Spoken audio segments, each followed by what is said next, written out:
Channel 36, Milwaukee PBS. Milwaukee's past is waiting for you to discover it. So get outside and take a walk through its history.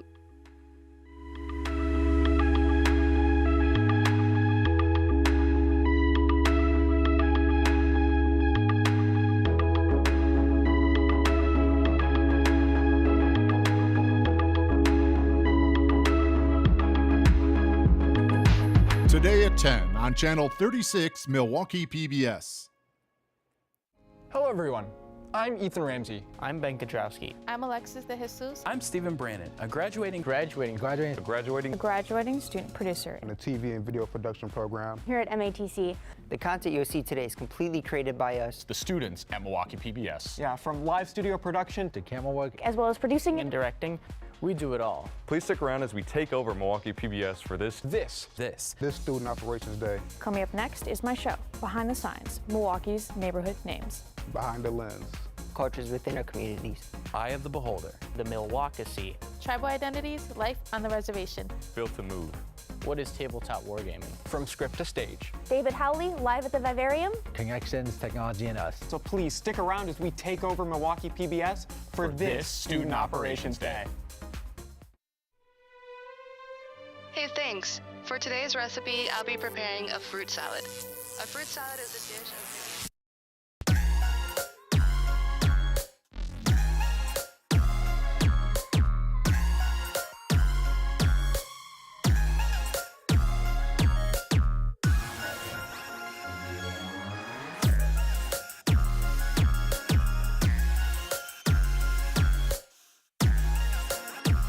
The following program was produced by students enrolled in the Milwaukee Area Technical College television and video production program. The content is student produced and does not necessarily represent the views of the Milwaukee Area Technical College or of Milwaukee PBS.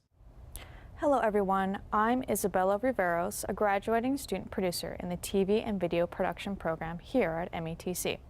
The content you'll see today is completely created by us, the students at Milwaukee PBS. From live studio production to camera work, as well as producing and directing, we do it all. Please stick around as we take over Milwaukee PBS for this Student Operations Day. Coming up next is my show, Behind the Signs, Milwaukee's Neighborhood Names. Thanks for watching.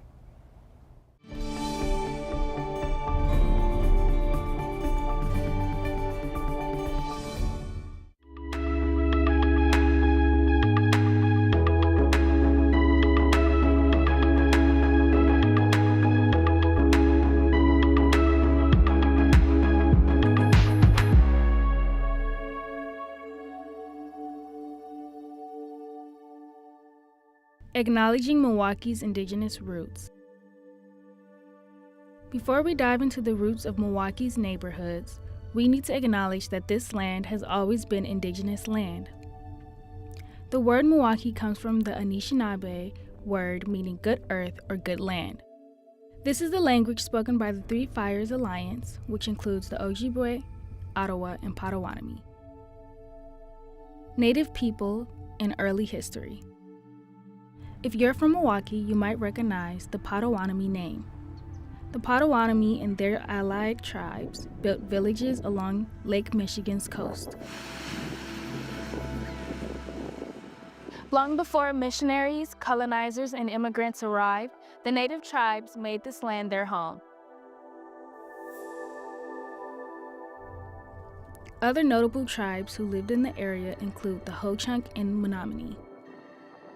The role of marshland and wild rice. The coastline mostly consisted of marshland. Before settlers filled the marshes with dirt, the marshland provided an abundant source of food. Wild rice, for example, grew along Milwaukee's riverbanks, and native peoples harvested it every year.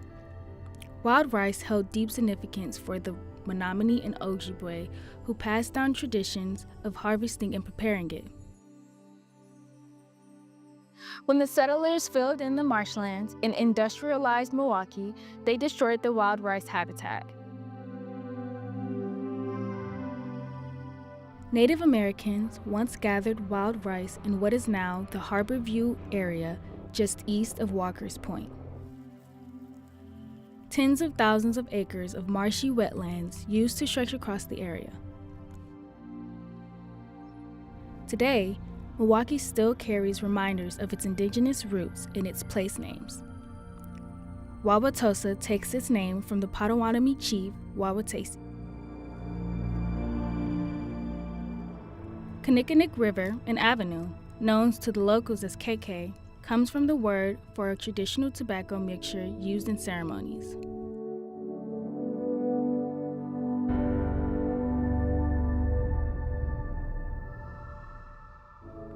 Menominee River and Valley honor the Menominee tribe, also known as the Wild Rice people. Milwaukee's indigenous history runs deep, and we can't talk about the birth of its neighborhoods without first recognizing the native people who took care of the land long before the city ever existed.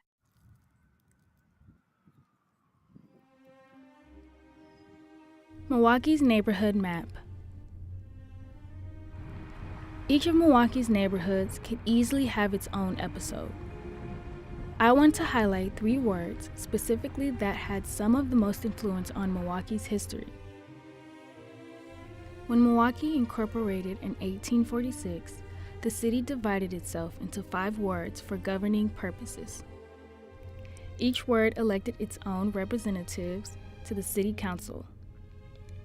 Milwaukee had just gone through the Bridge War in 1845, a mini civil war between Juneautown on the east side of the Milwaukee River and Kilbournetown on the west side.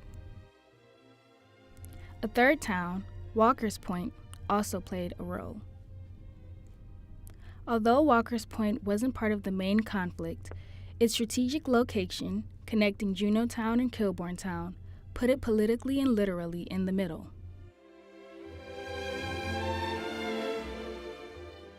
The Bridge War's lasting effects. Both sides wanted to become the city center. As a result, they destroyed several bridges in an attempt to control trade and transportation. The Bridge War left a lasting mark on Milwaukee. The founders of Juneautown and Kilbournetown had intentionally built their street grids so they wouldn't line up with each other. Because of that, Milwaukee still has a confusing street layout, filled with interesting intersections. As tensions escalated, the state finally stepped in and forced both sides to incorporate into one city. The original 5 wards helped unify Milwaukee after the Bridge War. This is a sketch of Milwaukee's map today, and this is a sketch of the original 5 wards. The first ward included what is known today as the Lower East Side of Milwaukee and Juneautown. The second ward included the Central West Side of the Milwaukee River and Kilbournetown. The ward whose name has stuck around today, the third ward, is the area below the first ward between the Milwaukee River and Lake Michigan. The fourth ward included the area northwest of Kilbournetown. And the fifth ward became the new name of Walker's Point.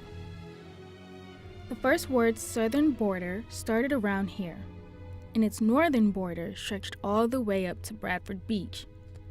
If you look at modern maps, you can see how the borders of the original wards eventually became many of Milwaukee's main roads. Demographics and economy of the first ward.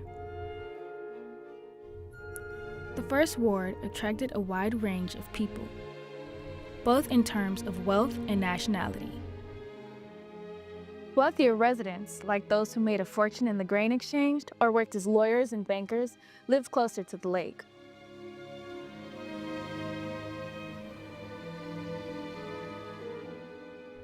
Many of them traveled from the East Coast in search of economic opportunity. Meanwhile, closer to the river, working-class families settled. Polish, Irish, German, and Sicilian immigrants built their communities there.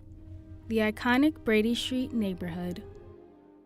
Arguably, the most iconic neighborhood within the first ward is Brady Street. Immigrant-owned businesses thrived here, especially along Brady Street itself. Salons, hat shops, delis, restaurants, and cleaners lined the street. In this historic neighborhood, everything you needed to live was right nearby.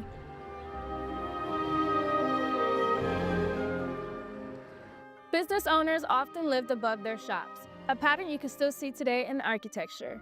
Shops on the ground floor, homes above. Right along the northern border of the First Ward, the Oriental Theater opened in the 1920s, and it still stands today. The transformation of the First Ward. Today, what was once the First Ward is known more commonly as the Lower East Side and part of downtown. Businesses continue to flourish, but the population has shifted. Families have largely moved out, and young professionals and students have moved in. Close to the lake, you can still find many beautifully maintained historic homes.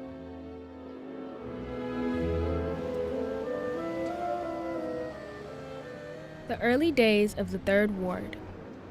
The fun and artistic Third Ward we know today looked very different when it was first incorporated. On the east side near the lake, factories and warehouses spring up. On the west side, near the river, some of Milwaukee's very first homes were built. The Third Ward has a wild history. Fights and fires were common. Violence happened so often that people nicknamed it the Bloody Ward. Following the Great Irish Famine, many Irish immigrants settled in the Third Ward. They quickly became the largest ethnic group in the neighborhood, taking on labor-intensive jobs in the factories and warehouses. Because of this, people also called the area the Irish Ward. Tragedy strikes in the Irish community. Unfortunately, the Irish community faced several major tragedies. In 1860, about 400 people, many from the Irish community, died when a ship sank in Lake Michigan. Then in 1892, a massive fire swept through the Third Ward, devastating the Irish neighborhood. Most of the homes were made of wood, and the fire left many residents homeless or forced them to relocate. After the fire, more Sicilian and Italian immigrants moved into the area. Over time, the Irish community lost its dominance in the Third Ward. The Third Ward today. Today, the Third Ward has kept its historic name and borders, but the neighborhood has transformed in huge ways. It has become one of Milwaukee's economic and cultural centers. Known for its thriving arts and dining scenes, the neighborhood still holds on to its historic charm. The same brick buildings that once housed factories now buzz with small businesses, community spaces, and schools. If we head directly south of the Third Ward, across the river we find the Fifth Ward. During the incorporation of Milwaukee's original 5 wards, the Fifth Ward was known as Walker's Point. Just as Juneautown and Kilbourtown were named after their founders, so was Walker's Point. Solomon Juneau, Byron Kilbourne, and George Walker are the 3 founders of Milwaukee. George Walker's land and early development. While Juneautown and Kilbourtown were more developed, George Walker's land was less so at the time of incorporation. Due to issues with his land title, Walker couldn't sell plots until 7 years after settling there. First settlers of Walker's Point. The first developments in Walker's Point began on South 3rd Street. The first settlers in the area were Czech, German, Irish, and New Englanders, or Yankees as they called them. A working class hub. The Fifth Ward developed a strong working class community. The area became known as the machine shop of the world due to its thriving machinery industry. Many of these industries, including brewing, machinery, and the dockyards, remain in Walker's Point today. Arrival of Mexican immigrants. In the early 1900s, following the Mexican Revolution in 1910, Mexican immigrants settled in Walker's Point in search of better opportunities. Many worked in local tanneries and the railroad industry. Prior to their arrival, a workers' strike at the Fister-Vogel tannery had been in progress. The New Mexican workers unknowingly took on contracts that helped break the strike. These first Mexican immigrants were nicknamed Los Primeros, or the first ones. The growth of the Latino community. The Mexican community in Walker's Point continued to grow. As workers earned money, they began moving into nearby homes. Community leader Federico Herrera founded Milwaukee's first Spanish newspaper and mutual aid society. Due to labor shortages during World War II, Mexican workers were brought into Wisconsin, further expanding the community. Latino Civil Rights Movement. In the 1960s, Cesar Chavez visited Milwaukee to organize local farm workers during a rise in the Latino civil rights activism. The destruction of communities for the freeway. Much of the original Mexican neighborhood was razed to make way for the freeway. Similarly, the neighborhood where the Irish community relocated after the Third Ward fire, called Torrey Hill, was also turned down for freeway construction. In fact, many working class and immigrant neighborhoods were displaced for the freeway. Relocation and cultural integration. The Latino community in Walker's Point relocated further south to an area that had originally been home to the Polish community. Interestingly, both were largely Roman Catholic, both upheld strong family values, both faced prejudice due to their rural roots and skill sets, but both worked hard, often sending money back to their families. Walker's Point today. While the Fifth Ward is now divided into several neighborhoods, Walker's Point remains distinct. It's a neighborhood known for its vibrant murals with artworks on almost every corner.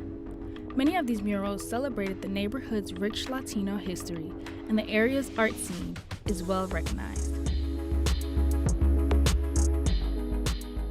The role of industry and infrastructure in shaping neighborhoods. While immigration and politics played key roles in the formation of Milwaukee's neighborhoods, industrialization and public infrastructure projects were just as important. As early as the 1850s, the city's location at the conjunction of three rivers in Lake Michigan made it ideal for shipping and manufacturing. These industries didn't just bring jobs, they shaped the geography of the city itself. Railroad lines and streetcar routes determined where people could live and work. The early public transit system allowed workers to commute from residential neighborhoods into the city's industrial core. More neighborhoods, like the Bayview to the south, River West just west of the Milwaukee River, and even portions of the South Side emerged along these lines and have grown into distinct communities.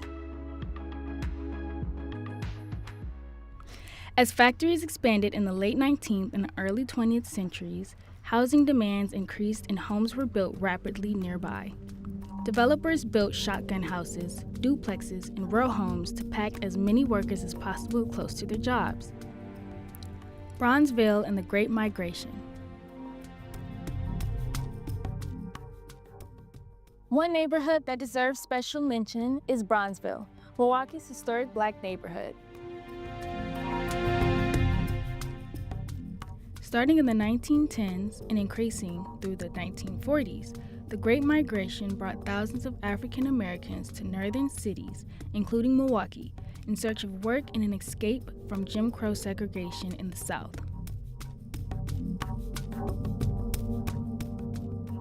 Most of Milwaukee's Black residents were funneled into a tightly bounded area on the near north side. This area, centered around Walnut Street, came to be known as Bronzeville. The term Bronzeville was popularized in cities like Chicago as a way to celebrate African Americans' identity. Bronze was used as a dignified description for the skin tone of Black Americans. It was much more than a residential zone. It was a culture hub. Bronzeville was home to jazz clubs, churches, newspapers, and Black-owned businesses that gave the community a strong sense of identity and resilience in the face of segregation and systematic discrimination. Like Walker's Point and Torrey Hill, much of Bronzeville was demolished in the mid-20th century due to freeway construction and urban renewal programs. Homes and businesses were razed and residents were displaced. Legacy and revitalization. In recent years, there has been a push to revitalize Bronzeville and honor its cultural legacy. New businesses, community centers, and art installations are working to reclaim this important part of Milwaukee's history.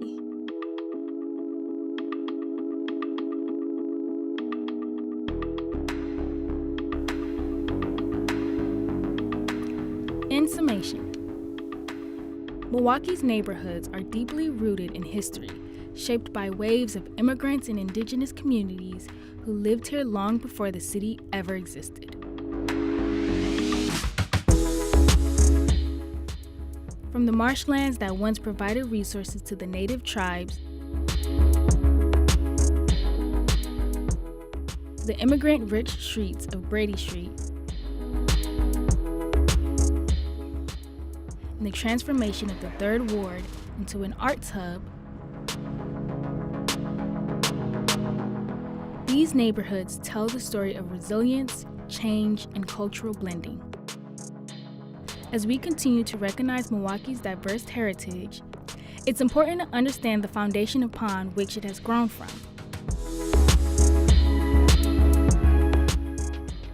There are many locations, stories, and neighborhoods that were not included in this episode.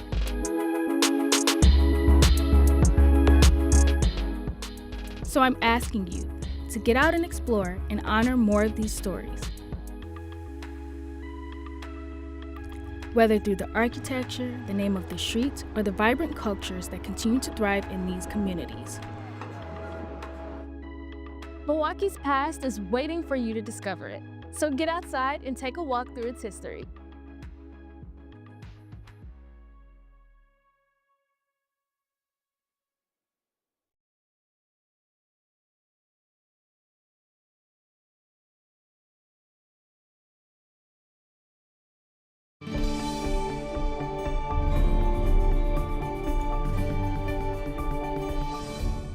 If you keep learning and keep readjusting and keep trying to find a new way to fall in love with this art creation that we do, you'll eventually get down the road to where you're trying to go. Today at 10:30 on Channel 36, Milwaukee PBS. Sit tight as we dive deeper into Puerto Rican culture and speak with a business owner where they get their coffee beans sourced from the beautiful island of Puerto Rico, a salsa band director, and the founder of the annual festival. Today at 11 on Channel 36, Milwaukee PBS. Hi, I'm student producer Isabella Riveros. I'm here enjoying the beautiful green space at the Urban Ecology Center, a place where everyone is welcome. And this is another hidden Gem KE.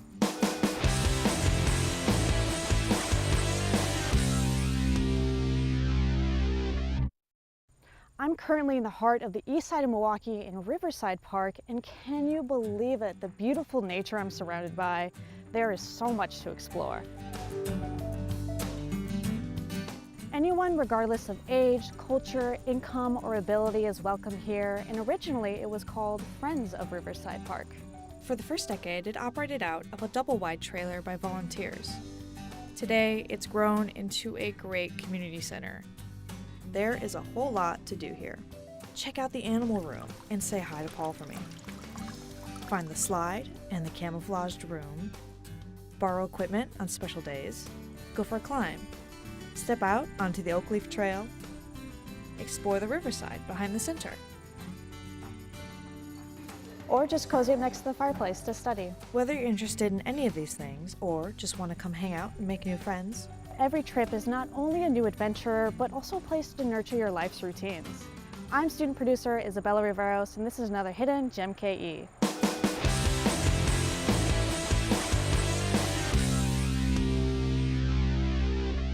This is the work of Stephanie Bartz, an alumna of MATC's photography program. Stephanie recently returned to MATC to showcase her photographs in the gallery show Breaking Barriers: Women in the Workforce, held in the Create Gallery on MATC's downtown campus. Because I had a show called Women's Work, that's how it came about. So I decided, I had two different ways I was going to possibly tackle it, but this way was just to highlight women in their profession, on the job, in their environment. So I really just want to highlight women. Stephanie has built a career doing commissioned photography and working as a location scout for film productions. She says she loved the experience of working with the women featured in the show. I have a lot of fun, and I think this is so different, having my own series versus being hired, right, or commissioned. You still have to answer to a client, make them happy. This is all for me and them, but I get to choose the locations and the timing, and just, it allows me to be more playful and open. So that's what I've really been loving, and just also hearing their experiences has just been really rich and inspiring. This is Sarah, the drag racer that I met at Union Grove back in 2022. I met her at the very end of the season, so they were done racing, but she was still kind enough, so I went to her home, we set it up that way. She had to bring out the very loud drag racing car. I have 3 pilots that I photographed. Yeah, they're all, and it's all just organic. This is Karen, a welder and instructor at MATC. The 3 words I would use to describe her: energetic, generous, ambitious. She has some advice for students interested in photography. Some advice would be, and I learned this from another photographer, always keep your word. Always keep your word, that's big. That's just in life. And then also I have a lot of photographer friends. So I think it's important to have that in your group, so then when you have a difficult client or an issue, or you want to figure out the lens, or whatever it is, you have someone to go to. I think that's huge, to have a support system. Actually, this is going to sound cheesy, but I felt very proud of where I went. Even though I've never met her before, I want to make a good first impression. This girl really means that much to you. Yeah, she does. Say you thought you knew someone, but they were actually not who you thought they were. Would you still give them a chance? I don't feel comfortable lying to an innocent girl that I don't even know. You just don't get it. Look at you and look at me. I'm not like you, Nathan. Today at noon on Channel 36, Milwaukee PBS. I like where this is going, guys. What else? What else? Wait, we can make a cooking show where they compete to make the best pasta. Yes. What about the broadcast van? There's a couple of events downtown, and then it's the Brew Museum as well. Chris, go get the broadcast van ready. Ethan, finish our set and lighting. Max, go call the mayor to get interviewed. All of this, game shows, cooking competitions, and more coming up on Milwaukee PBS. I can tell you I feel it. I can tell you I feel it.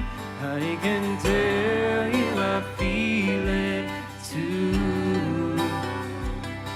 I can tell you I feel it. I can tell you I feel it. I can tell you I feel it too. Tonight at 10 on Channel 36, Milwaukee PBS.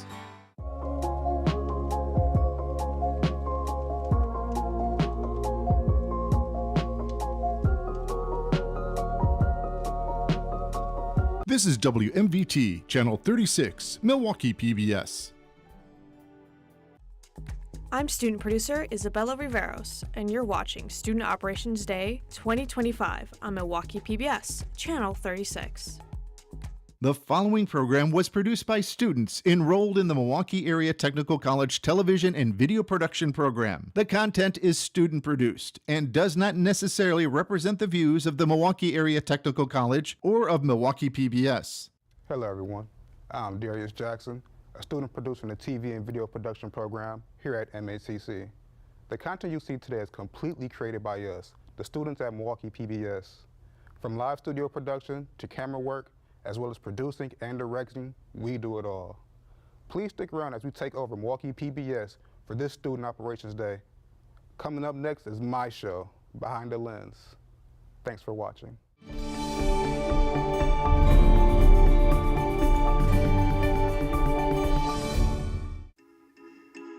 Lights, camera, action, typically words you don't hear when referring to Milwaukee. Thankfully, that has changed over the past 10 years. Milwaukee film scene is a growing community with new movies, TV shows, and documentaries entering production every day. Listen to our 4 passionate filmmakers talk about how they got started and what keeps them going in this edition of Behind the Lens.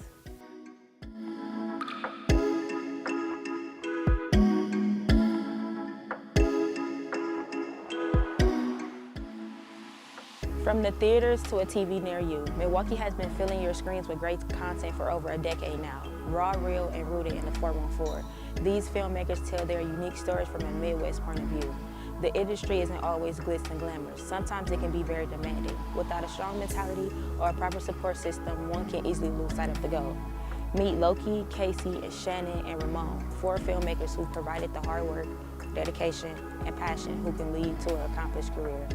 First, we have Loki Martin, founder of Light Flight Camera, who talks about what it takes to get started and how to maintain your progress. I'm not exactly sure how I got into filmmaking, because there's so many different things. Like, you know, when you're a kid, you just do a bunch of things fun with your friends, like a bunch of things that you would deem to be silly. We used to start doing skits and stuff on like a little razor phone. This was back way before the first Apple iPhone came out, you know, the 1G phone. Had like a little razor and we just shoot skits on it. What's crazy is back then we didn't have any like mentors or like an OG or something to tell us, hey, you should keep doing that. We were just doing it because we were bored, because back then there wasn't no like social media. So I think that's where it began, if anything. Growing up in Milwaukee had a profound impact on my filmmaking career, I think, because I wouldn't be as tough mentally to be able to get to where I have a sustainable business model, you know, like knowing and navigating the landscape, knowing all of the people that I know have helped me create that type of mentality where I can kind of survive anything. And I thank Milwaukee for that, for sure. I think it's awesome to be recognized and to be established in a way to where you can get a project completed, for one. Getting a film done, whether it's a short or a feature, is a monumental task, especially in this industry where there isn't a lot of funding for it. So when a film festival like Milwaukee Film Fest accepts your film, or the 48-Hour Film Fest will allow you to compete, and you get the job done, I feel like that's the most important part. So I'm honored in any film festival that I enter. My first time on my own set, where I'm like writer, director, DP, whatever it is, it's always a challenge. It's fun, but you're kind of rushing through things to make sure you hit every mark. But if I didn't enjoy it, I wouldn't be here. So I think it was pretty good. How many shoots I've been on is too many to count. Mostly unpaid.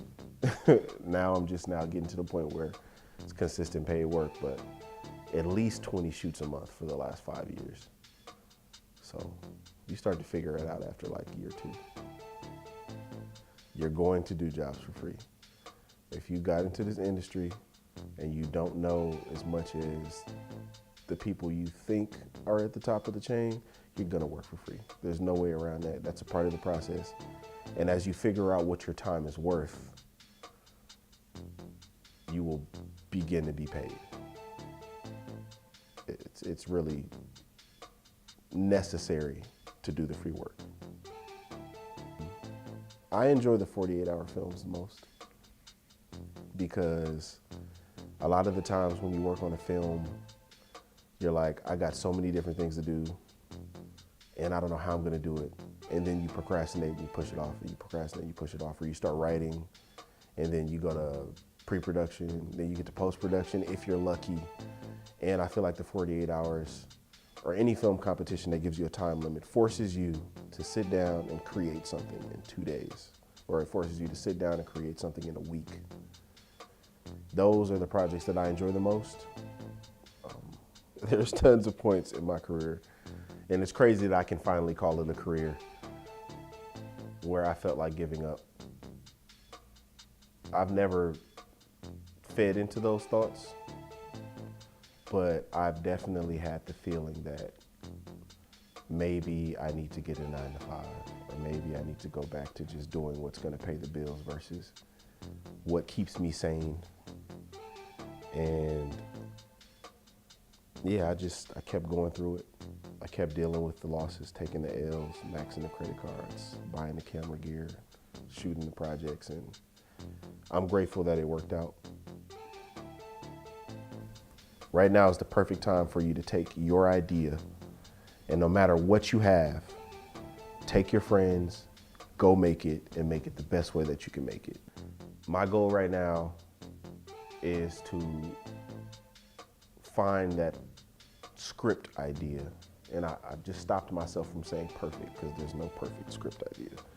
But a practical idea for a script that can be written and produced for a lower budget, but having higher impact.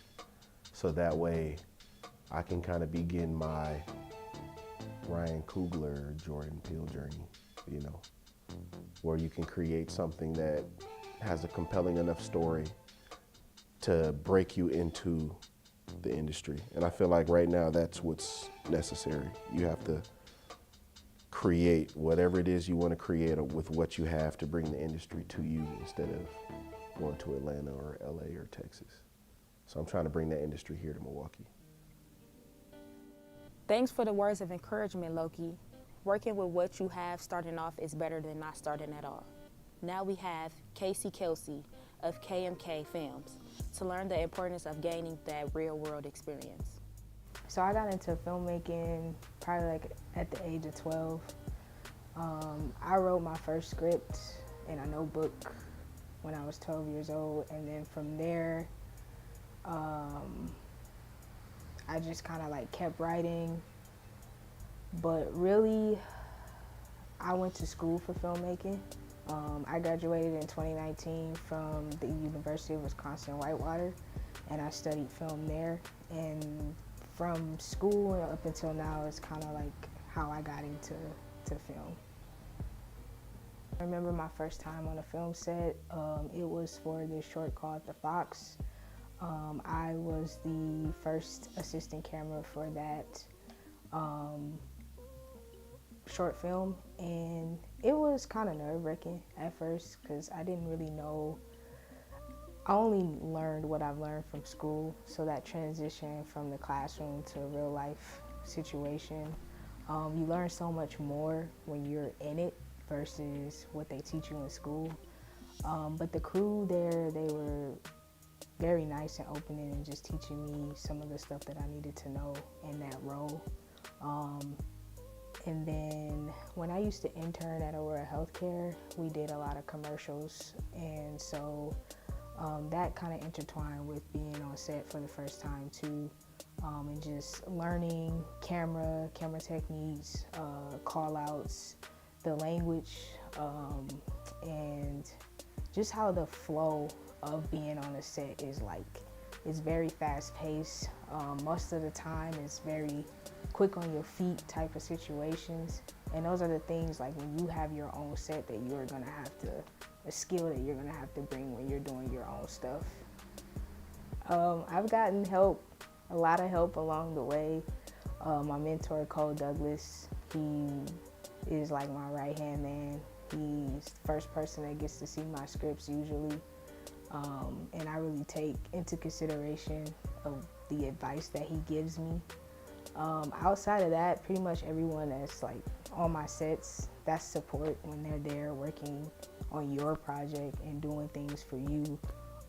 So everyone that has helped me along the way in terms of that, I would say, yeah. Network around your community. I think, especially in Milwaukee, we have a hard time with that. We tend to network up instead of around like those who are with us. Because when you network around you and you build that community, those are the people that are gonna kind of come up with you when you do get to a certain point. Or you might, like, you don't really know other people's trajectory in life. So, especially young people now, we tend to network up instead of networking around us. I have done free and low-paying jobs. I think in the filmmaker's world, that does not change until you get to a certain level of your career. You kind of have to pick and choose your battles or what you think might be worth it. Because there's some things in film where it might be low paying, but since it's such a passion project, you still want to do it because it's a beautiful thing. So like, especially a lot of projects here in Milwaukee where you know how it is on the other side, so you want to show your support to other local filmmakers. I feel like every day it's a battle. I always feel like giving up, and I think that's part of the journey. But the thing that keeps me on course and keeps me willing to thrive and try and continue to live out my goals is I don't know how to put it, but like for me, I like to see myself do it. Like I challenge myself in a way. It's like if I say I'm gonna do something, I'm going to do it. And honestly, there is like nothing else on this planet that I don't want to do. So this has to work. Like film has to work. I don't want to do anything else. So that's what kind of keeps me motivated and going. But yeah, the whole thing about it being like giving up, and it's challenging, and I want to give up all the time, but I gotta remember the bigger picture, and so that's what keeps me going. Thanks, Casey. Remembering the bigger picture is always a great way to stay motivated. Now let's listen to Shannon Jackson of Define Aesthetics to learn how to keep your skills sharp at any level. Well, I got into filmmaking when I was a lot younger, and I was at the church that my mom was at, and I can't sing or didn't play instruments at that time, and she was like, you gotta do something. And we had this production team, and I'm like, I like movies, I like stuff, let me get into that. And the two people that was in charge of it, they were working for TMJ4 at the time. And I started to enjoy being able to be technical about making sure that what was happening on stage was being able to be seen by people at home. And that's just kind of where I got into it. And then it turned into making the commercials and some of the marketing stuff and all that. And that's was like a springboard for all the stuff that I'm able to do now. So my first time on a movie set was when I shot my film a couple years ago. It was stressful. Like, you realize that planning and executing are two totally different things. You can sit and make all these plans and storyboard and give everybody these tasks and things, and then once you get out there and have to start doing it, it's a lot more difficult because everything is happening live, and there's things happening that you didn't expect. People may not show up, or people may not know what this is, or a shot may not be going the way you want it to, and you kind of have to, on the fly, be figuring out, problem solving, putting out fires.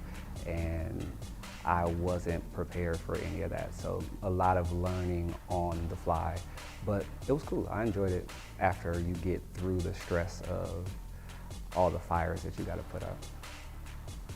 I feel like giving up all the time because it's hard. You have to have budgets, and when you don't have a particular budget, you have to find a way through that to continue the project.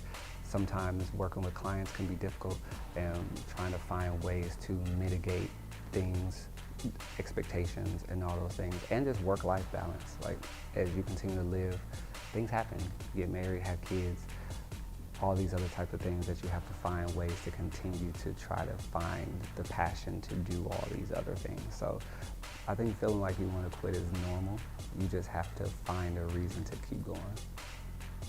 I've done all kinds of jobs, from sit-down interviews to promo videos to commercials, birthday party events. I do all kinds of filmmaking. I've had a bunch of help, and that's what I've been grateful for, being in this field and being in Milwaukee in general, because once you find your tribe of people that want to show you how to reach your goals, it makes you feel like you can attain anything. So I've had a bunch of help from people that's been doing it a lot longer than me. I do a lot of free work or low pay work or low budget work, and I enjoy it regardless of how the project goes, because one, as a filmmaker or anything, you have to practice. And if you're not always able to get paid jobs, you still want to be sharp with your skills. So anybody that, not anybody, but people that need stuff and they pitch me an idea that I feel like I can help get them to where they're trying to go, I always try to do it, because then you get to give a product to somebody that can then show it to other people, and that's how you can build clients. But also you keep your skills sharp and you can practice stuff, and if you got equipment that you're trying to learn how to use, take it on set, try it out. So I always try to connect with people that may not have a huge budget. Growing up in Milwaukee was good for me because we're so close to bigger cities like Chicago and Detroit and stuff, and you still can have those experiences and work in those bigger places, but then come back to a smaller city and still be able to hone your craft and find other creatives and build relationships with people. So I've enjoyed growing up and living here because our art scene is thriving, and if you know how to find the people, you definitely can find people that are like-minded and want to help push the stuff that you're trying to do. I'm currently working on a movie with my friend. She's writing a script, and it's still in the pretty beginning stages of production or pre-production, but that's something we got coming this summer. I would say in closing, just keep trying, like keep showing up. All these things are difficult, but there's a lot of joy that you can get from it, but just keep showing up every day, trying to be a little better, and you'll eventually get there. Thanks, Shannon, for reminding us how continuously showing up can positively impact your outcome. Last but not least, we have Ramon Salone with Swift Motion Pictures to explain how your passion can expand into multiple revenues. In the filmmaking, first I was an author. I wrote novels, and I adapted my first novel into a screenplay, and we shot the movie from that. Well, I've been in the industry 9 years, this year made 9 years. And I've produced probably 13, 14 films and movies and TV series. For me to turn my first book into a movie, you know, I mean, that was a goal that I had been working on for so long. You know, it was like 5 years coming. So by the time I actually did it, you know, I had a mixture of different emotions about it. You know, it was a great thing. You know, I was actually seeing my at then dream come true, right? I had to create a company, a film company, for my movies. So, you know, when I shot my first movie, Circumstances, I mean, we had to create an LLC for that film. So, I mean, you know, it was necessary that we, you know, if you operate in a business, you need to have, you know, you need to be doing real business, right? You need to have a company, EIN number, website, all that kind of stuff. So it was really a necessity because I knew that, you know, it wasn't I didn't want it to be my only project. So I wanted to build a brand for my films and for what we're doing. Well, I think growing up in Milwaukee had an impact on my film career because all of the stories that I tell come from the environment that I grew up in. So I mean, I think that any city or state or wherever a person, you know, is deriving from, I think that that environment is going to have a direct impact on how they, their footprint on any film, because I mean, this is who you are, right? This is your experience. I don't really know if I have a favorite project, right? But I have a special project that was a good day for everybody. And the reason why that was a special project for me, because we were dropping a lot of gems in that film about the Black experience in America and what mothers go through when they lose a child to police violence. A Good Day for Everybody, it was a film that was inspired by the George Floyd situation. You know, after that happened, I connected with my writer of that film, Dwayne Edwards, and we wrote it together, and we wanted to really illustrate that. You know, well, we just was shooting the series season 2 for Let Me Be, and we use a lot of Airbnbs, right? So we used this one Airbnb, and in one of the bedrooms, we had unloaded all the equipment. Everybody was in the unit, and we was, you know, I think we had already shot like 5 scenes in the house or something. I can't remember. But somebody ended up going in one of the rooms and they seen a bed bug, one of my producers. And I mean, it just kind of like, you know, put everybody in a frenzy because everybody was looking around, you know, trying to figure out, making sure that it didn't get in their clothes and whatnot. And thank God it didn't travel anywhere. It was isolated to that particular bedroom, I believe. And you know, that was the first time that we actually had been in a house with, you know, where it was bed bugs. But you know, you rent these Airbnbs, you don't know, because the house was nice. I mean, it was very clean, nice neighborhood, you know, and we had used it before for a couple of other projects, so we didn't suspect, you know, anything would be in there. But I think I wanted to share that story because what we had to do as producers, we had to figure out how to pivot out of that. You know, that literally had us that night. We wrapped later, and me and my team, we stayed up probably for another, everybody else went home. We was up for another 2 hours just putting together the schedule for the next day, because we had to move a bunch of shots around, and then some of the shots that we shot already, we were debating should we shoot them over.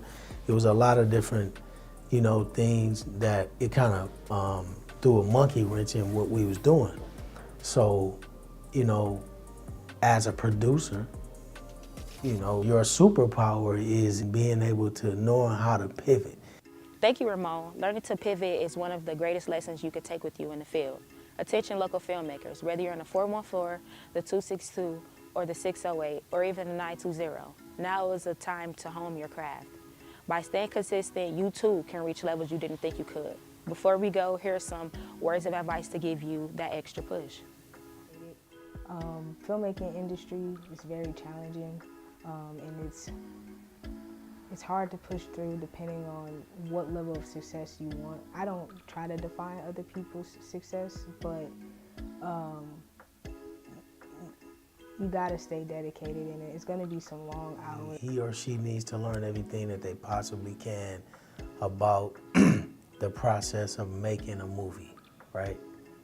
And you know, the best way to do that is get you a mentor, or try to shadow somebody who you admire in that industry. The 9-to-5 model isn't conducive to a creator's perspective. You will have to be comfortable with uncertainty, and that's okay. You will have to understand that showing up for free doesn't mean you're not learning anything or you're not gaining anything. And to be very resilient and just fight through it. When you feel like you don't have anything left or you feel like you can't do it anymore, that's exactly when you should keep going. Keep working. A lot of times we have an idea of something, and if it doesn't happen immediately or it's not clicking the way that we want to, you can get discouraged. And being discouraged can oftentimes make you quit. But if you keep learning and keep readjusting and keep trying to find a new way to fall in love with this art creation that we do, you'll eventually get down the road to where you're trying to go. And that's a wrap. Thanks for tuning in. Remember to keep it real, keep it raw, and never miss your shot.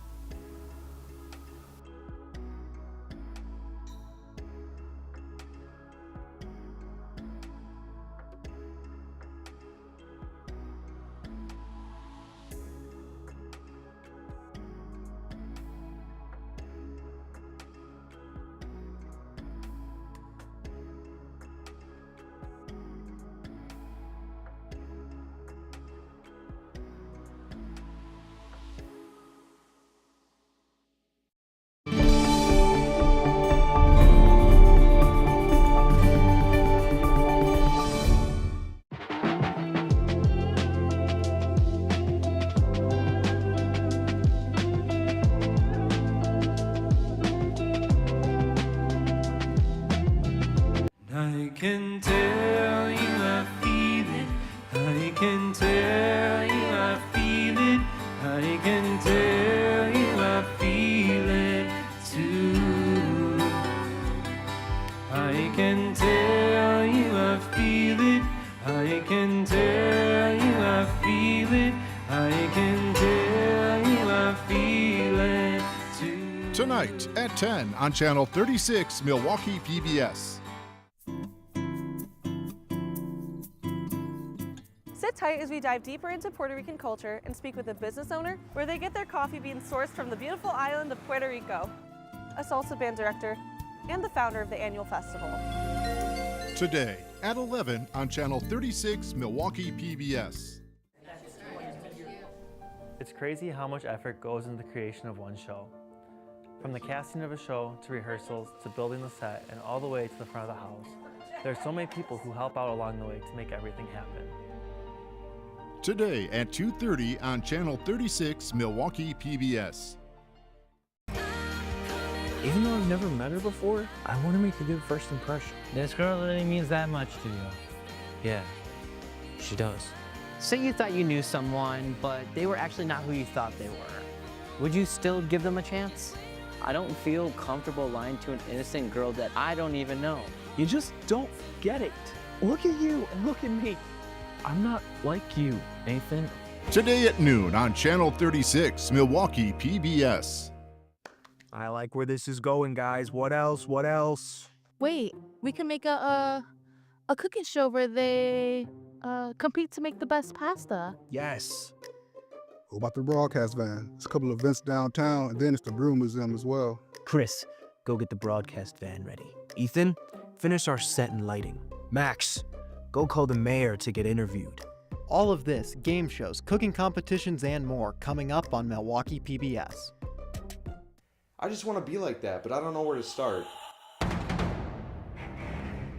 Just getting educated on how to take care of my body.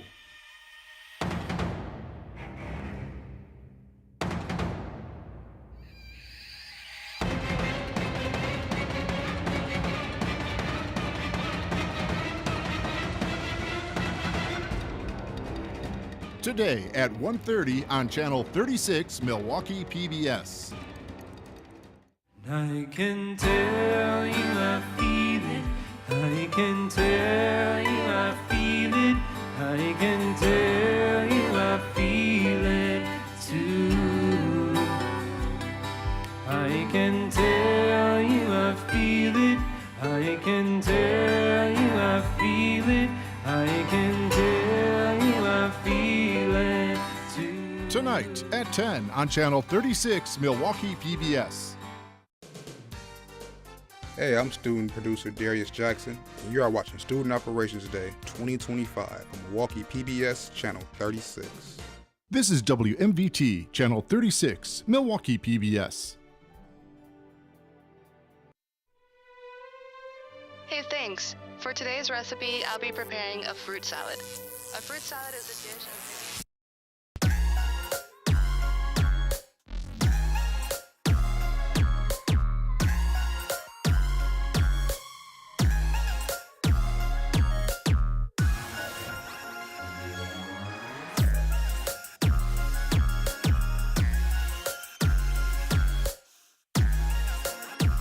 The following program was produced by students enrolled in the Milwaukee Area Technical College Television and Video Production Program. The content is student produced and does not necessarily represent the views of the Milwaukee Area Technical College or of Milwaukee PBS.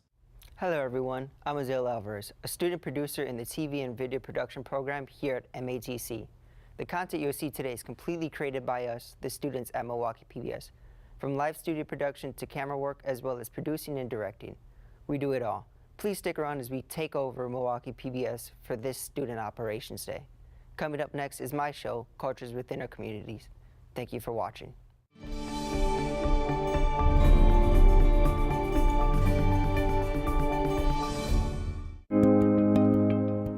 Thanks for tuning in.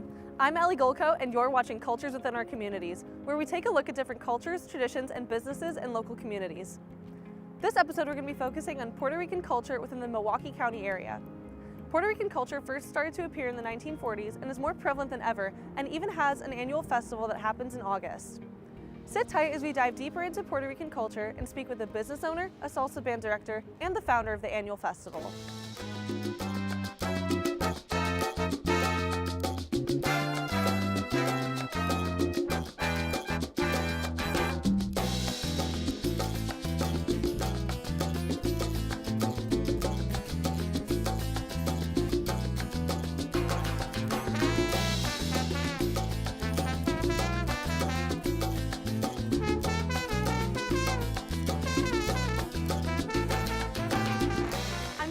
Dallas outside of Aroma Cafe, where they get their coffee beans sourced from the beautiful island of Puerto Rico. The owner, Lucy Torres, invited me in to come over and chat over a cup of coffee. Let's head inside.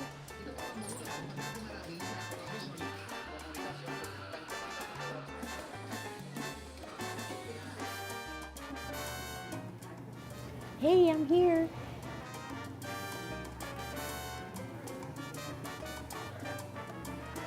Thank you. I love a good latte. How about you? Good. I enjoy it. Are there particular benefits for drinking one type of roaster blend over another? Yes, definitely. It all starts with how the coffee is growing, where it is growing, the altitude, if it's exposed to the sun, if it's in the under the shadow of the trees. That is so interesting. Also, the acidity, how it sits in your stomach. It all depends on how it's roasted. You can go from a lighter roast to a medium to a dark, and all of those type of roasting, including all the process, if it was gas, if it was wood or fire, anything else that they can add to that, it will influence to it. Wow, that's super cool. And where did your love of coffee come from? When I used to be, I guess 4 or 5, I used to do it with my grandpa.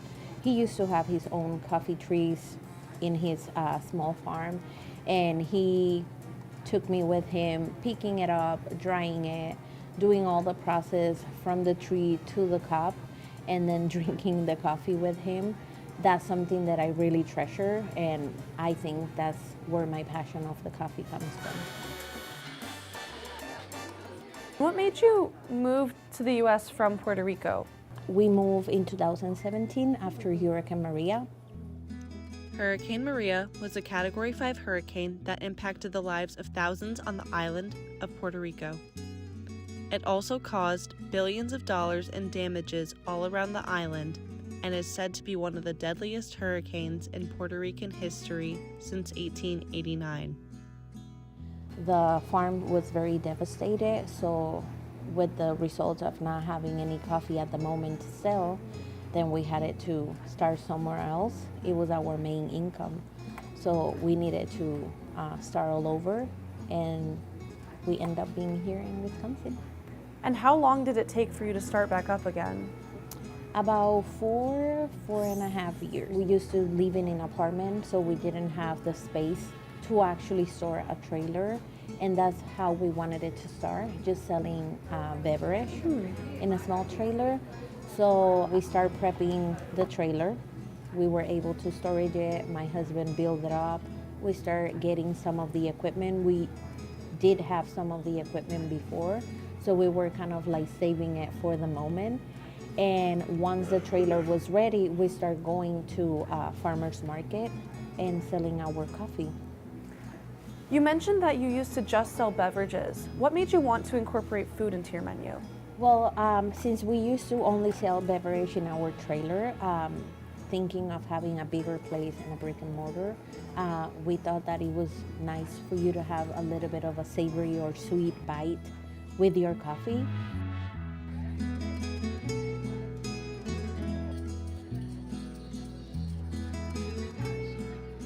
And what makes this place feel special to you? A lot of things. I love to be around my customers, my culture, the community. It makes me feel like home.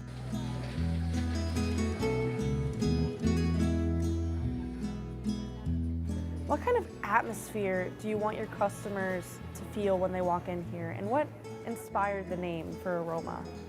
So when we came up with the name, Aroma, it was like once you enter and you get that sniff of coffee, and you see all the atmosphere, the people like hearing the conversations, we want you to feel that you transport to Puerto Rico.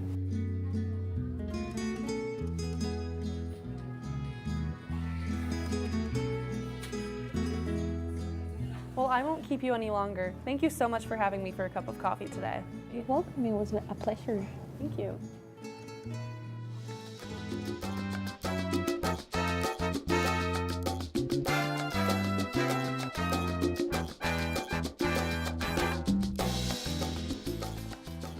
That was some good coffee. Food and music go hand in hand in Puerto Rican culture, especially with traditions like parandas, where friends and family will go door to door surprising each other with songs and treats. The music scene here in Milwaukee doesn't go unnoticed either. Next, we're going to meet Alberto Rivera, who's a part of the band Septeto Chambro. They've been performing together since 2022. I'll see you there.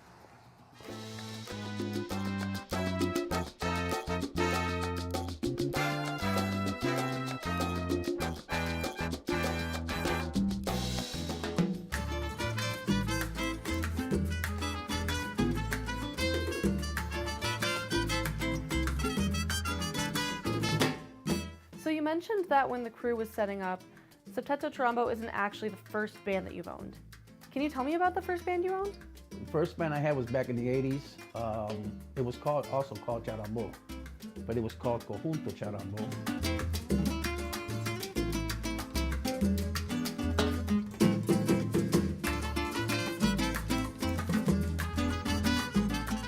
The one I have now is called Septeto Charambo, which means 7 because we got 7 members. Back in the 80s, it was 10 of us. Now, where would you say that your passion for music came from? My passion for music came from my parents. My uncles, they were all musicians. My mother used to sing, my father used to play this thing called a guiro. We used to do caroling, which is called parrandas. And my mother would sing, my uncles would play guitars, and my dad would play the guiro. And from then, I just started liking it, and my dad used to practice at my house. Now we'll go downstairs and mess with the instruments. And how would you say that shaped the importance music plays as a role in your life? The way it shaped me was the discipline that comes with it. It's fun, and when you're on stage, you're having plenty of fun, but you gotta practice, you gotta keep up with your instruments, you have to be on time, you gotta find performance places for you to play and stuff, so it kind of disciplined me to, actually, you know, other things in life, you know, you gotta be coordinated, you gotta, you know, get out there and do it, so. And when you're performing, are you trying to recreate what you felt in your childhood on stage for your audience? That feeling's always there. You know, it's always been there. Every time I get up on the stage and perform in front of anybody, it brings back flashbacks. You know, I'll see somebody says, my uncle used to do that, you know, stuff, you know, so it's, that passion's always there, that never goes away. It's always there. How would you say that you feel when you're performing? How would you describe that feeling of being up there on stage? It feels like I'm in another world. It's, you forget about everything. You know, you're up there having fun, you're communicating with your fellow musicians, all try to make it sound together, you know, so. How would you describe salsa music for someone who's never heard of it or is unfamiliar with the genre? Okay, salsa is a dip. The real name for our music, it's called son, and it originated in Cuba. So it's funny because, you know, when I go to a club and I hear rock and roll and this and that, I just go out there and dance because I feel like dancing. I don't care who's looking at me. So, you know, when you play salsa, you listen to salsa, just feel it and go out there and dance the way you want to dance and have fun. Can you talk about the origins of salsa music and its different instruments and how it's evolved? Salsa, which is really called son, it originated in Cuba. There they integrated the drums from Africa, and then it's just spread out to the Caribbean. So everybody plays a taste of salsa, like they call it, or son, at their own style and pace, but it all comes back from Cuba. And would you say it's important to stay connected to those roots? Yes, very, very. It's like anybody. You know, if you're a rock and roller, if you're a polka lover, if you know what I mean? This world without music won't be nothing. You know, that's what brings joy, it's music. Since you didn't grow up in Puerto Rico, how have you been able to embrace your culture and how has that influenced you? I take pride because my parents made me take pride in it. You know, when I got home, I had to listen to a lot of history, especially with my mother. She was really political. And she would tell me Puerto Rico was like this. She grew up on a farm, you know, so all those stories I hear. Yeah, I would speak always Spanish at home because none of my parents spoke English. And in school, I had to speak English. And then every Saturday, cleaning, you know, all we heard was stuff from Puerto Rico. The family would come over and they would sit down and talk and drink coffee on the table. Puerto Rico was this, Puerto Rico was that, and this and that. So you had no choice. I mean, it's a good choice though, you know what I mean, so. Well, thank you so much for taking time out of your day to meet with us today. And I really enjoyed talking with you. It was very informative. All right, thank you for having me.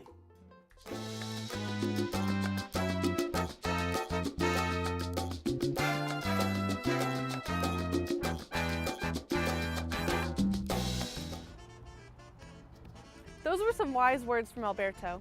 From him we learned how his family was able to keep him connected to his roots. To some, the annual Puerto Rican Festival in Milwaukee is a way for the whole community to engage with their culture. And some businesses, like Joanna's Bakery, have been positively impacted by the festival. Next, we're going to hear from Yusuf Morales a little bit more information about the festival and the importance of keeping the community connected to their culture. He's waiting for us inside now. Let's go.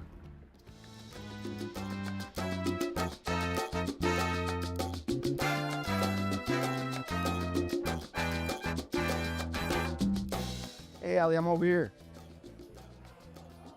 Hi, thank you so much for getting to meet with me today.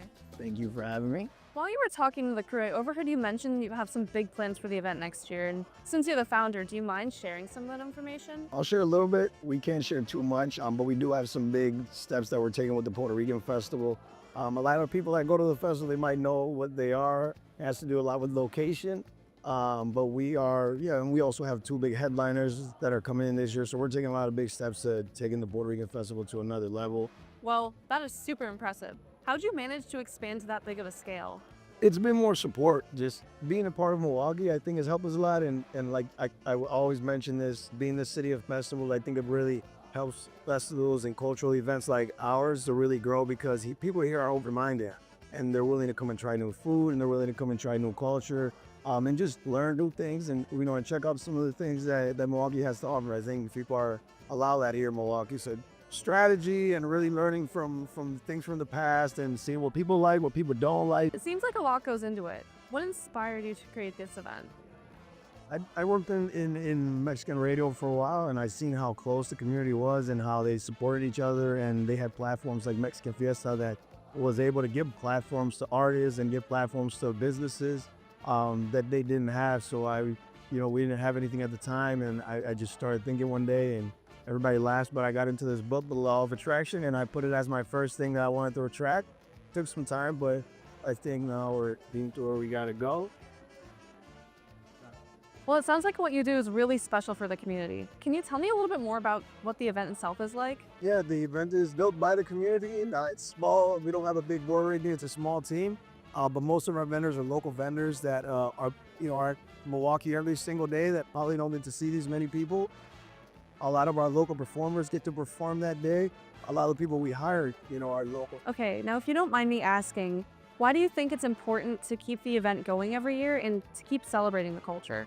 One is because I think all cultures should be celebrated. I think everyone comes from different places, and I think cultures gives identity, and identity gives self-esteem. And you can just keep going on the line, but it's something that, for example, my boys, they're born and raised in Milwaukee, Wisconsin, but I want them to know their culture. I want them to know about the island. I want them to know how it feels to be around people that understand the culture, the food, the smell, the music.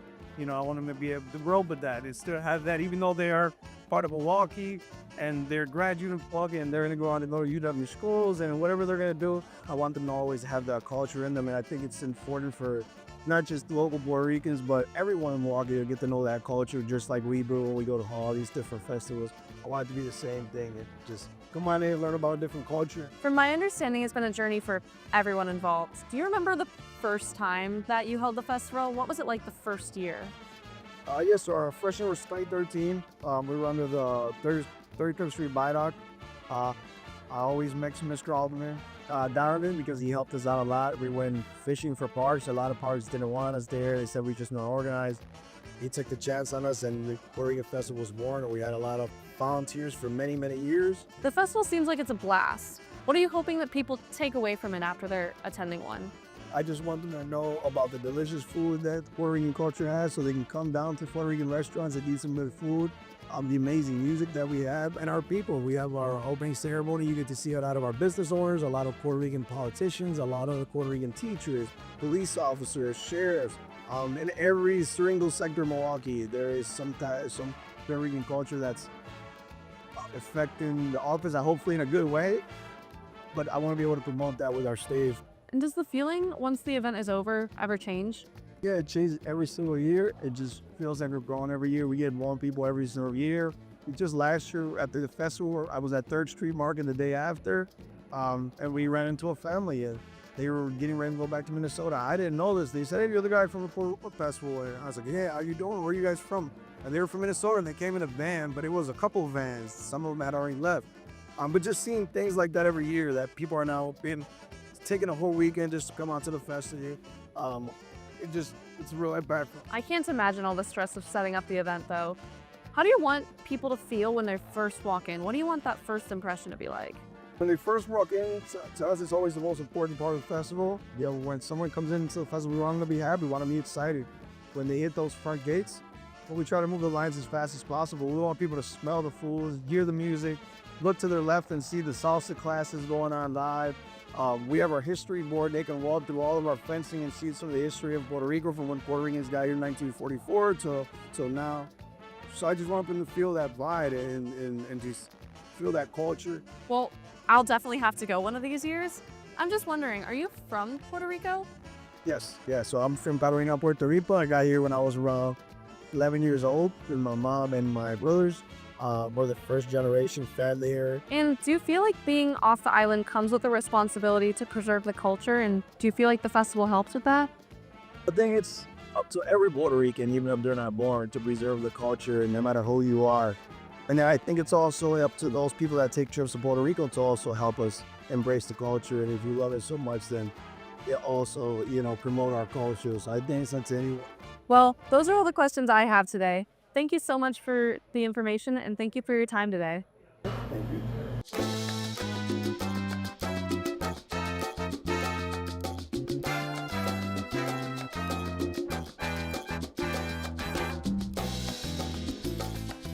That was a great conversation we just had. It's reassuring to know that Puerto Ricans have so many places in Milwaukee to connect with their heritage, especially because in 2020 it was reported that the Puerto Rican population has grown to over 35,000 since the 1940s. That's all we have for today. Thank you so much for coming with me on this journey. I hope you learn more about Puerto Rican culture as well as some of their traditions and values. This has been Cultures Within Our Communities. Thank you for watching.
Today at 12:30 on Channel 36, Milwaukee PBS.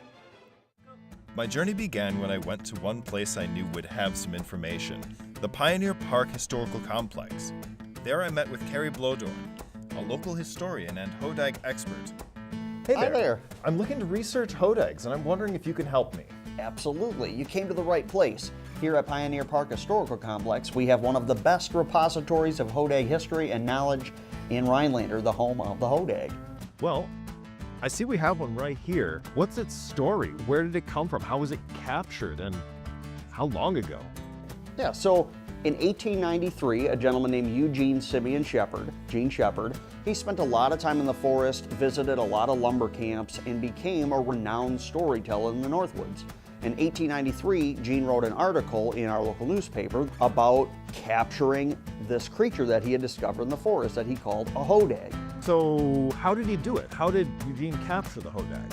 Gene purported to know where a hodag den was. They went out into the forest. They put a chloroform-soaked rag on a long bamboo pole, stuck it into this hole that the creature was laying down in, and captured a hodag and put it on display at the first Oneida County Fair in 1896. And then he took it to county fairs all across Wisconsin, and people believed this animal existed. So after putting the hodag on display all across the state of Wisconsin, and even taking it to the World's Fair in Chicago, people around the country started asking questions. People like the Smithsonian Institute in Washington, D.C.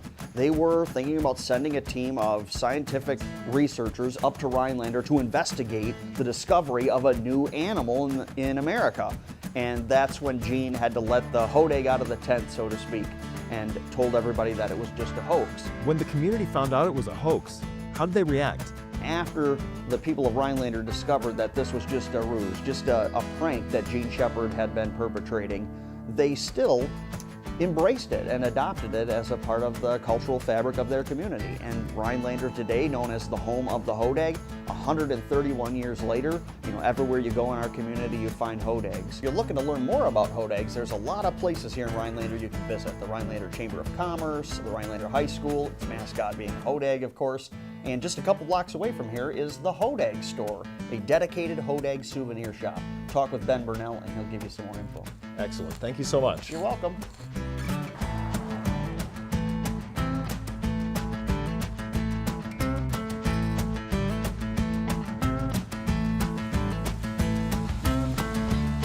Following Carrie's advice, I contacted Ben Burnell, local business owner of the Hodag Store and the Hodag House, a bed and breakfast where we sat down to have a chat.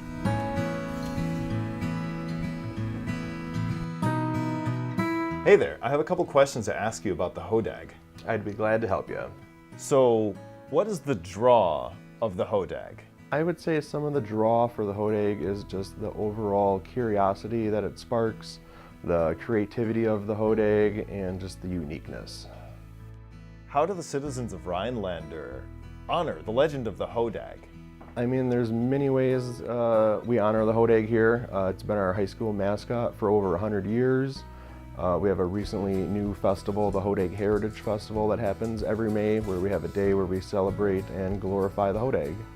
What does the hodag mean to the people of Rhinelander? The hodag means quite a bit to the city. It's been around for every generation that's alive right now. We've grown up seeing these creatures. We have them everywhere in town. They're on our cop cars, our fire trucks, our water towers, and we even have stained glass hodags in our churches. So we're pretty serious about our hodags. So, how has the legend of the hodag been passed down through the generations? I would say that it's been passed down through several different individuals over the course of time. Some that put on reenactment performances of the hodag at local events. There's many businesses around town that are named Hodag Express Lube or Hodag Auto Credit. Hodag is just everywhere. And why is it important to keep telling the story of the hodag?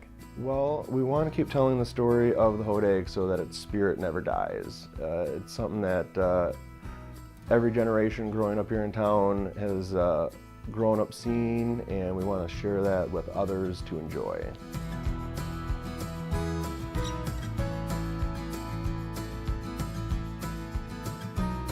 Thank you so much for the interview. I appreciate it. Yeah. You have a wonderful day. Yeah, you too. Glad to help. As I began heading home, I stopped at the Chamber of Commerce to look at what seemed to be the largest hodag statue. There I realized that although I didn't find a living hodag, I learned much, much more. I can tell you I feel it. I can tell you I feel it. I can tell you I feel it too. I can tell you I feel it. I can tell you I feel it. I can tell you I feel it too. Tonight at 10 on Channel 36, Milwaukee PBS. Missed any of today's shows? Scan the QR code to watch all of Student Operations 2025 on the Milwaukee PBS YouTube channel.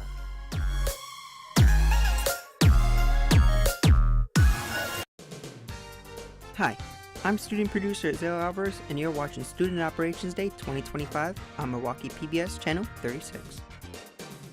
This is WMVT, Channel 36, Milwaukee PBS. The following program was produced by students enrolled in the Milwaukee Area Technical College Television and Video Production Program. The content is student-produced and does not necessarily represent the views of the Milwaukee Area Technical College or of Milwaukee PBS.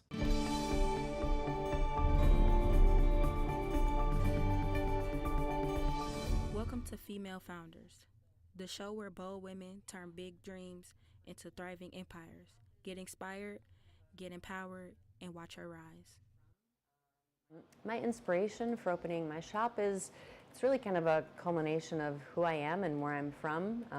My parents come from this background. I lived in places, worked in wine and cheese and food for a long time, and I always had this dream. It didn't just come to me one day. I felt like I always had this dream, this idea to open a cheese shop in my home, in Milwaukee, where I'm from.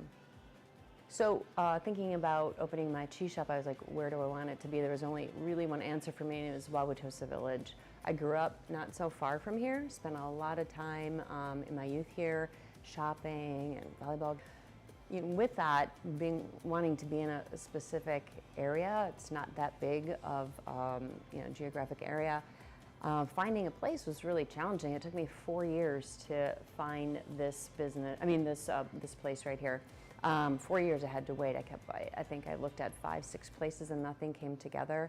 So finding the location, the actual space was a big challenge. But honestly, that was kind of the first of all the challenges. After that, it just kept going from renovating the space, finding the balance of the money that I had to do that, really working with contractors and things I hadn't done before. So the physical space was definitely the biggest challenge. The product, customers, and all that, I had plenty of experience in, and that was easy. It was really getting it open and balancing the physical space and the money, and getting the money and bringing those two together. There are so many cheeses, and deciding what to put in my cheese case can be overwhelming, but also knowing kind of how to present that to customers, I think makes it a little bit easier for me because of that experience. So we are in Wisconsin, Wisconsin's Dairyland, or America's Dairyland, but I do have Wisconsin cheeses, and we do focus on kind of the best of Wisconsin, but a lot of the cheeses I have are from Europe as well, and different parts of the United States. So kind of finding the best of people that I've had relationships with, new producers. Quite a few of our Wisconsin cheeses are new producers and new cheeses. We love that communication and connection with the producers right here. And then the rest is really finding a balance of different styles to meet customers' needs across the board. Yeah, so to me, a cheese shop, the cheese is the foundation of the business, but there's all these other things that go with it. And it's really about the food and the whole experience together. So our cheese case, again, is kind of the center of what we do here, but then we have cured meats, charcuterie, things like prosciutto, mortadella, salamis, and whatnot. Specialty things, specialty items, crackers and jams, but also pastas and sauces and things like that. All, again, a bit local, but international as well. And then wine. So the wine is definitely a complement to what we do here. So altogether, you can come in and you can get a lunch, you can get a dinner, you can do quite a bit of your shopping here at the end of the day. It's fun to have cheese merchandise, right? So we've got cheese boards and books and our t-shirts and our towelettes. Just a little design that we created, Curd Nerd. People, we're so proud in Wisconsin of our cheese and our cheese heritage. People love to walk away with something. People who are from here but don't live here anymore, they love to, I'm from Wisconsin, I love cheese, and wearing merchandise like Curd Nerd, having towelettes in their home bags is really fun for them. So, I think there are a lot of challenges to opening a small business, a lot. I mentioned a couple, right? So finding a space, the right space with the right landlord for you, the location of where that is, and the money and really understanding what it means. I took quite a few classes at WIBIC. I think a lot of people are familiar with that wonderful organization. I took classes how to do the numbers, P&L, cash flow, all of that. And I got my initial loan from them as well. So that whole process of learning about the money in a different way than I had experienced. And I thought, you know, I knew it, but oh, it's so much more in depth than that. And getting that guidance from them was great, but then getting the money and how to use that. So that's just kind of the first part of the challenge, right? And it's a big hurdle, I think. For a lot of people, you really have to understand what you're getting into. A lot of businesses fail, and I think the more you know, the better your chances are. And then, you know, you open, then you have to find your customer. You have to tweak things. Then things like COVID come about, and you totally have to change, you know, every day what you're doing. So it's a day-to-day sort of challenge, and you have to be really flexible and understand where you are, who you are. A lot of people kind of want me to be a restaurant. I'm not a restaurant, I'm a retail cheese store, so you have to stay focused on your mission, you know, what you want to do. And when it's challenging and difficult, you have to remember why you do it. I think sometimes you can get really frustrated with all these challenges, but you have to go, why did I do this? Right, you know, you have to be very passionate about what you want to do, because that's really what drives you on a day-to-day basis with all the challenges, and there are a lot. I think women have an extra challenge in owning and running a small business. We could talk about where to get the money from and the finances. I think there can be challenges there. But really, I think the biggest one for me is being a mother. And also, I was taking care of my mother, and I had a young child, and I was a single mother. All these things in addition to having a small business, which, you know, takes a lot of time, especially initially, but then being a mom and being a good mom and doing all those things that you want to do, and the rest of your family. Women are, you know, mothers are caretakers, and I take care of my shop, but I have other people to take care of. So finding that balance of the business with family and then yourself and your needs, I think is an extra challenge that women have. When I first rented the space from the owner, this is the original firehouse in Milwaukyssey. It's a historical building, really beautiful. So I started renting, and by the time I opened, it was close to a year. It was like 10 months. It took a really long time to kind of convert the space and, you know, get the money, get things moving, all the approvals that you need to get, especially with the food business. Licenses, all of that, it takes quite a bit of time. So it took about 10 months, much longer than I had anticipated.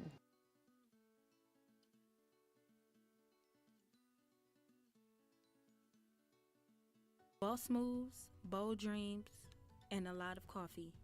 Get ready to meet another woman who is doing it all and then some. I always wanted to own a coffee shop. And over time, I wanted to create a space where people can find their why, their purpose, what drives them over their experience with coffee. Most of us find those things drinking coffee. It's one of the first things we have in the morning.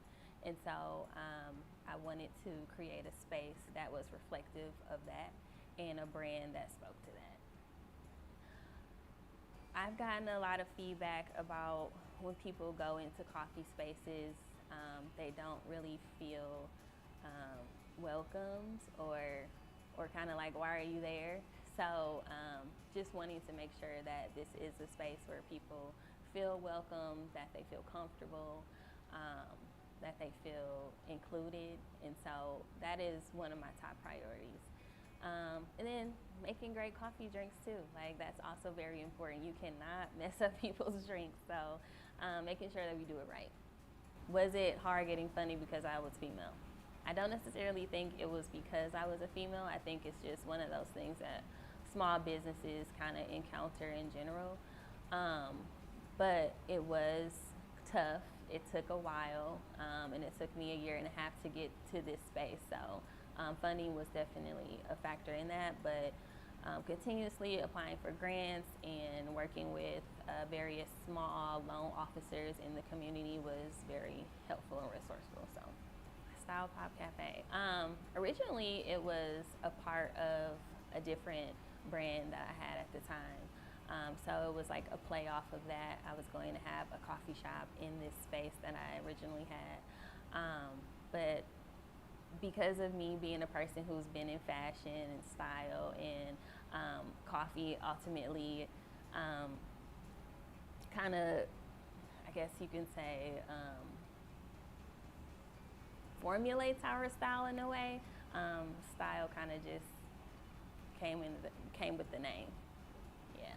So Style Pop is an LGBT ran business, and so we wanted to be in the neighborhood that reflects the LGBTQ community. So it was like the perfect place for us to open up. It's also a very diverse neighborhood too. So you get a little bit of everybody over here, and our business reflects that. And so Walker's Point was just perfect for us to open up in. What advice would I give a woman who wants to open up a small business? To be resilient. Resiliency is very important if you want to grow in any small business. To network more and connect with other female entrepreneurs. I will say that a lot of my growth has been attributed to the support that I've had from other women entrepreneurs and just other women in general. So I think that is one of the most important things to have is a really strong support networking system.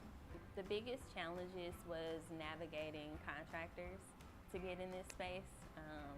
I did experience some traumatic, experiences with that and challenges with that.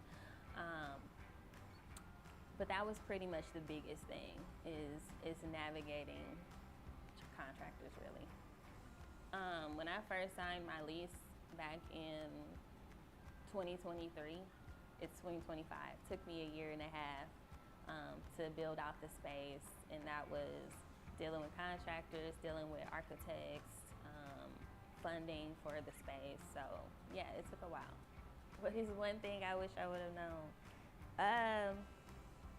What it looks like to build a space completely from scratch. Like, you don't know what you don't know when it comes to city permitting and licensing and dealing with contractors. You don't know those sort of things. So really being diligent in finding those resources and making sure that all the dots connect before going into it. How do I balance my personal life and work life? I am definitely still learning that. We've only been open up for about 2 weeks now, so it's a new, different balance. Like before, we were just doing a lot of pop-ups and things like that and catering, where it was like one-offs, but now it's like an everyday thing. So yeah, I'm still learning it. She builds, she leads, she conquers. This is the spotlight on fearless women entrepreneurs, rewriting the rules of business. So the services that we offer here are eyebrow threading, waxing, eyebrow semi-permanent makeup, which is called microblading, so we tattoo the brows on.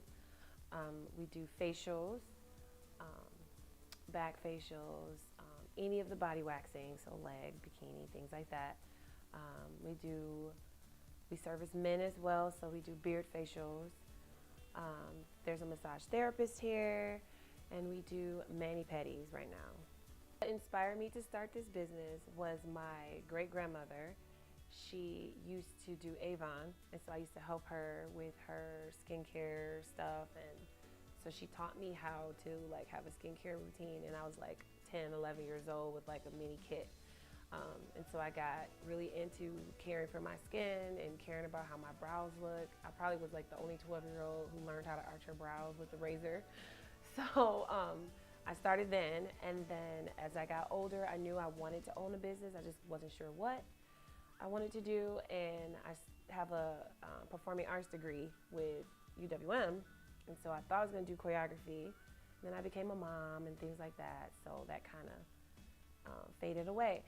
So then I tapped back into caring for my skin just because I naturally do it, and I found out MATC had a program. I signed up for it. Actually, I started with brows. I used to just rent chairs at salons, and I would only do threading. And then I decided I wanted to expand to an actual spa. So when I created the name, it was threading and spa, but I was only threading for about the first like 4 years of my business. And then I went to MATC and got the esthetician certification. So my top priorities when running my business day to day are making sure that I'm allowing time in the day for my sons. I have 3 of them, and so I want to make sure that I'm not working all day and I don't spend any time with them. So I try to gauge my appointments based off of when I have them and what they have going on that weekend. The other thing is making sure that my clients all feel like they are the only client I have in that moment. So I have appointment only, so that no one is really sitting here waiting around. Like you come in and it's just usually just us. So it seems like more of a boutique feel. And just making sure I'm giving good service and keeping my place clean and things like that. The woman, it was a little hard finding funding, not because of the lack of funding, I think, more so of the lack of knowledge of where to get the funding. So I had to do a lot of work talking to a lot of men to figure out like, hey, how do I get this started? At the time, I didn't know a lot of women business owners, so most of the help that I received on telling me where to go and what to apply to, and I'm still trying to find funding sometimes, has been men. So I know that WIBIC is a really good place to start, and they have so many like classes and programs, which is where my business started. I started there first, and I learned how to make a business plan. They had like this free class. And so I know that they give you access to a lot of it, but like out here, it's like who you know. And so in the city, it helps a lot to be connected to other business owners, especially of color, because they can kind of give you the ins and outs and like the backdoor ways to meet people as well. The advice I would give to another woman who's trying to start a small business would be to have a really good business plan. Like I said, WIBIC is a really great place to start with that. They will help walk you through at least that part of it. When you get a business plan, like write out your steps on what your end goal is for your business, and then figure out what you need to do to get to that end goal, and then try to move in sections instead of overwhelming yourself with the whole picture. Join like small women business owner groups on Facebook or online. Go to these events like the Milwaukee Business Journal has a lot of events. If you can tap into those, then you can meet a lot of people.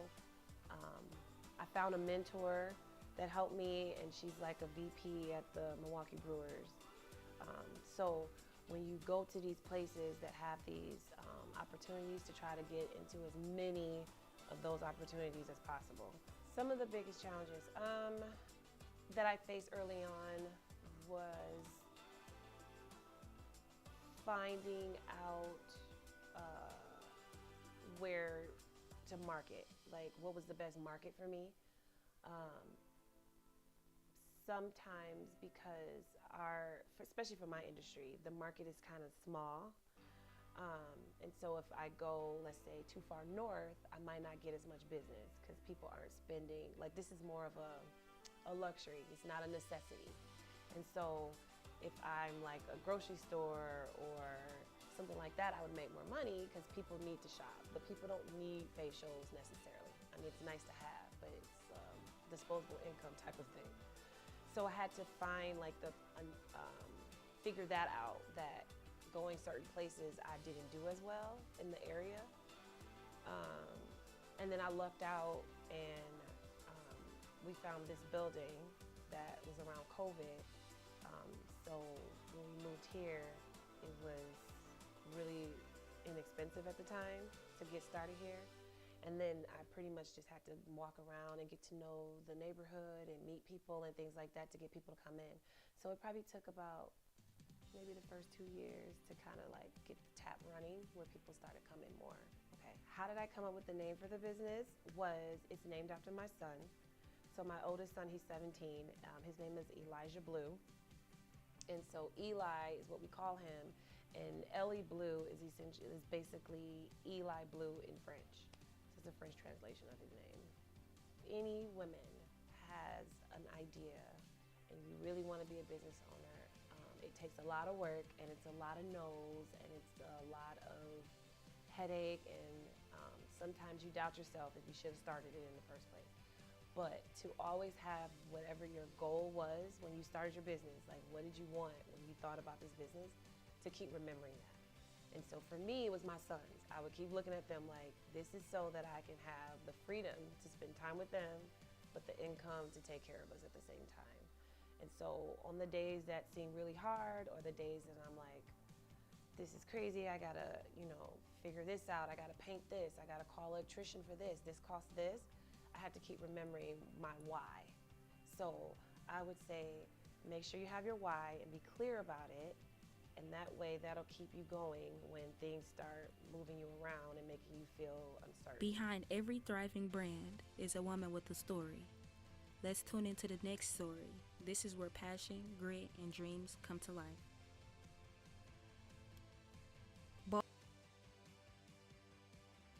When my son turned 3, I was living in Houston and I don't have a lot of money, but that summer my grandmother gave me her mixer, and I was throwing him a birthday party, so I do like they don't do the low grade parties anymore. I call it low grade. It's not like over the top, but I used the pound cake recipe on the pound cake box to make him cupcakes for his party.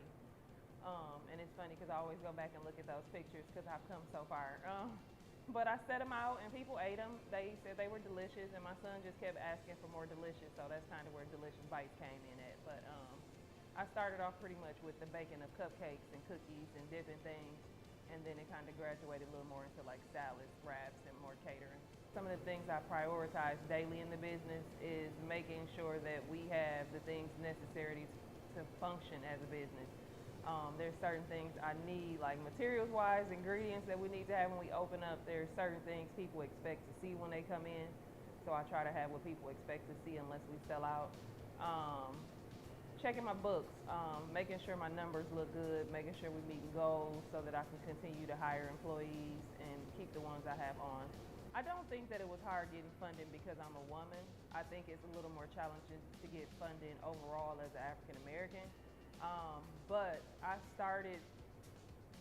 moved into this space around the time of the pandemic. So there was a lot of money out there around and during the pandemic. And it's funny, I tell people all the time, they're like, ooh, where's the grants? Grants were really far and few before the pandemic. So it was a lot of grant money out during the pandemic that was a lot more accessible and easy to obtain than traditional funding. So I did not pick the area. My sister was looking on Craigslist, and I wasn't even looking for a space.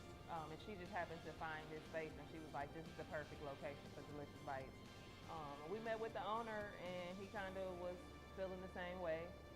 We signed the lease. It took a little, like 17 months to open. Like we signed the lease, and it took about 17 months after that because we signed the lease during the pandemic. So any equipment I needed was taking 12, 14 weeks out to be shipped in. It might be like one piece is 14 weeks, and then later another piece is gonna take another 16 weeks. So it took a long time. The advice I would give to any woman who wants to start a small business is make sure that it's something you want to start, not just something that because you did it well, people said you should start a business. Making sure that you know what your numbers are and if it's actually gonna be a business or a hobby. Don't quit your job. That's one of the things people say, quit your job and just jump out there, but then you're in survival mode and you are anxious and unregulated because you don't know when your next money is coming, because entrepreneurship is a true roller coaster. Some days it's up, some days it's down, but most days it's good. When I first opened my business, I didn't have any challenges because I was just catering, and I would do orders as people submitted them. I feel like one of the bigger challenges of being in the storefront is now I have to wait for people to come in. When I was catering, it was money coming in and I knew what was happening. Now being in the space, people are always like, you should open up a store, you should open a restaurant. But the thing is, now you're in here and you're waiting on people to come in. So for me, I feel like that's probably the hardest thing. Like in here with what I know is great stuff, but just waiting for people to come in. I always feel like whatever setbacks are happening for a reason. Like I don't think that bad stuff happens to us for a reason. I think that we typically focus on the bad more so than it might be preventing us from doing something else.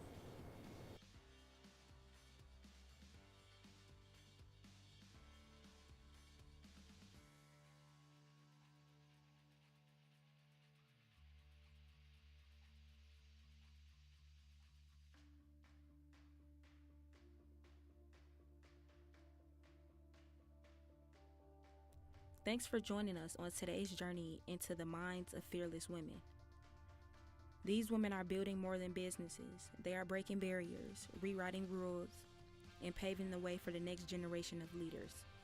If their story inspired you, share it. If it sparked something in you, chase it. Because the world needs your voice, your vision, and your fire. This isn't just a show. It's a movement. Keep building, keep believing, and remember, you've got everything it takes to lead.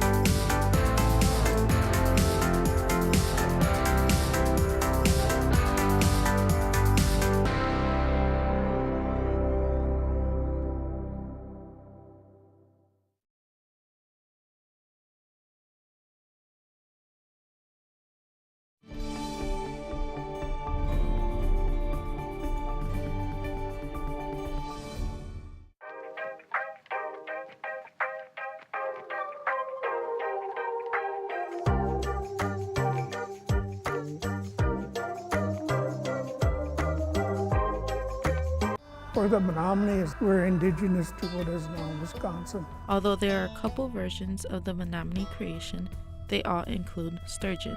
It was said that after the first catch of sturgeon, there was a huge ceremony. Even though it's just food, it's such an important aspect. It's a part of revitalizing the culture. At one point, when the dams were built, it was taken away from us. Today at 1 on Channel 36, Milwaukee PBS.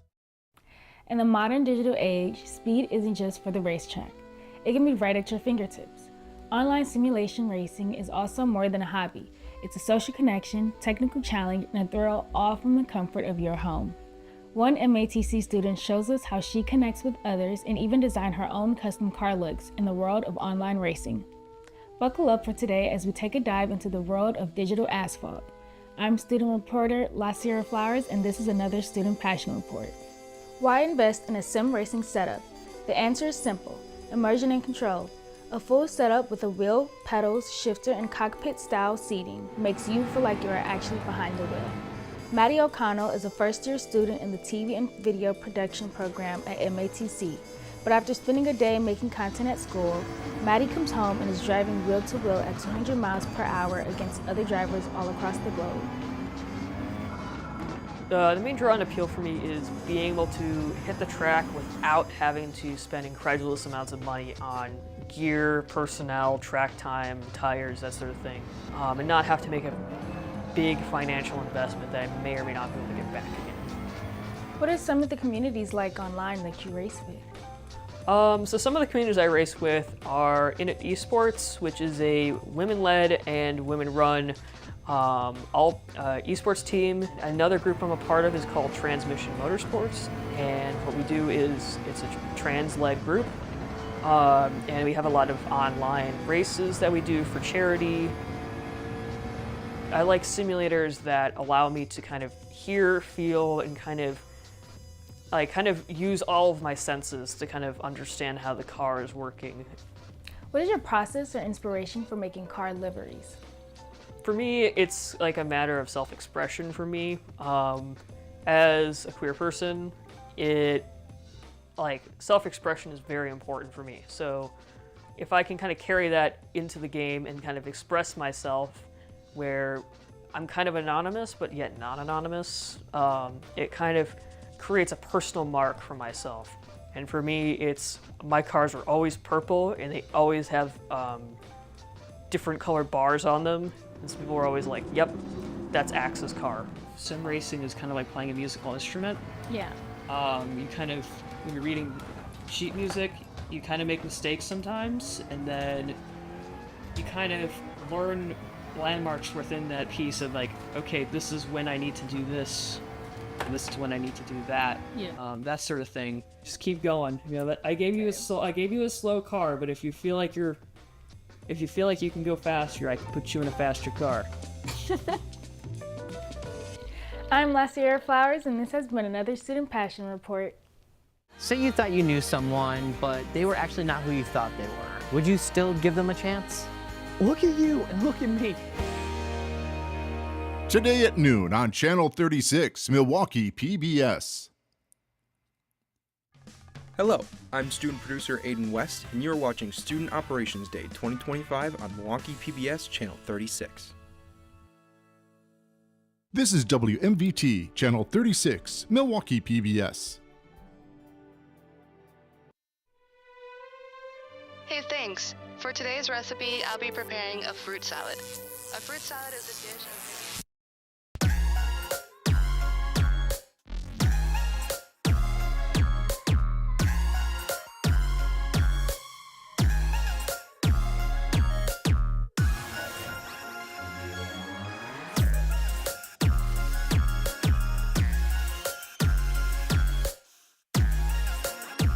The following program was produced by students enrolled in the Milwaukee Area Technical College Television and Video Production Program. The content is student produced and does not necessarily represent the views of the Milwaukee Area Technical College or of Milwaukee PBS.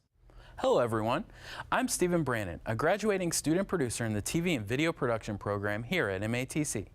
The content you'll see today is completely created by us, the students at Milwaukee PBS.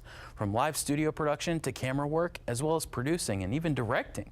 We do it all. Please stick around as we take over Milwaukee PBS for this Student Operations Day. Coming up next is my show, Eye of the Beholder. Thanks for watching.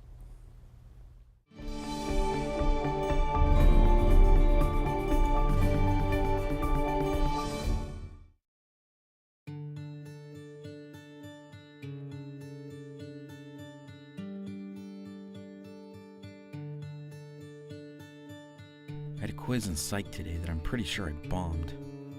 Psych is the worst. You're crazy. Psychology is the best ever. You know, I want to be a psychologist one day. Okay, but that's kind of a deal breaker for me. So then you know what he does? He starts dancing around in the parking lot singing sappy pop songs. Did you at least get him home safely? Yeah, I stayed there to make sure he didn't try to drive home. You're so thoughtful. You mind telling my mom that? She sure doesn't seem to think so. But you are. At least I think so. It must be really cool being a college student. You want to be a psychologist? Why aren't you going to school? Because unlike you, I have a full-time job. I can't afford college right now. It's not like my mom and dad can pay for me to go either. Mine don't either, to be fair. I'm on student loans. Oh my god, I probably sound like the most condescending person right now. No, you can never be condescending. I know you well enough to know that at least. Speaking of knowing each other, when are we going to finally meet face to face? We've been texting back and forth for almost a year now. I mean, I don't even know what you look like yet. Can't you at least send me a selfie? I will when you do. I've looked through every social media in existence and there's no sign of an Aqua Girl 76 anywhere. Except for a 12-year-old girl who lives in Malaysia. You don't live in Malaysia, do you? Nope. Totally American. And I'm not 12 either. As far as why you can't find me, it's because I don't use social media. I've told you that. It rots your brain. Then why do I have straight A's? Oh, you're in rare humor tonight. So come on, when are we gonna meet?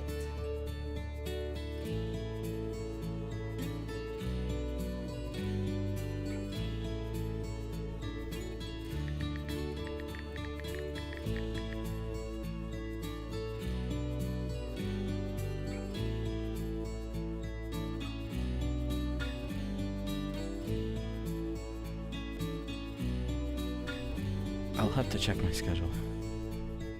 I'm free Saturday.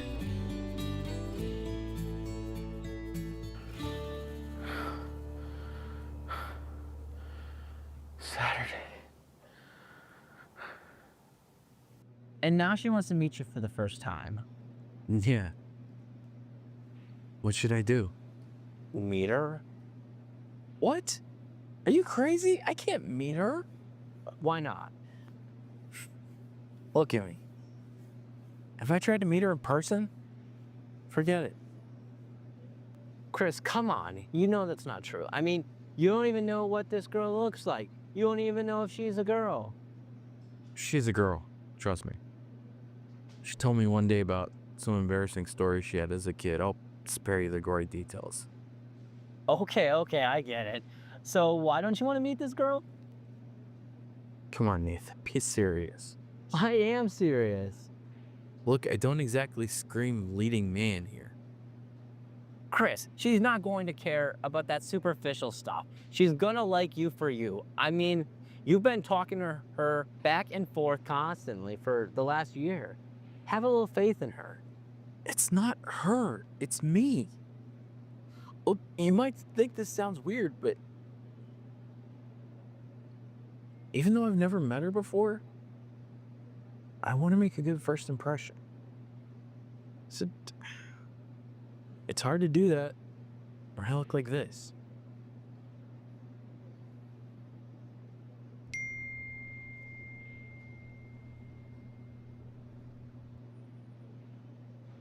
She looks like this. Wow. She's pretty cute. Of course she is. She's perfect. Uh-oh. What is it? She wants me to send a photo back. So send one. No way! Especially now that I know she looks like this. I'd be a dead man walking. But what if I send her a picture of you? Oh yeah, that'll definitely work. Except one thing. I'm not you. I'm no genius, but I figure she probably wants a photo of you. Luckily, I happen to have a photo of a really good-looking guy right about here. Chris, don't you dare. Too late. Already sending it. Chris. That wasn't cool. You know, I could work with this. Oh no. No way. Chris, forget it. Nathan, please. Look, I need a win. For once in my miserably pathetic life. Why do you need my face to get a win, though? Please, I wouldn't be asking you this if it wasn't super important to me. What would you be expecting me to do? Just meet her one time. Well, that's all I'm asking. Please, I'll give you $100. This girl really means that much to you. Yeah, she does. Even though you've never met her.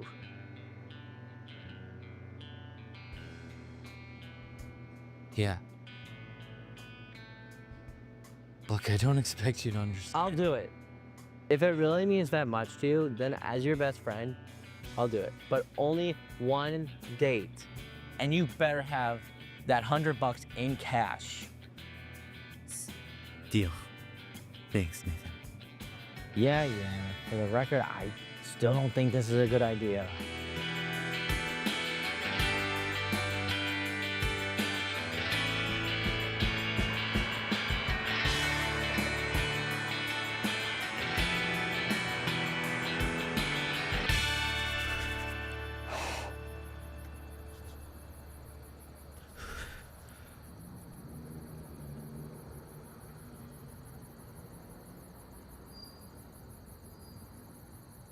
Bobcat? Aqua Girl? Yeah, I'm Nikki. Chris, it's good to finally meet you face to face. Yeah. So, you like bowling? Bowling's fun.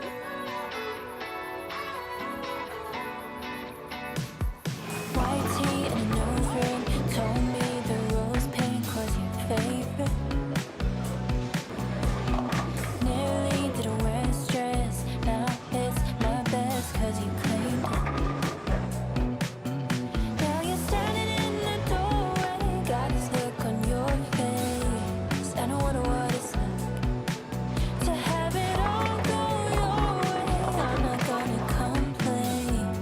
if it's me you like. Sweet like honey, sweet like wine. If you could let me back this time. Sweet like honey, sweet like wine. If you could let me be clear. So great. I can't remember the last time I had this much fun. Yeah, me neither. Let's do this again. Again? Yeah, I want to see you again. Sure, yeah. Good night. Good night. I'm so sorry. I just thought, I don't know what came over me. I'm sorry. No, it's okay. I mean, we should be taking this slow, right? Yeah, we've been talking for like a year now, but this is our first real meeting, you know? Why rush it, right? Right. Yeah. Goodbye, Chris.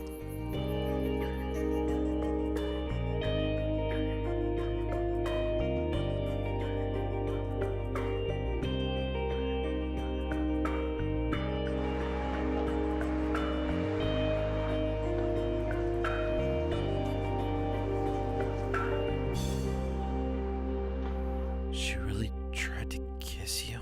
No, she tried to kiss you. Also, she wants to see you again. Well, you should see her again. Chris, I don't like this. I don't like lying to her like this. She doesn't deserve it. I mean, she's fun, smart, pretty, and you like her. No, this is about you, man. You're the one who asked me to do this, remember? One date. Isn't that what you said? I did my part. I know, but... I mean, how long do you think you can keep pulling off this idiot plan of yours? Till the wedding? Honeymoon? You expect me to have a couple of kids with her too? Nathan. Chris, you're my best friend, but this is just too much. I don't feel comfortable lying to an innocent girl that I don't even know. I'm out. Figure this out on your own. Well, fine. Who needs you?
So, let me get this clear. You want me to take her out and then, take her out? What? No, take her out, like on a date. Oh, all right. Oh, what would we do on this so-called, date? I don't know. Something fun. I'll let you know, okay? Can I show her my cockroach collection? No. Does she like wrestling? Because the thing is, I know big. No, no wrestling. She hates wrestling. I mean, it's bad enough I already got to figure out a reason why I suddenly look different. What would we do after? Nothing. What? Look, one date and then you say goodbye. That's it. Nothing else. What part of this isn't getting through to you? I don't know. Maybe I'm just saying this is a date. You know, her and I should get to know each other a little better.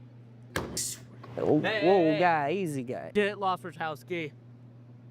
Who asked you? I'm making a very interesting business proposition with my friend Chris right here, eh? Let's just forget I said anything, Alvin, okay? Really? You dangle a beautiful maiden in front of me, then just reel her away just like that, eh? Hey, I'm not telling you again, Rachowski. Scram, or I'm gonna make you. I'll remember this when you're working for me at minimum wage, North. Losers. Seriously? What? You went to Alvin Rochowski as a plan B? My plan A bailed on me. What choice did I have? You had the choice of being a man and meeting her yourself like you should have done from the start, instead of pawning it off on me. I can't, Nathan. I just can't. A girl who looks like that would never accept someone like me. And you think that guy is a good substitute? No, I just... Why do you have such little faith in Nikki, huh?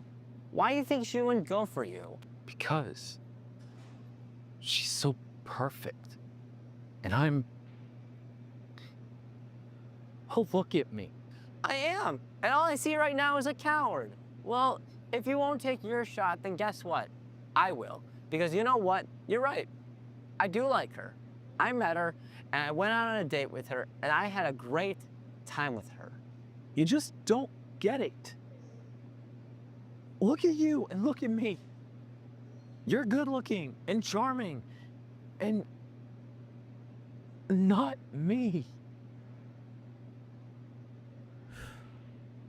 I'm not like you, Nathan, okay?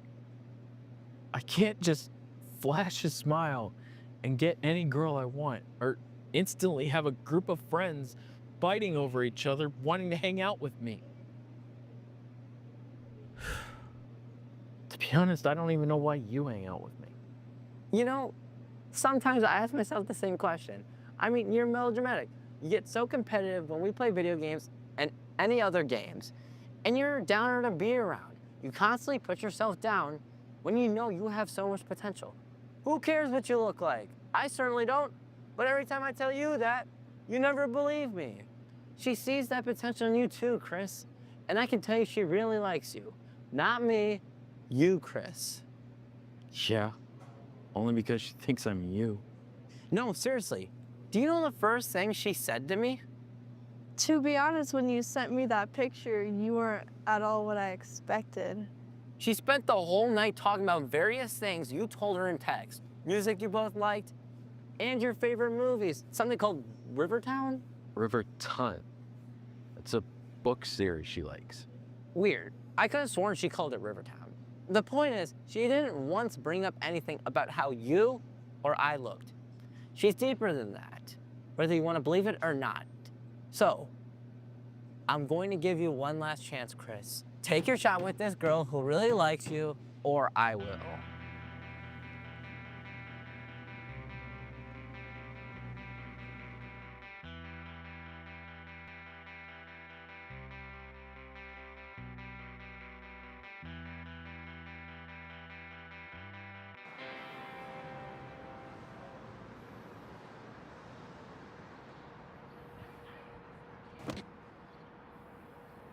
Hey. Hi. I should probably apologize for the other night. I mean, who just goes in and kisses someone like that? Probably think I'm pretty stupid. No, I honestly think you're pretty amazing. It's okay. No need to apologize. So do you want to like get coffee or something? Sure. All right.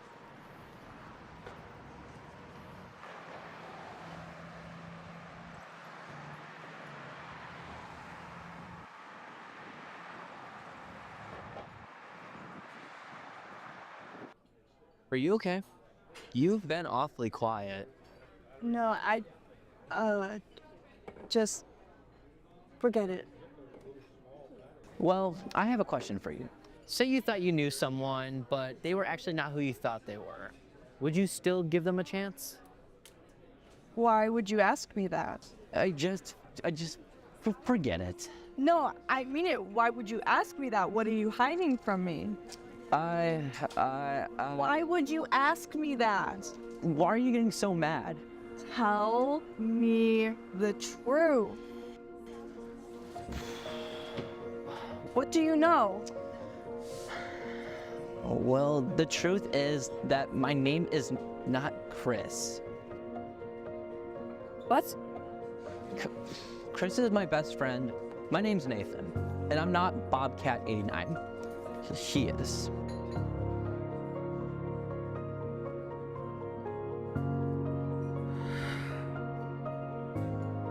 This is a bad idea. Nikki, I'm sorry, but I mean, you went on a date with me, right? Leave me alone.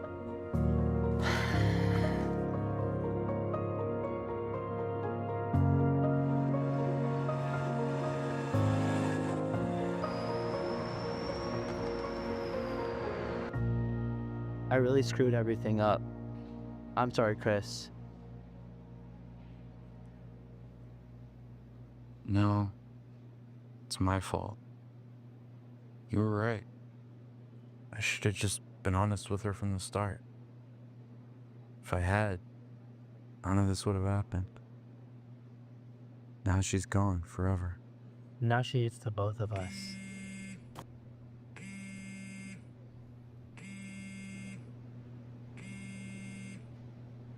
No, it's time to come clean, Chris. Talk to her and make it right. I can't do that for you anymore.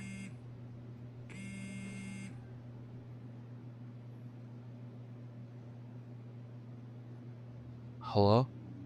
Chris? Yeah. Is this the real Chris? Yes. Tell Nathan I'm sorry I ran out on him like that, but I was just so scared. Nikki, I'm sorry I involved Nathan in this. He told me I should just meet you myself, but I didn't listen. I was afraid of if you knew what I really looked like, that... Meet me in the parking lot where Nathan and I had our first date. I have something I need to show you, and bring Nathan with you. Nathan?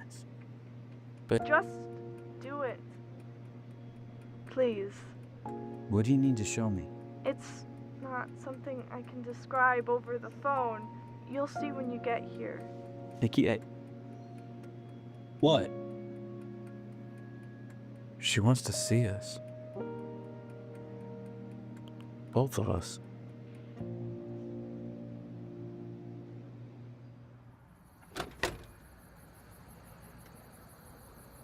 Nikki? Nathan? And you must be Chris?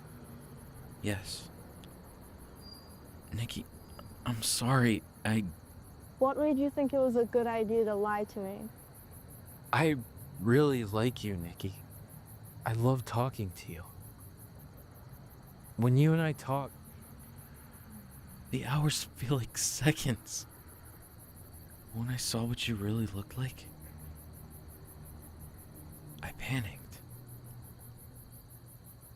I thought someone who looks like this wouldn't have a shot of being with someone who looks as beautiful as you.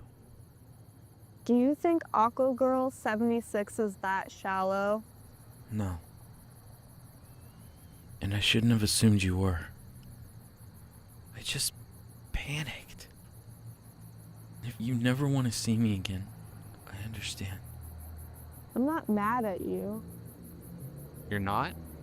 No, you're just insecure about your looks. So is she. She? Wait, who are we talking about here? Nikki. Nikki? The truth is, Chris, you're not the only one who's been lying. I'm not Nikki. My name is Beth. Nikki is my cousin. She's the one you've been talking to, Chris. She's Aquagirl 76. Yes. Wait, so you guys are really pulling the same stunt as us? I started for getting your hopes up. That's why I got scared and ran off. I thought that you figured out who I really was. But I wasn't lying. I really did have a good time on our date. Really? What about Nikki? When do I get to meet her? Does she even want to meet me anymore? She does. Right now. What? But Hi, Chris. Nikki.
Today at 12:30 on Channel 36, Milwaukee PBS. I like where this is going, guys. What else? What else? Wait, we can make a cooking show where they compete to make the best pasta. Who will rise? Who will fall? And who will set off the fire alarm? What did you do? Nothing. I'm just boiling my water. Dude, you gotta be kidding me. Oh, this is shut off now. Whatever.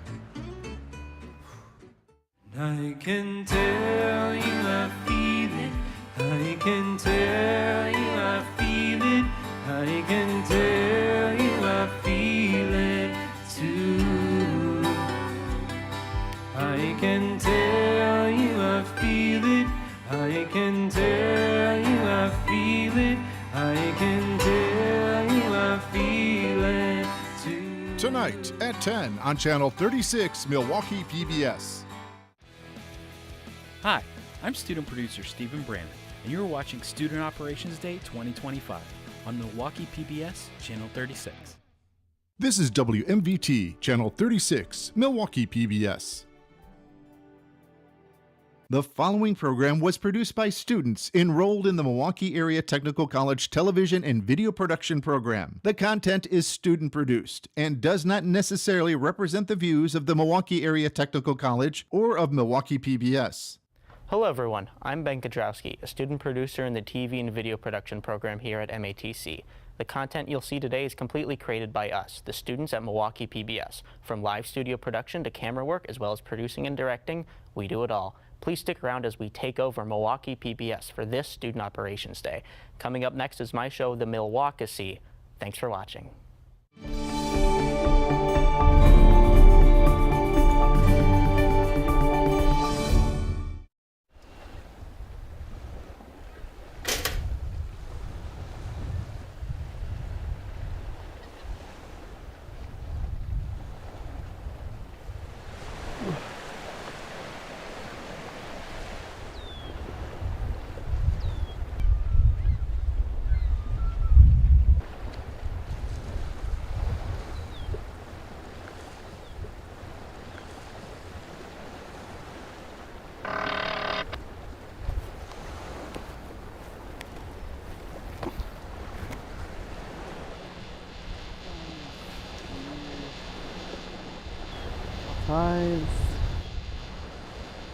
Five-year.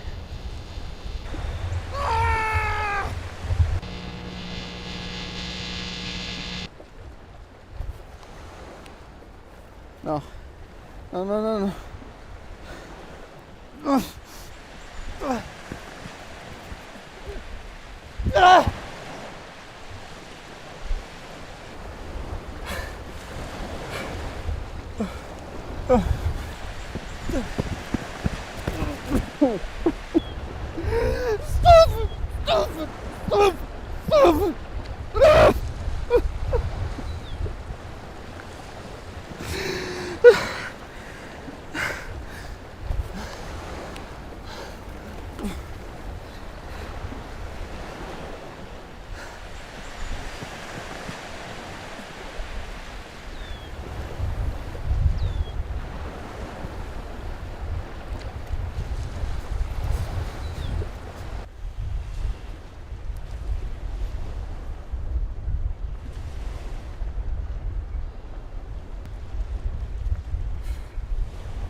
Excuse me. Hi, yeah, do you know where I am right now? Okay, do you know where we are right now? Lake? Right, yeah, I knew that, but where are we specifically? By a lake. Look, man, I gotta get going. I'm gonna be late. You are so frustrating. Are we anywhere near Milwaukee? I don't know, man. I'm from Chicago. Oh, great. Okay, so you don't even know where you are right now. I know I'm not at work, and I'm gonna be late. Do you have a vehicle at all? A bike, baby. Okay, cool. Can I borrow it? I have money.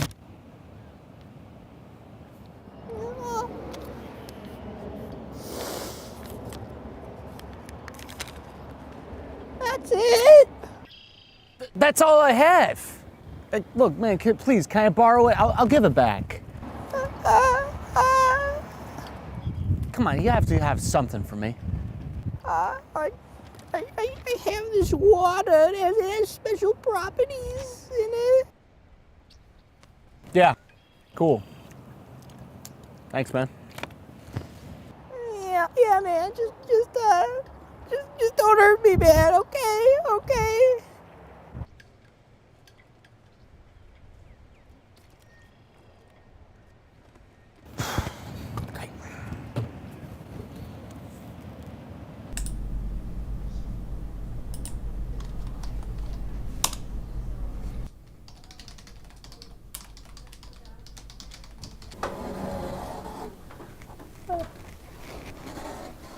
Hey, boss. I'm sorry I'm late. I ran into this real weird guy at the park.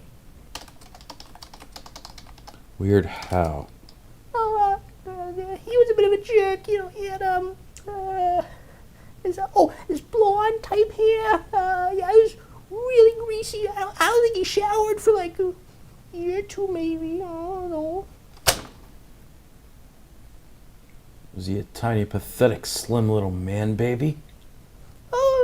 Yeah, me would say so. He was pretty small. Did he look like this?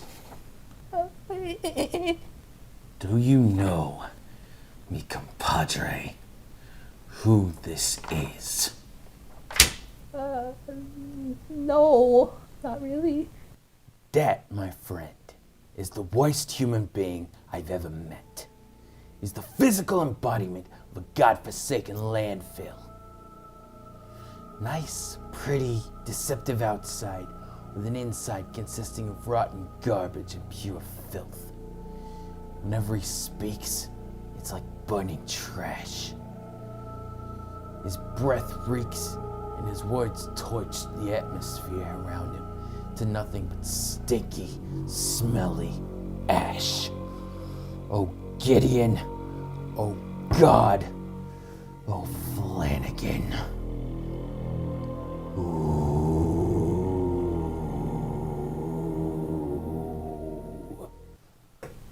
Oh, wow. Did he tell you where he was going? I think he said Milwaukee. Sorry about that. I see. Since he's in town, I think I'll take him down.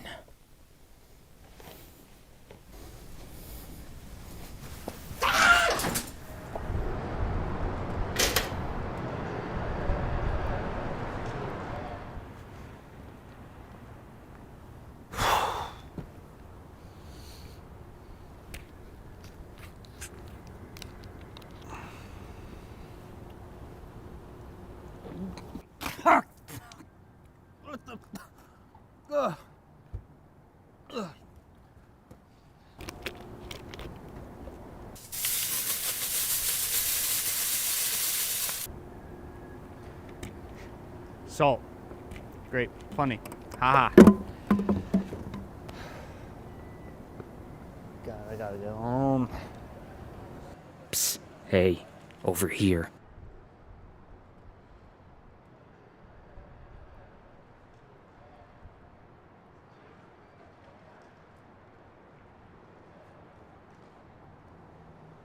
Real funny what happened back there, don't you think?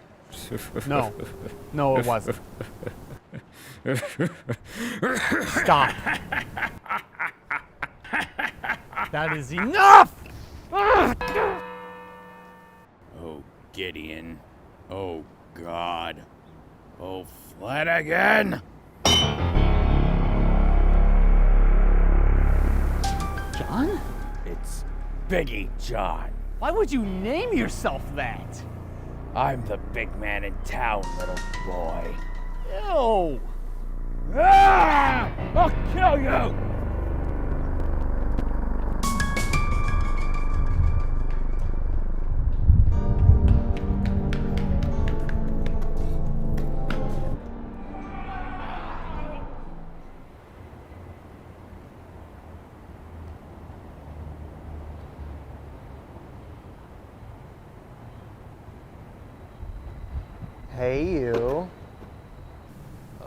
Hi. Why the long face? You're no horse. You're old Flanagan. Look, dude, I'm having a really bad time right now. You know, I can help you out. You can? Oh yeah. I know this town like I knew my last girlfriend. Let's shake on it.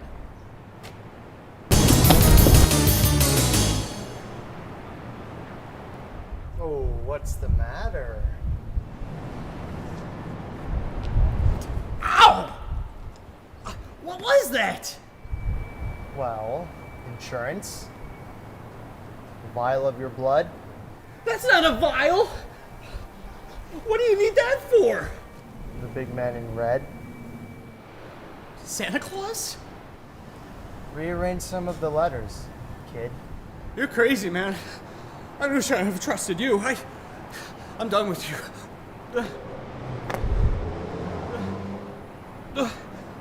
Why can't I move? Your time is soon, no Flanagan. Very soon. What the flip? How'd you do that?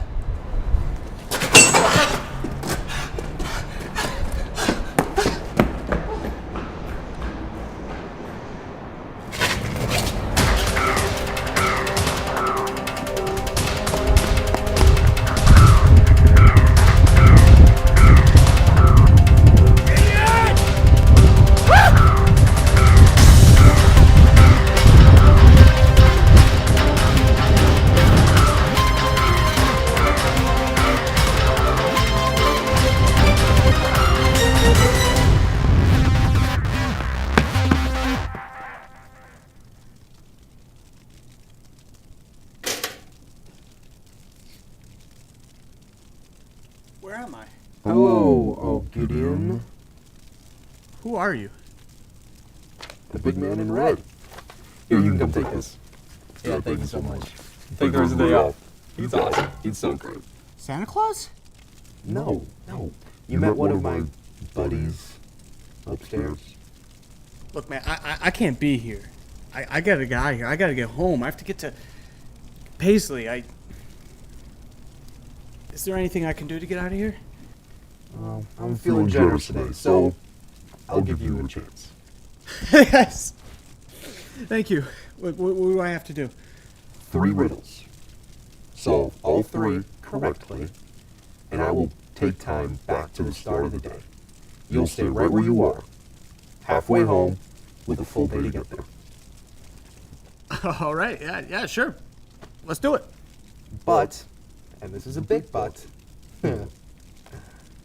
if you get one wrong, time stays the same, and you go back to the beach. Full marathon home, with half a day to get there. Sure. I'll do it. All right. Your first conundrum. What is the solution to the equation of 1 plus 1? 2. Correct. Way to go. All right.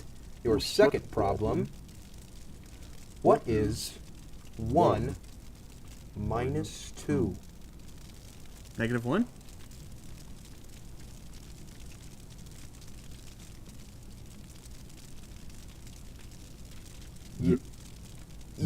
Yeah, that's correct. Good job. Way to go. All right. And for your last problem. Thank you so much again. You're great. Wow. I'm going to give him a promotion. Solve this.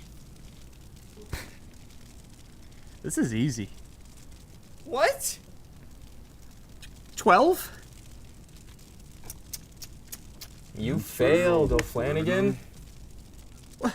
What about the other 2? I mean, I got those right. Come on.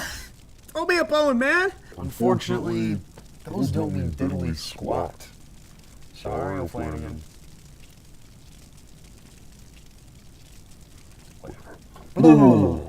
Wait! Ah!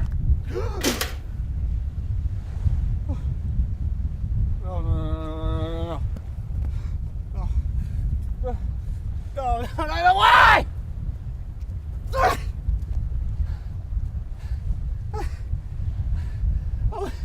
it that far. I did all that. I'm still stuck on this stupid beach. I can't do that. I can't do that all again.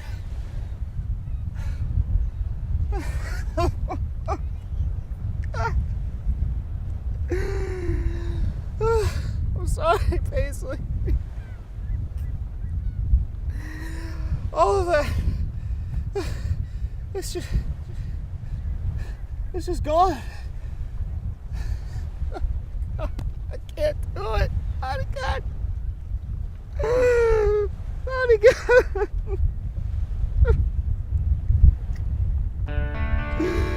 Not again. I can't do it. I can't do it.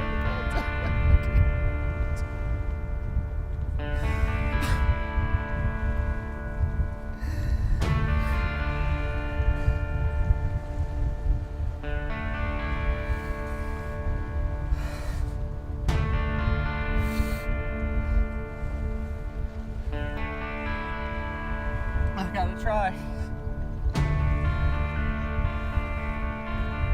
Gotta.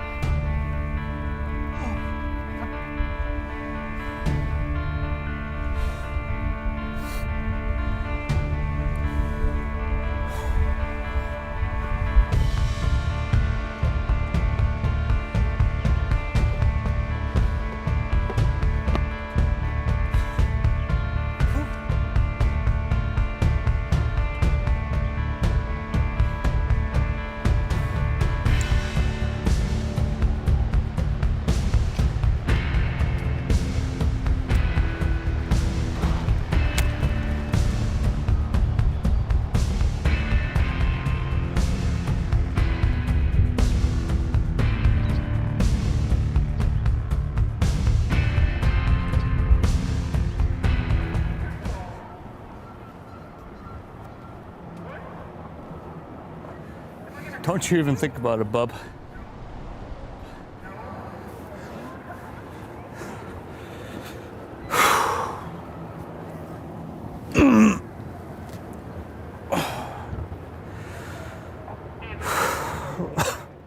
Too late for gifts.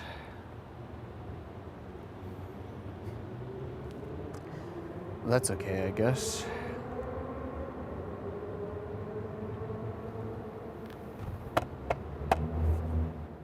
Did you think you could escape me, fool? No. No, it cannot. But ain't you afraid of me? Well, maybe a little, but no, not really. Why not? Take a seat next to me, John. What? No! No, I'm not gonna do that. I hate you. I'm gonna kill you. Your choice, man.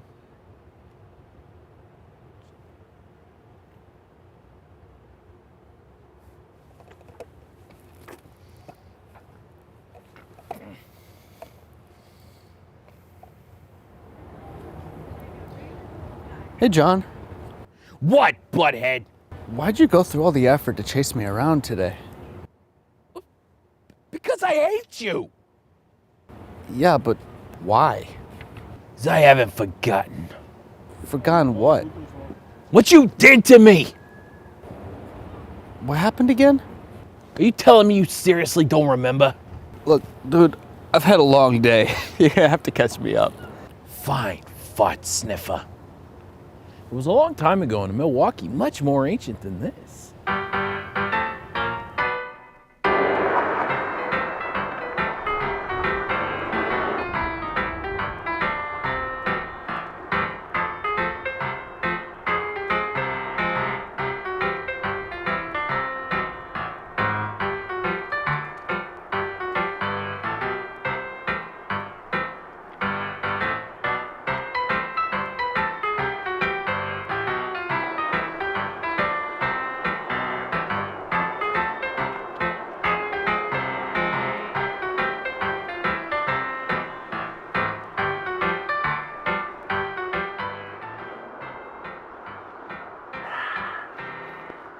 An early 20s kid trying to make it in the big city.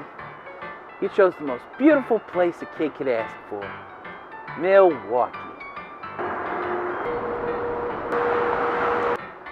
Yep, you've really outdone yourself this time, little John. Taking a bite at a Big Apple, the city of angels.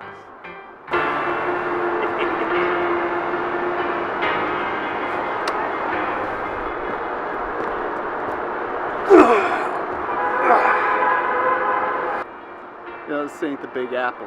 I'm sorry? It's more like a Big Brew or the Big Cheese, something like that. Oh, my apologies. I wasn't made aware. Yeah, because you're a big dummy. What? Yeah, dude, you're like 40, and you don't know that the Big Apple is New York. Yeah, I think you ought to try growing up. There's no need to be rude about it, and I'm not 40. Yeah, sure, whatever, pal. Why are you so rude? And why are you so stupid? You know, Milwaukee is clearly not for you, little man. So how about you get back on your bus and go home?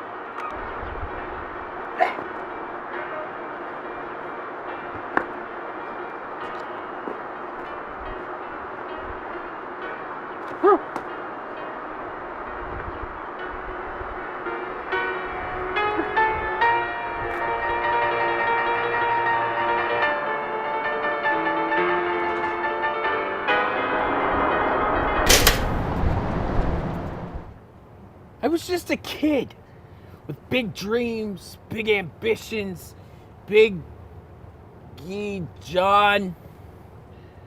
And I've been questioning those ambitions ever since that day, 6 years ago. I understand.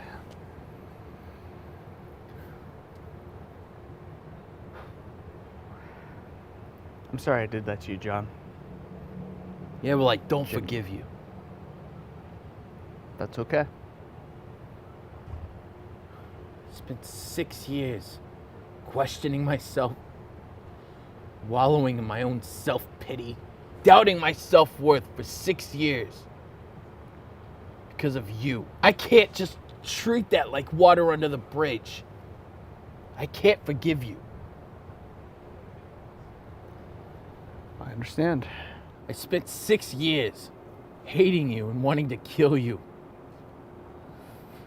But that wouldn't make anyone feel better.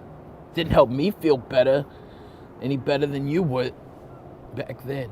So I ain't gonna kill you. But I won't forgive you either. That's fair. What are you doing in the city anyway? You don't really look like Milwaukee suits you. It's my anniversary. 5 years. Ah. Do you have a phone I could borrow? I just need it for like 5 minutes. Why? I just need to make a call.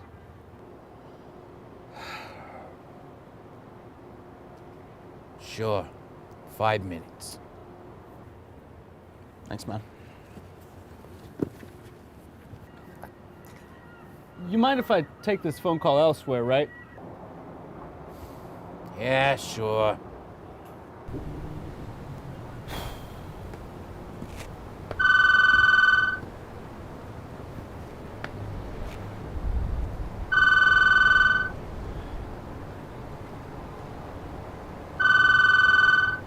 Hey, this is Paisley. I'm not at the phone right now. Probably out doing things. I don't know. Leave a message after the beef if that's cool and nifty and whatnot. Maybe I'll shoot you a call back.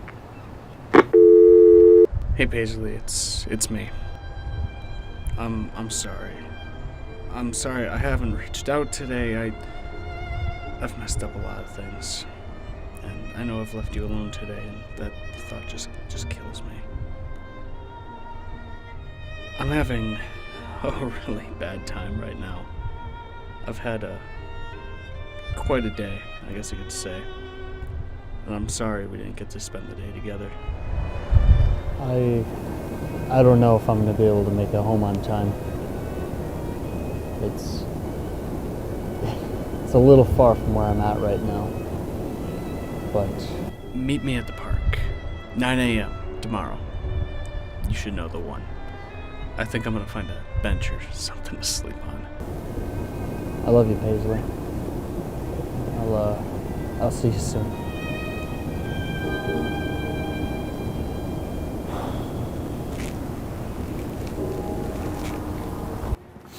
Thanks, man. I owe you. $100 right now. Dude!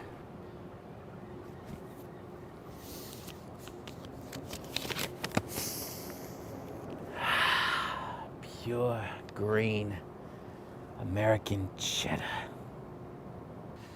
Enjoy the cheddar, man. I'll see you around. Have a nice one. You know what? I will, O'Flanagan. I will.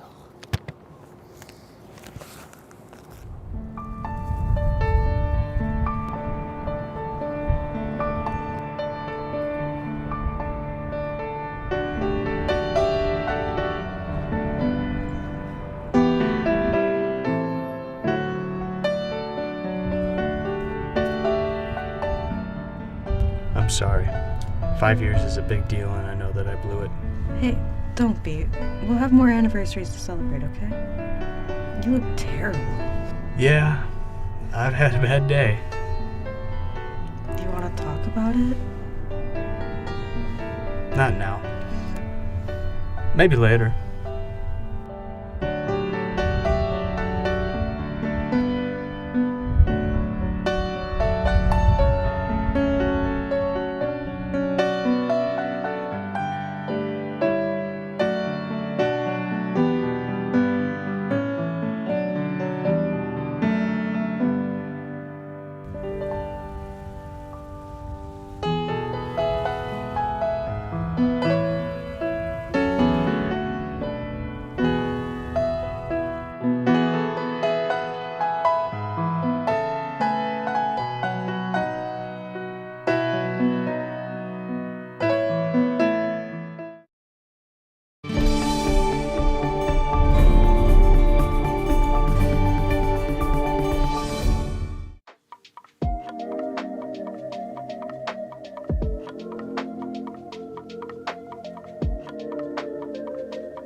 For the Menomonies, we're indigenous to what is now Wisconsin. Although there are a couple versions of the Menominee creation, they all include sturgeon.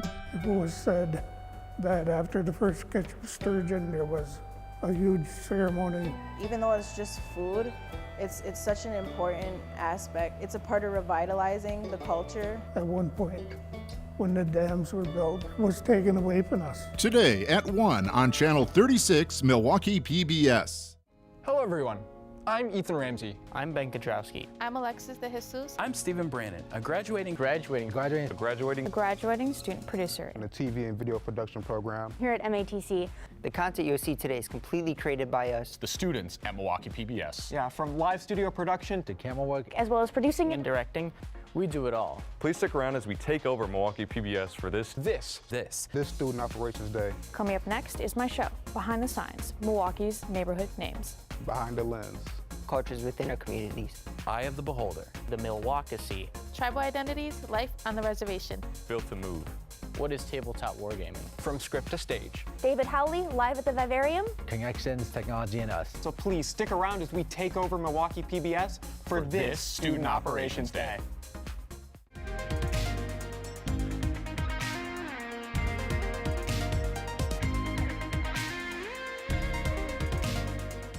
Tonight at 11:30 on Channel 36, Milwaukee PBS.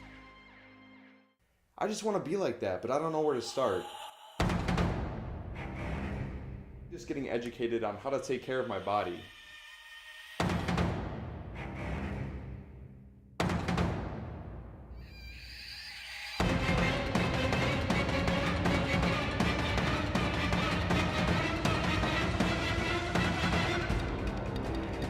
Today at 1:30 on Channel 36, Milwaukee PBS.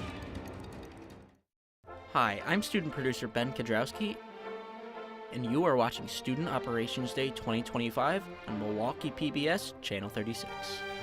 This is WMVT, Channel 36, Milwaukee PBS.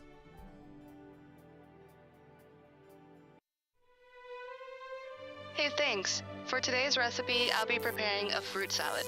A fruit salad is a dish of...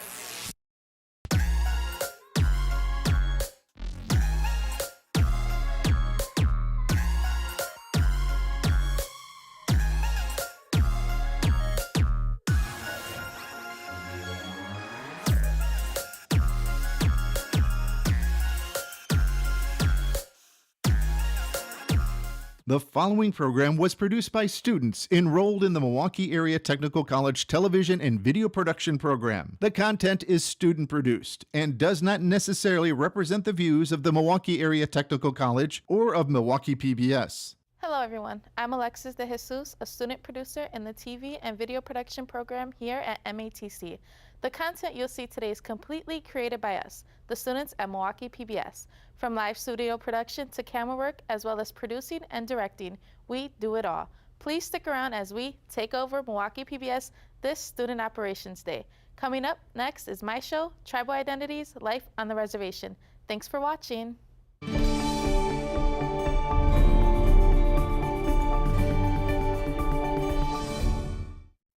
Native Americans have kept their traditions alive for many years. The 12 federally recognized tribes here in Wisconsin continue to show preservation to their culture as it deserves to be seen, heard, and appreciated, providing a sense of continuity for future generations. We dive deeper with the preservation officer and the head chef of a feast and their connection to the natural world. Stick around to find out what feast this is and why it is important. This is Tribal Identities, Life on the Reservation.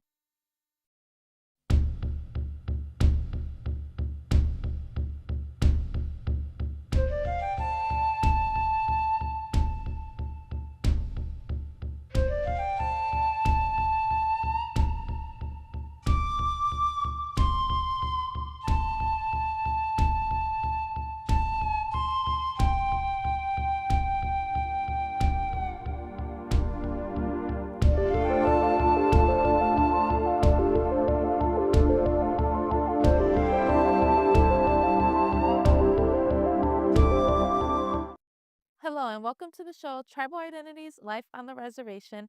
I'm your host, Alexis de Jesus, and I will take you guys along as we discuss the importance of keeping outdoor traditions alive in the Native American culture. One of the federally recognized tribes here is the Menominee Indian Tribe of Wisconsin. The Menominee people date back to over 10,000 years ago, having more than 10 million acres. However, throughout their treaties with the U.S. government, they've been reduced to 235,000 acres here in Keshena, Wisconsin, which is heavily forested and historically one of the most significant forests in the world. Chief Oshkosh was the chief in charge during the Treaty War. During a time when Native Americans were getting pushed out, he negotiated for the Menominee to stay on their land and not be relocated to Minnesota.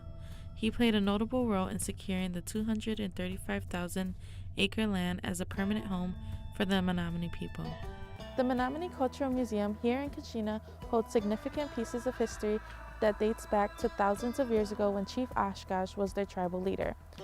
Dave Ingram continues to keep traditions alive while also managing the preservation of the tribe's cultural and historic resources. When we moved to this area, it was after the 1848 treaty. Was said that they were going to move us to Minnesota, and our chief said no. They wanted the rest of our lands, which we had to cede or sell to the U.S. government, of which we did. And Chief Oshkosh was the leader at the time. They said, there's a piece of land on the Wolf River. It's known as a wilderness. Let me move my people there. Nobody wants to live there. Instead of moving to Minnesota. The reason why I wanted this land, because around us, immigrant Europeans were using the land, cutting the trees down for farming and stuff. But when we moved to this reservation, the wilderness they were talking about was the trees. And they said that, well, we don't have to cut all these trees down. The Menominee practices a sustained yield approach, making sure that harvesting is done in a way that allows the forest to restore and provide a constant timber supply for future generations. Chief Oshkosh said if we start on the left, or on the eastern boundary of the reservation will be and cut the dead and down timber for uses of making homes and that sort. By the time we get to the west end, western boundary would be time to start over. And that importance of keeping the forest the way it was, not cutting it all down, because the Menomonies lived in the forest for thousands of years.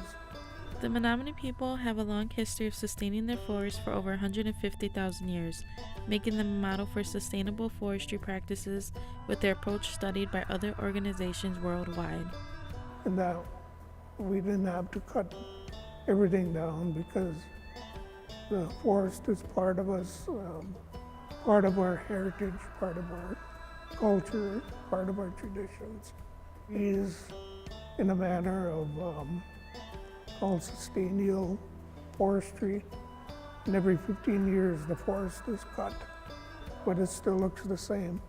And that philosophy came from Chief Oshkosh to preserve the forest the way it was. They were known for their reliance on water ice as it was a major food source. Men and women would go out in canoes on the lake and knock off kernels until the canoe was full. Once they got back to the land, the wild rice would then be dried or roasted over fire. It was harvested in the fall, and celebration and ceremony still happen to this day to give thanks for the reliance that wild rice provided. Creator gave us two special gifts at the time of creation, wild rice and maple trees, and said that we would always have those, which we do today. Monoma is wild rice, and these surrounding tribes called us people of the wild rice because we always lived in areas where there was an abundance of rice. And it was said that wherever the Menominees were at, the wild rice was there. If we moved to a certain spot, the rice would move with us. And I think that's why we're known as people of the wild rice. Alongside wild rice, they were also known for fishing. As spring starts approaching, so does the annual celebration of the sturgeon returning back to the Menominee Reservation. This tradition started centuries ago.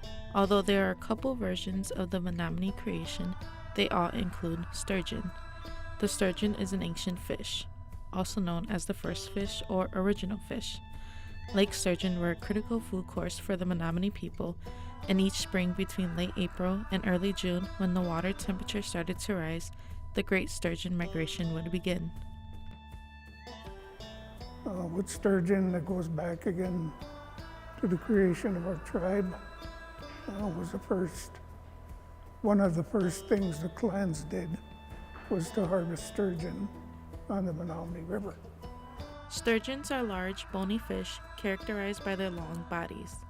They have bony plates, often called scutes, that run down their body in 5 rows, as well as their skeleton being primarily made of cartilage and not bone. This gives sturgeon a unique prehistoric look. And it was said that after the first catch of sturgeon, there was a huge ceremony, singing and dancing, and that we tried to keep that going to this day. In 1892, dams were constructed across the Wolf River below Shawano, hindering the movement of sturgeon to Kashina Falls. Without the Menominee people having any knowledge of it, this caused a huge cultural loss to the tribe. Kashina Falls is a place that is enriched in Menominee history and their traditions. The sturgeon that would come through the falls was a major reason why the Menominee chose their reservation site. 1992, the sturgeon ceremony wasn't done. It was taken away from us at one point when the dams were built below us. But a group of Menominee got together in 1992 and said, we got to get this back. We got to revive that ceremony, and it's important to us to keep that going alive so the future generations will know what we did. After the revitalization in 1992, the Menominee continued to negotiate with the Wisconsin Department of Natural Resources, who are responsible for regulating the fish and managing programs that ensures long-term sustainability. They're the ones that release sturgeon every year to the Menominee people so that their celebration can keep going. So what we did was, when we got the first ceremonial sturgeon from the DNR, we had a sturgeon release at Chickeny Creek right by below Kashina Falls. And we had a elder that still remembered the sturgeon ceremony, which he did at the falls. He learned that from his grandparents, and he performed the ceremony. We still try to do that today, ceremony for the sturgeon. Here in Kashina, Wisconsin is the 33rd Annual Sturgeon Feast, which celebrates the return of the sturgeon to the Menominee Reservation. The sturgeon play a huge part to the Menominee people as it's a vital part of their creation. The Sturgeon Feast is being held at the Menominee Nation High School. The celebration consists of a water walk, music, and dancing, as well as other cultural activities. A lot of preparation goes into this event, mostly in the kitchen preparing the feast. Wild plume is a fruit that is highly prioritized by indigenous people, serving as a source for food, medicine, and spiritual beliefs. Head chef Micaiah Alloway's purpose is to bring back food made with indigenous ingredients. One of my inspirations to Wild Plume is to represent myself, represent all youth, indigenous, male, female, and to uplift the community. So today I made braised buffalo, which is a Wild Plume specialty that we do. It's always asked for. And we also have smoked sturgeon, which is contributed by Medicine Fish Boys and the crew. And we also have wild rice. We also have roasted potatoes and carrots. We have a wojapi cheesecake mousse. And also we have for our beverages, cedar, strawberry, and apple water.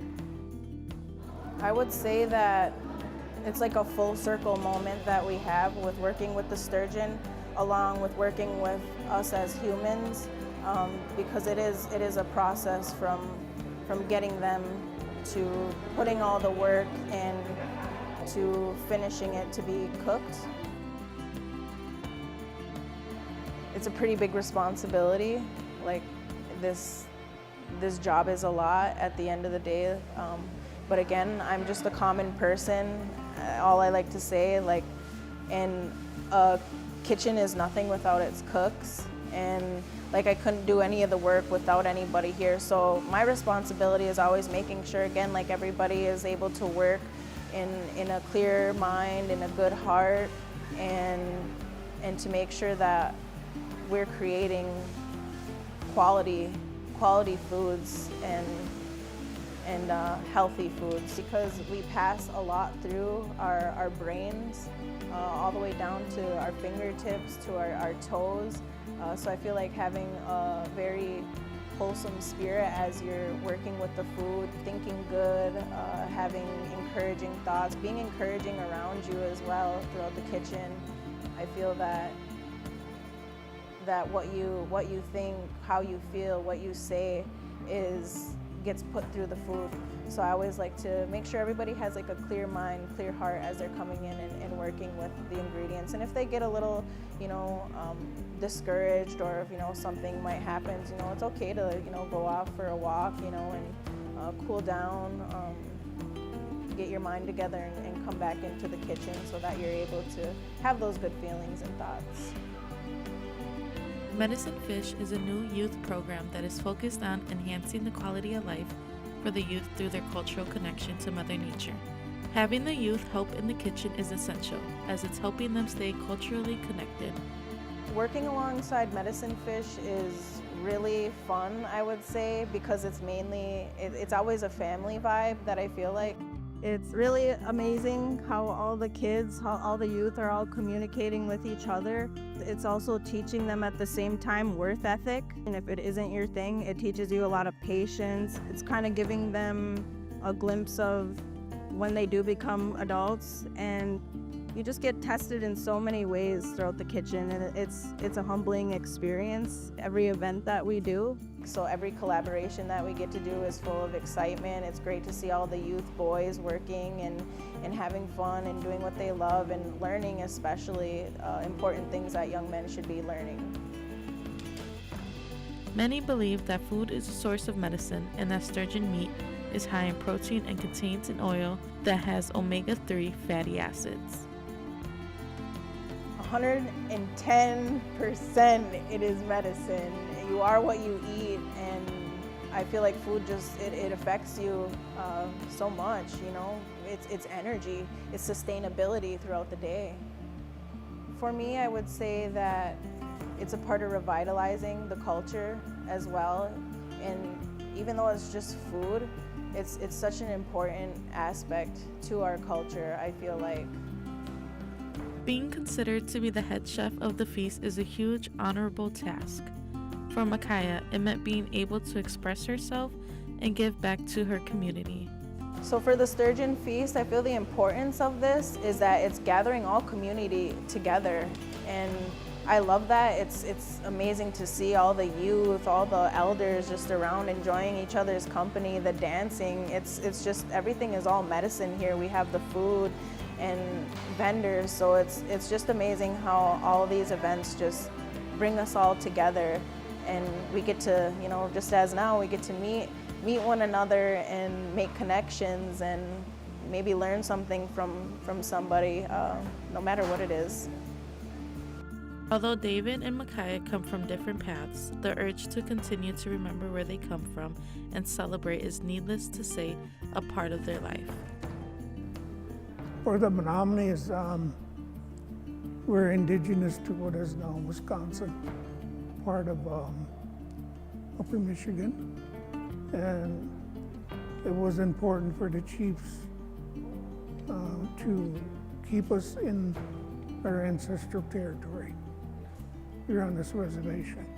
It's a big responsibility, like it's a huge responsibility, but at the same time it's such an honor, because again, I get to represent who I am and my tribes that I all represent. So it's me giving back to my community as well, but also just, you know, having the utmost respect doing this as well, and again, having those good thoughts and feelings passing through. And it's important for us to keep this reservation the way it is. We had several attempts by the government to acculturate and assimilate us.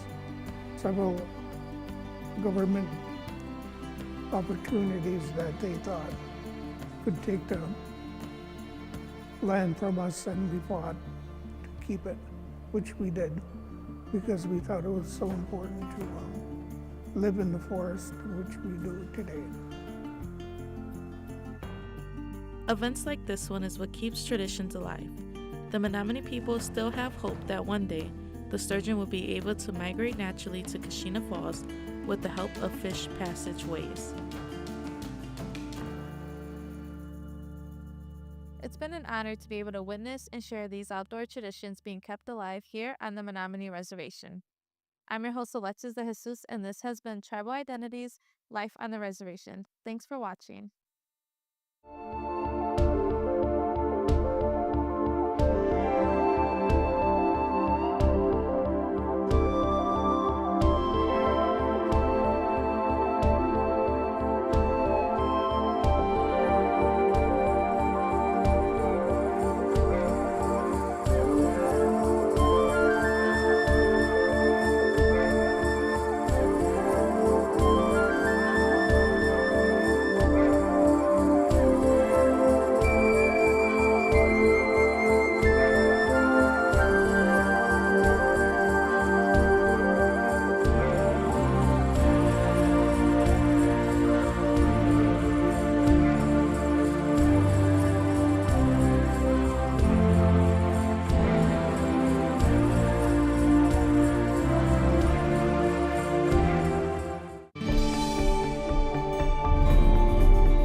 A lot of time, craft makers work from home, as not many jobs out there are in this line of work. For Rachel, getting her first pair of moccasins is what made her become the moccasin maker that she is today. I work out of my home, so besides teaching, I make moccasins and I sell moccasins at powwows and other craft events. I had a favorite pair of moccasins from when I was little that an elder, a prairie band elder, taught my mom how to make moccasins, and then she made me a pair of moccasins. And that was my inspiration that I drew from to learn how to make moccasins. Moccasins are known to be passed down from their elders, as their elders are the keepers of their knowledge, traditions, and history. When I started learning, there wasn't a lot of resources that I could find, so I just went on this journey kind of by myself, and just with my mind I deconstructed my favorite pair of moccasins, and I started drawing patterns on like newspaper, and I would tear apart my old jeans and use that as fabric to test out my patterns. And once I felt good about a pattern that I created, I finally cut into leather. Moccasins are made to be able to give respect to the earth, but their designs do differ from tribe to tribe. While a lot of the cultures are very similar, there are some very distinct differences. Like hundreds of years ago, different people could be walking around and you could look at somebody and tell probably which tribe they're from by looking at their moccasins, by looking at their clothing, by looking at how they ordain themselves. It's here, they're all slightly different styles. And you can see how there's a split here in the toe, and then in these other moccasins too, these all have like a splits in these toes as well. So that's one similarity. But by looking at the different styles of moccasins, like you could tell generally what region people were from. Learning how to make moccasins, it's important to keep that going. One, a lot of knowledge was almost lost. So many of us are on a journey of reclaiming our knowledge. But I always, whenever I get a chance to take classes from elders or other moccasin makers, I still to this day will jump at a chance to take a class and learn from them and be reaffirmed in what I do, or and have conversations with them and just share knowledge. Moccasins are a form of artistic expression, storytelling, spiritual connection, and cultural identity. A lot of times Native Americans get kind of grouped into one group, Native Americans. So my goal is to make more moccasin makers, and beyond that, to make more moccasin teachers.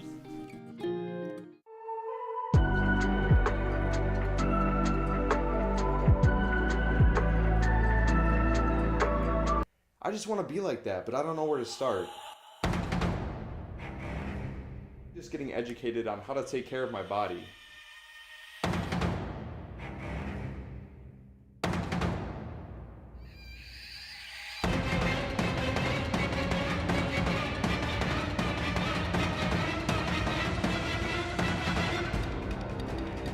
Today at 1:30 on Channel 36, Milwaukee PBS. I like where this is going, guys. What else? What else? Wait, we can make a cooking show where they compete to make the best pasta. Yes. What about the broadcast van? There's a couple of events downtown, and then it's the Brew Museum as well. Chris, go get the broadcast van ready. Ethan, finish our set and lighting. Max, go call the mayor to get interviewed. All of this, game shows, cooking competitions, and more coming up on Milwaukee PBS. Hi, I'm student producer Enfia Shelton, enjoying some spring showers here at Lake Park, and this is another hidden Gem KE.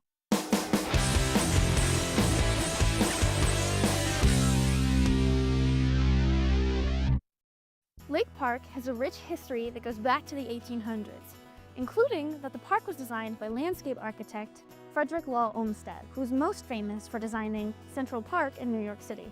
Some of the park's features include a paved, multi-use trail, a hiking trail, a softball diamond, a golf course, tennis courts, as well as different statues and architecture to enjoy while you explore. A historical landmark within the park is the North Point Lighthouse. Originally built in 1855 and rebuilt in 1912, it's now nationally recognized as a historic site and is open to the public. The park keeps an active schedule in the summer that includes tennis, golf, as well as multiple free concerts at the amphitheater twice a week during the months of July and August. Milwaukee has had the nickname Bird City since 2012. Lake Park is among the most popular of the birdwatching spots in the area. But with 300 years of history, there's much more to learn and see at this historic park. I'm student producer Infia Shelton, and this has been another Hidden Gem KE.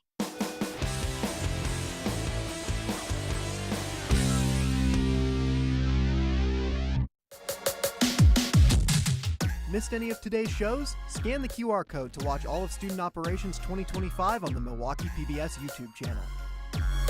Powwows are known to be not only a traditional but also a social gathering for Native Americans celebrating their culture. To these dancers, it means more than just putting on their regalia and performing. We're the storytellers. We're the storytellers of our dance, and it's the original way of dancing. Storyteller dance tells the story of the history of Native Americans. The dancer's upper body and head tell the story.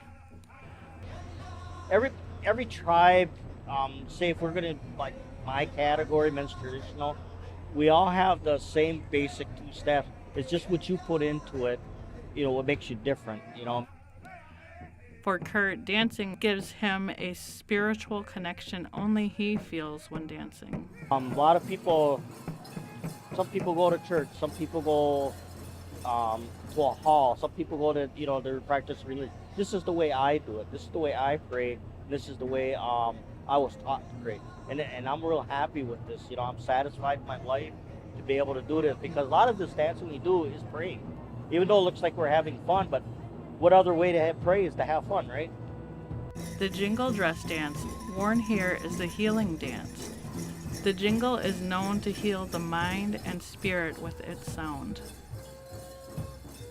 Each cone starts out as a flat circle, and then we roll each cone into the cone that's going to be put on the dress. And as we roll that cone, we say a prayer.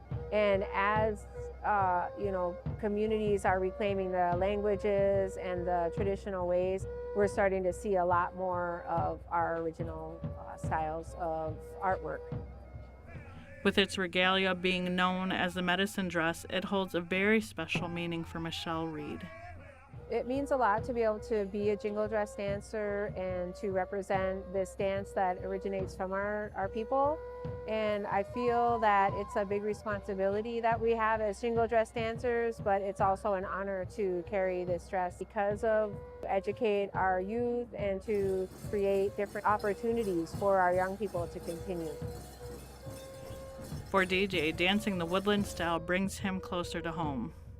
The woodland style of dance, for me, it means it's a men's traditional dance, but to also exhibit what my grandfathers acted in war, what they saw, what they experienced. The woodland dance is a way for the dancers to reconnect with their ancestors, to tell the story of past warriors returning home from hunting or battling.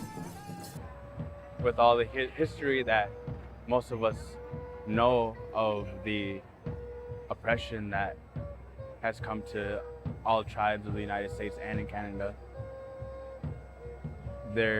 we are, as I say, we are still here. We are still trying to live the way our ancestors did.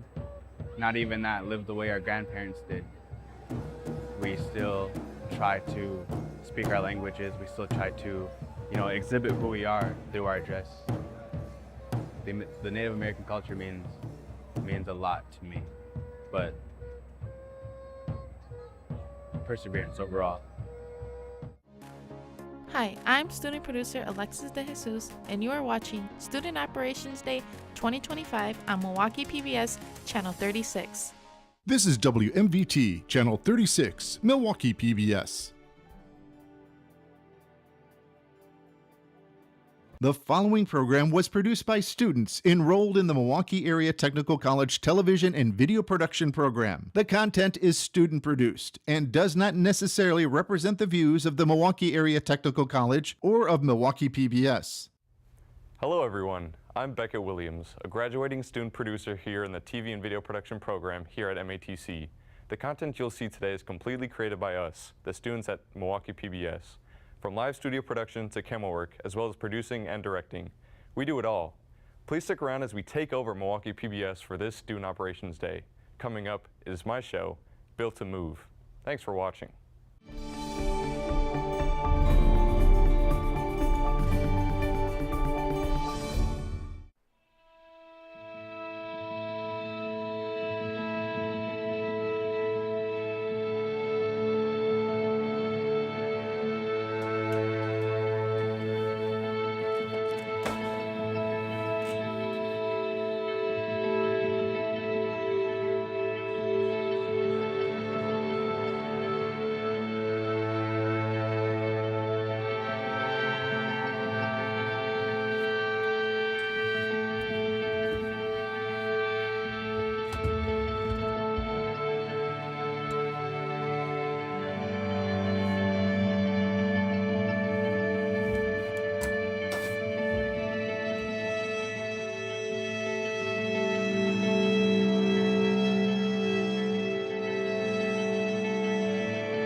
Hey man. What's up? Do you know anything about fitness? I can't stand scrolling on my phone alone in my room anymore. Did you say fitness? Boy, fitness is my middle name. I got all the tips for you. Bench press, squats, what can I do for you, huh? Just put on a shirt and meet me in the living room. Okay, alright, I got you. For me, fitness is a way of life. Taking care of my body. Fitness to me has become a bit of a lifestyle.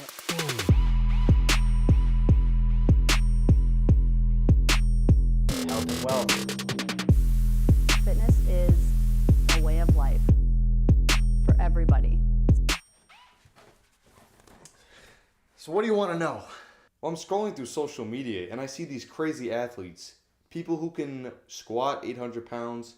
People who have a 40-inch vertical jump. I just want to be like that, but I don't know where to start. I know you have to go to the gym soon, so if you don't have the time, you don't have to tell me. No man, I got time. And actually, I'm proud of you if you wanted to take that first step. But before you take that first step, you actually have to know where you're going first. Just getting educated on how to take care of my body, having longevity with my mobility. Well man, I have just the video for you. Sit back and watch. My name is Amy Krenz. I own Class A Fitness. I am a health and fitness coach. I'm a personal trainer, and I help people on their fitness journey. So I've been active my whole life. After high school sports, long time ago, I stopped doing just normal everyday activity. I wasn't super active, and I started to put on some weight. I had kids, and life got super busy. And I just knew that I needed to do something to start moving again and feeling good. I was lacking energy. I just did not feel good in my body or about my body. So I sought out training of some degree. I hired a personal trainer of my own. When I started to get back into fitness, it was primarily just to change the shape of my body, which is not what I feel about fitness today. I love to teach fitness, health in general, nutrition, and just mindset work because I want to help people discover things inside and within themselves that maybe they don't know is possible or even there. And I love seeing that spark happen when all of a sudden they go from something that they have to do to something that they want to do because they are starting to feel so much better. I truly believe that fitness impacts every other area of your life. It helps with depression and anxiety. It helps with patience and kindness. It helps with energy and sleep and just overall vitality. So most people think about exercise as no pain, no gain, or it has to be super intense and you have to get sweaty. I personally look at exercise as overall ability to move your body. And while it's important to strengthen your muscles and have good cardio capacity, it all does start at your joints and the ability to be stable in a position and mobile in a position.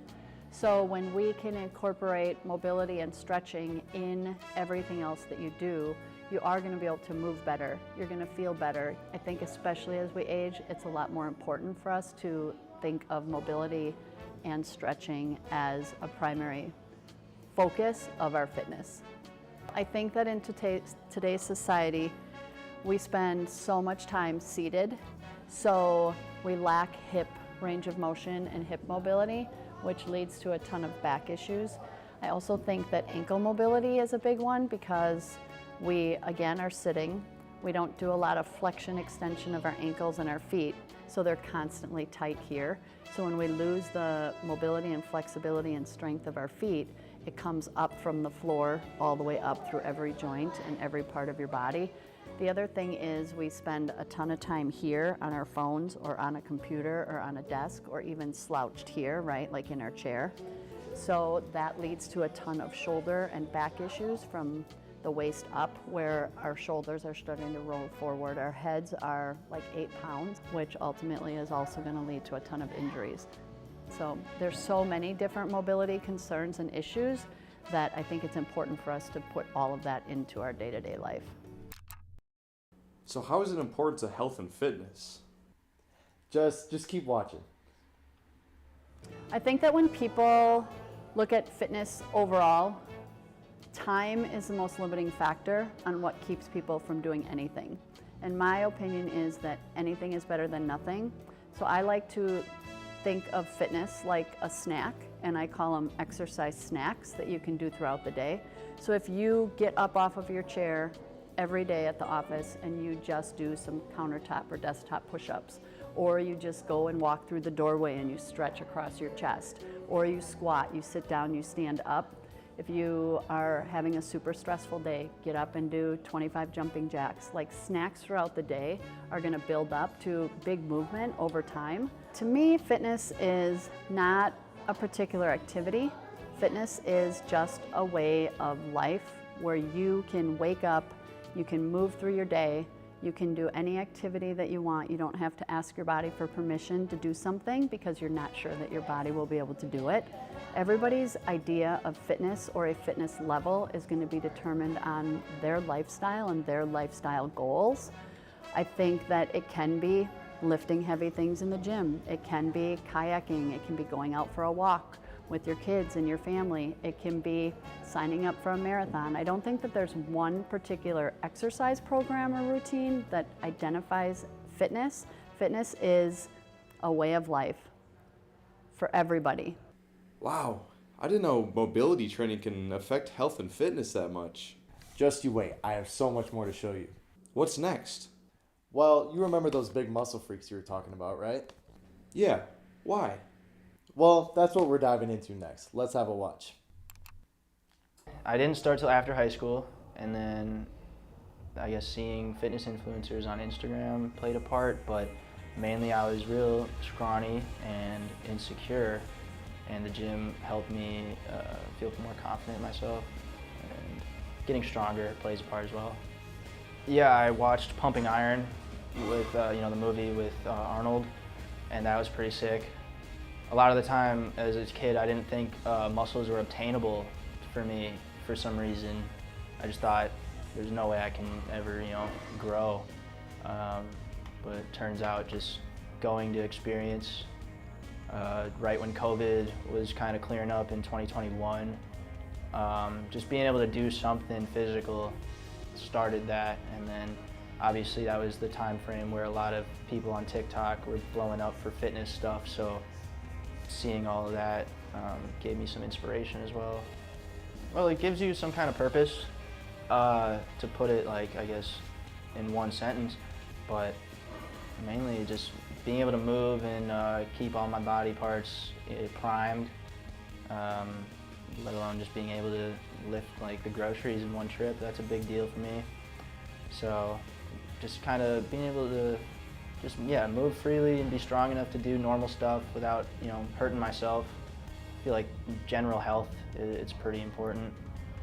And just growing and getting bigger, keeping a healthy body.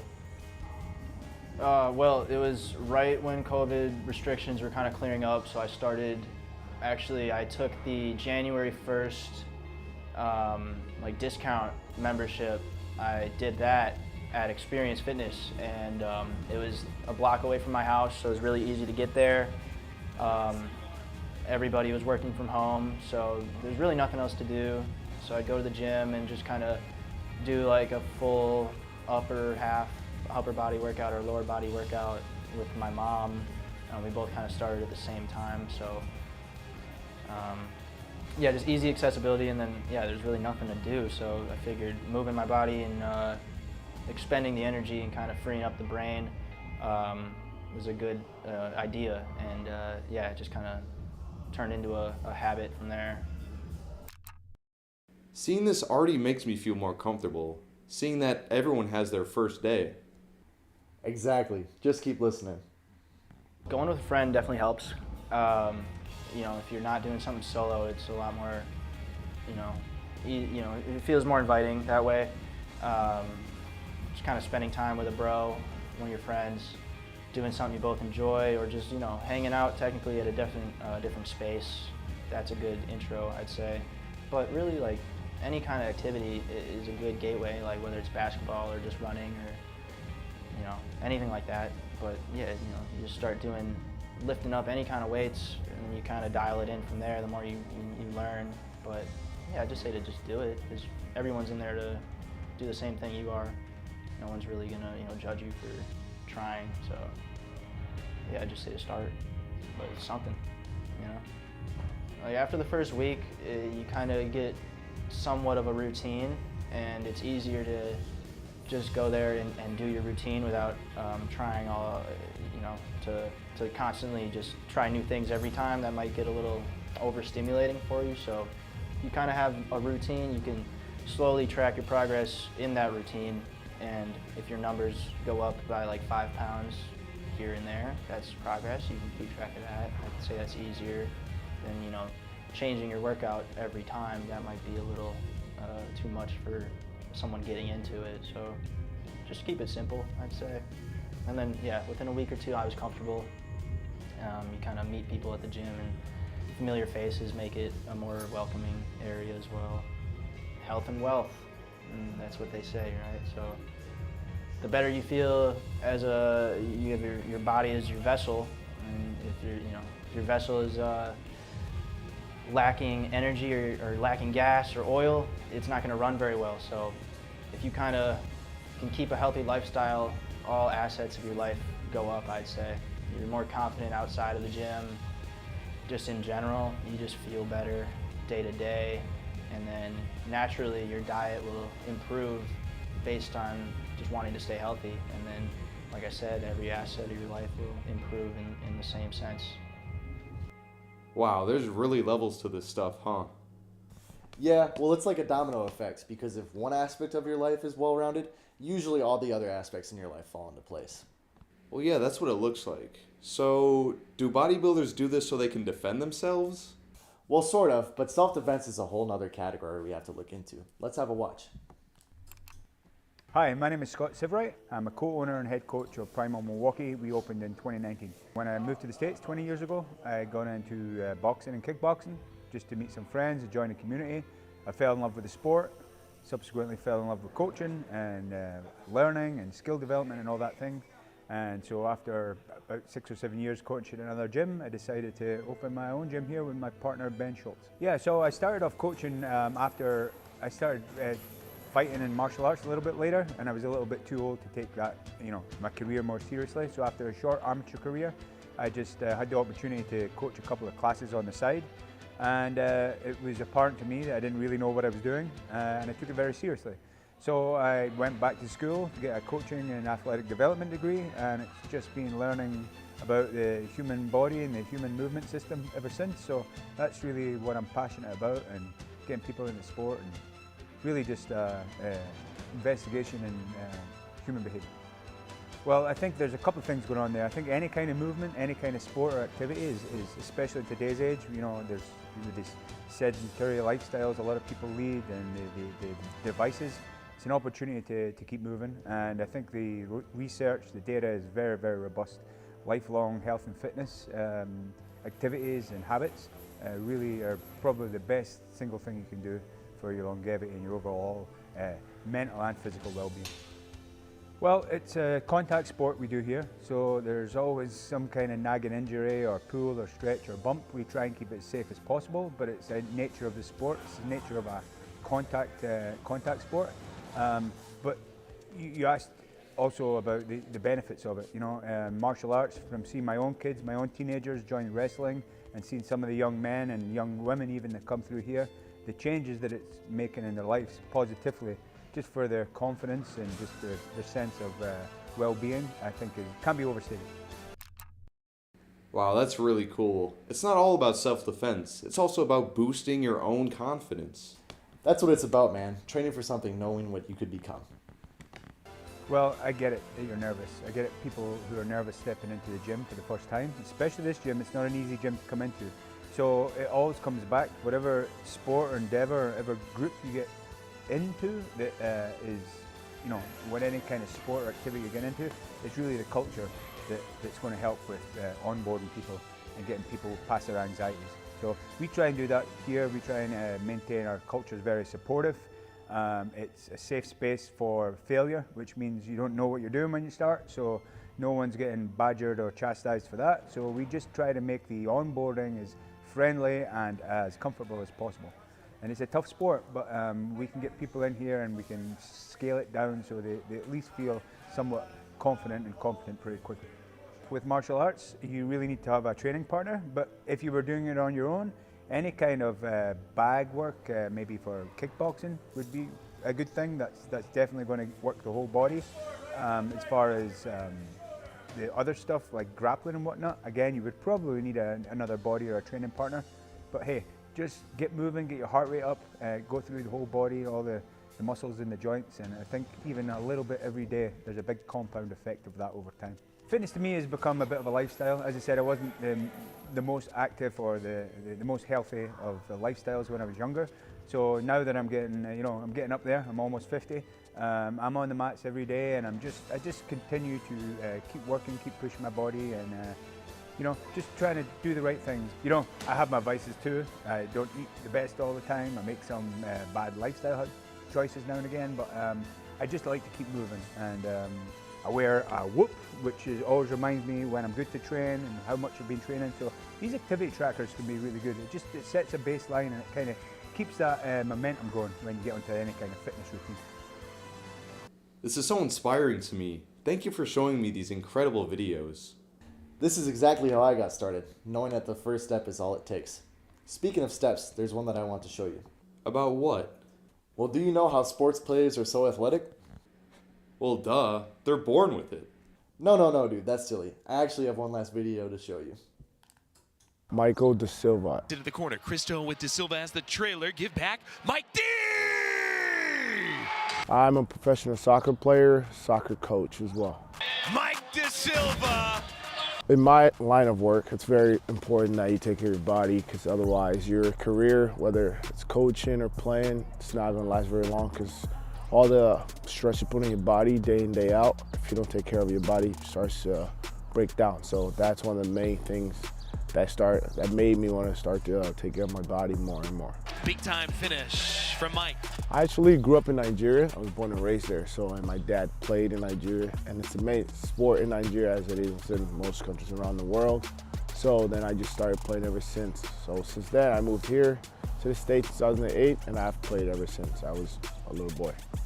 For soccer, it's a lot of sprinting, long distance running, so kind of like interval training, so you kind of have to mix it up. You kind of have to do a little bit of both, and just like basketball, you actually have to consistently work on your touch, your skill, and everything. But mostly, the fitness is the most important part. If you have a good touch but can't play longer than 10 minutes, it's useless. I say give it a shot. I mean, no one says anyone has to be professional in it, right? If we do everything, just do it for fun, and then if you don't like it, then you don't play anymore. But at least try it, give it a try. It's good for fitness.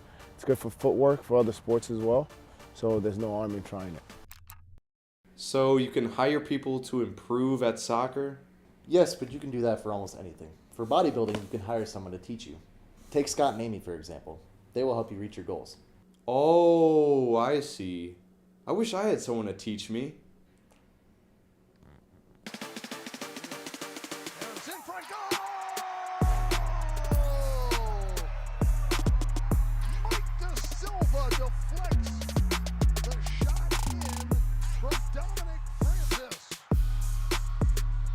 I would say find a wall, and then just find a wall. You can just pass off the wall to come back to you.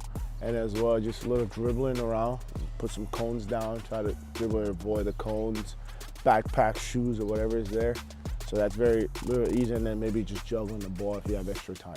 Fitness to me, personally to me, is just taking care of my body and being at the highest level or physical shape that I can be in. Whether that's for basketball, whatever I need to do, or soccer, whatever I need to do to be able to do what I like to do and enjoy day in, day out, whatever it takes to get there. So that's what fitness means to me. Wow, that was great. Thank you for showing me those. Of course, man. Well, look, I'm about to go to the gym. You want to come? No, man. That's scary. Man, have you learned nothing from the videos I showed you? Yeah, you're right. I learned that any type of fitness is healthy for my mind and my body. It builds my confidence. It gives me something to strive for, and I can meet like-minded people. Alright, let me go change. I'll get the car started.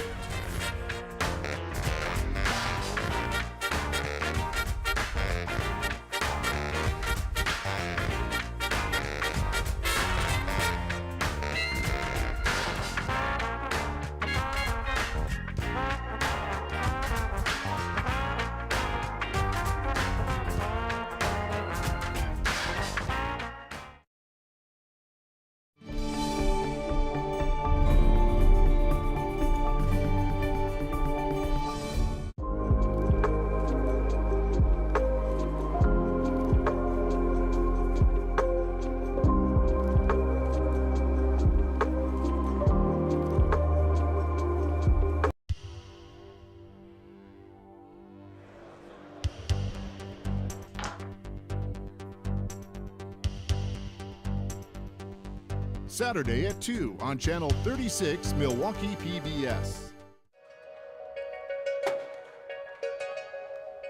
Throughout the length of an AHL season, the Admirals roster will primarily hold anywhere from 25 to 32 players at one time.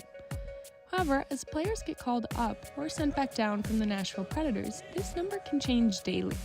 As the Admirals' 2025 campaign continues, the team has seen a relatively low amount of major roster moves. 3 of the players who haven't seen significant time away from the Admirals are forward Kiefer Bellows, center Jake Lucchini, and all-star goaltender Matt Murray.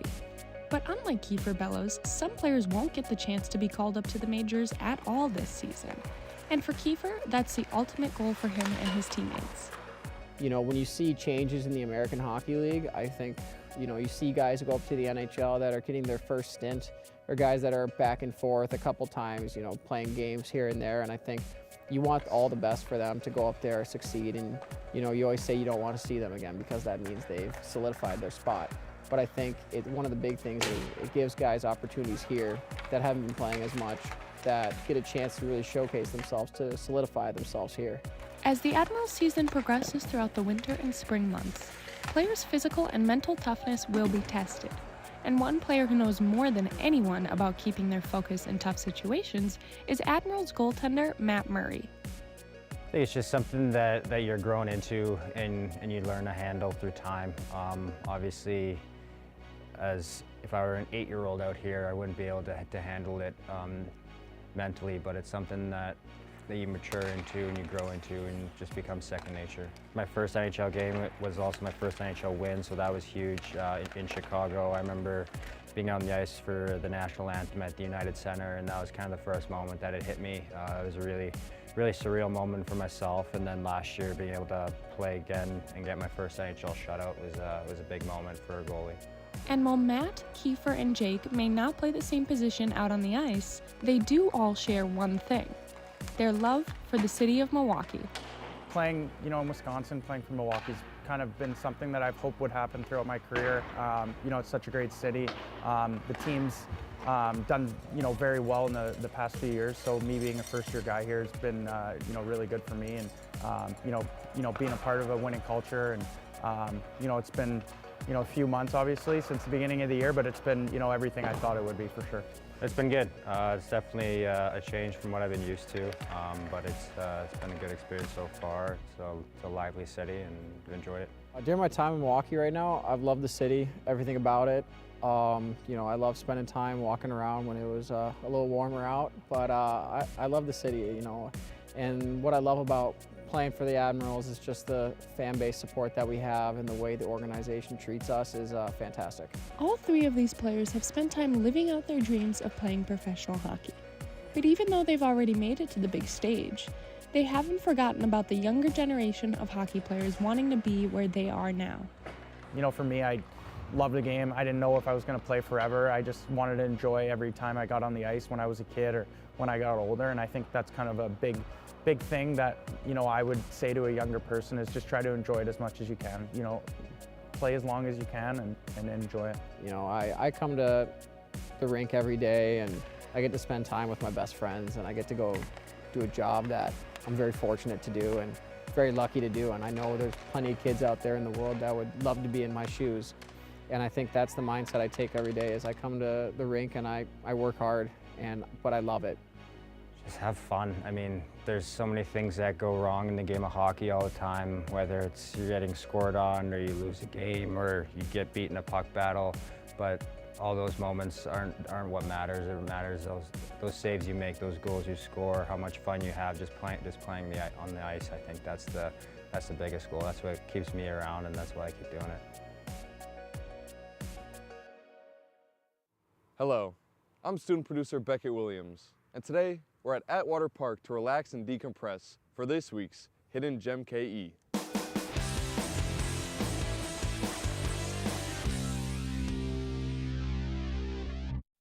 This 5-acre park is located on Lake Drive, right off of Capitol Drive.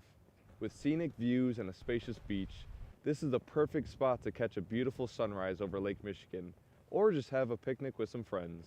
Atwater Park first became a destination in 1916 with the construction of a staircase to the beach. When you first arrive at Atwater Beach, parking can be tough, so make sure to wear some walking shoes. The park is open from 5 a.m. to 10 p.m. daily. The park is located at 4000 North Lake Drive in Shorewood. You can also see that the park is kid-friendly, with a playground up here near the street and a playground down there by the beach. There's never-ending fun waiting to be had here. Getting down to the beach is a bit of a hike. You can either take stairs straight down or walk down a cemented path that curves down the bluff. Let's go down there now. With the wood walkway across the foot of the hill, you can easily access the entire beach, and it also gives you a place to wipe off all that sand. I'm student producer Beckett Williams, and this has been another Hidden Gem KE. Now have fun walking back up those stairs.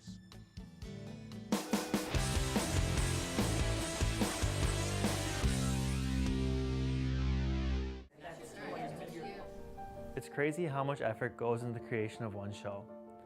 From the casting of a show, to rehearsals, to building the set, and all the way to the front of the house. There are so many people who help out along the way to make everything happen. Today at 2:30 on Channel 36, Milwaukee PBS. I like where this is going, guys. What else? What else? Wait, we can make a cooking show where they compete to make the best pasta. Who will rise? Who will fall? And who will set off the fire alarm? What did you do? Nothing. I'm just boiling my water. Dude, you gotta be kidding me. Oh, this is shut off now. Whatever. Hello everyone, I'm Beckett Williams, a graduating student producer here in the TV and video production program here at MATC. The content you'll see today is completely created by us, the students at Milwaukee PBS. From live studio production to camera work, as well as producing and directing, we do it all. Please stick around as we take over Milwaukee PBS for this Student Operations Day. Coming up is my show, Built to Move. Thanks for watching. This is WMVT, Channel 36, Milwaukee PBS. The following program was produced by students enrolled in the Milwaukee Area Technical College Television and Video Production Program. The content is student-produced and does not necessarily represent the views of the Milwaukee Area Technical College or of Milwaukee PBS. Hello, everyone. I'm Nick Moore, a graduating student producer in the TV and Video Production Program here at MATC. The content you'll see today is completely created by us, the students at Milwaukee PBS. From live studio production to camera work, as well as producing and directing, we do it all. Please stick around as we take over Milwaukee PBS for this Student Operations Day. Coming up next is my show, What is Tabletop Wargaming?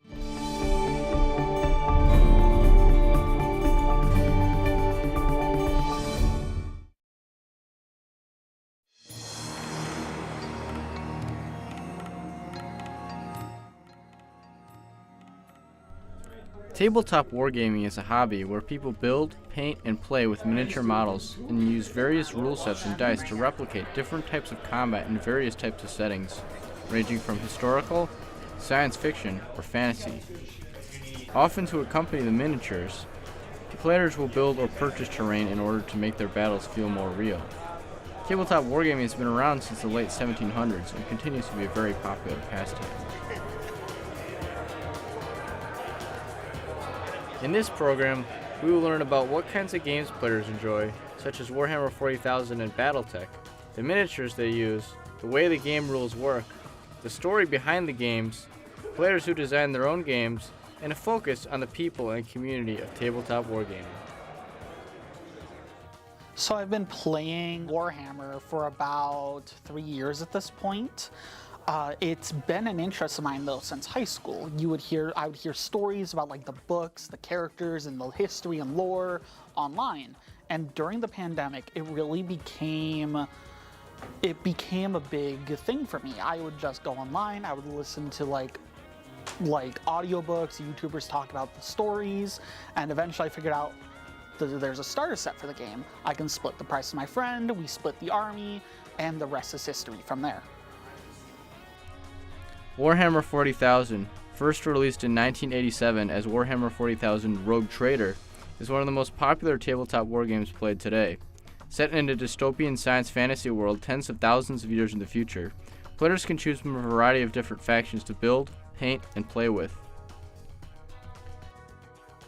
Warhammer is a tabletop wargame. You have these different models here, and each of them have different rules, like this thing does this thing does that. And you assemble an army out of these various models, and you battle your friends or acquaintances. And it's not just the fighting different lists against each other, it's also hobbying. You buy these kits and you build them, you assemble them the way you want, you paint them the way you want. It's a mix of that artistic side of things, but also that strategic side that scratches that itch that for some people like chess would, for example.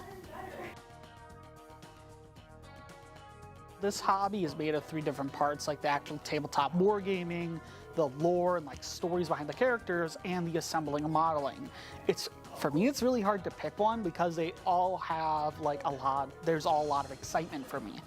Honestly, if I had to pick one, I'd probably say the lore and the stories, because when I'm painting the models, I am listening to audiobooks. When I am playing the game, I'm getting excited about seeing which characters my friends actually brought to the table. Okay. So these 2 big ones here are called Imperial Knights. They are massive ancient war machines from humanity's golden age, piloted by nobles like from the Middle Ages. They have like these different houses behind them. I love the assembly of them. They're huge projects to like make, to build, to paint. I had a lot of fun, especially trying new things on these, because when I got these knights, it was when I was getting confident in my painting. I started to know what I was doing. So like you can see the like grime and dirt on them. I tried like doing I would take a sponge and I would like dab little bits of different colors to get it look like this thing has been on the field for days or weeks getting damage. In terms of tabletop, if you think of an army like a chess game, Knights is like your opponent has a chessboard, you have a chess team too, but you got all queens, but you have much less stuff on the table. I like the risk of having more powerful things on the table, but there's less of them, so when I lose them, they hurt a lot. So these green figures here are called Space Marines. They're kind of the poster boys of Warhammer. They are super soldiers, think like Captain America, but futuristic. They wear power armor. Each one has spent generations training for conflict to defend humanity from the darkness of the galaxy. The thing I love about them is you can kind of do whatever you want with Space Marines. It's like the multi-tool of the game. You can make it so your army's all melee focused, so it's all like artillery and tanks. You can kind of do whatever you want with them, and that comes too with like make your paint scheme. You got different factions in the lore that are well established, and there are lots of people who make armies of one faction or the other that have books about them. I chose something different. I made my own faction. I have my own little backstories for certain characters. I have custom decals, which are like these skull and wing symbols you see on their shoulders. That is my own thing. I got a design off online for it. I had someone help print it, and I put it on the model so I could show off my own history and chapter and have my own stories for my own models. This big tank here is called a Land Raider. It is personally my favorite vehicle. It's just a big trapezoid with armor and guns. Whenever I put on the tabletop, it is always the star of the show, carrying my troops into battle and just taking a beating. I often put these guys inside it, which are called Terminators. They're like the elite of the elite in the army. This big leader here, I took a kit for a Terminator character, but I got custom bits. I took a mace from another kit. I got a shield 3D printed for him to make a custom look for him to make the army truly my own. So these this army here are the Stormcast Eternals. They are heavenly soldiers made by the god Sigmar to defend mankind in its darkest hour. Think of them like an army of Thors. They're all empowered by lightning, land on the battlefield like the Bifrost. These dragons are a cavalry unit that they have a lot of health, they deal a lot of damage, they're really fast, they're a huge pain in the butt, but they're expensive. I could probably bring like 3 other groups of infantry semi-dragons, so they're like the queen in your chessboard to think. These infantry here are vanquishers. They got big swords. They just kind of fill that gap of they will hold objectives, they will hold the line while the rest of my army does work. One thing that I was really kind of blown away by is how welcoming the local wargaming community has been, especially here in southeastern Wisconsin. They're like, when I first came into the hobby, I went to my local game store, I told the owner of the store, hey, I want to get into Warhammer.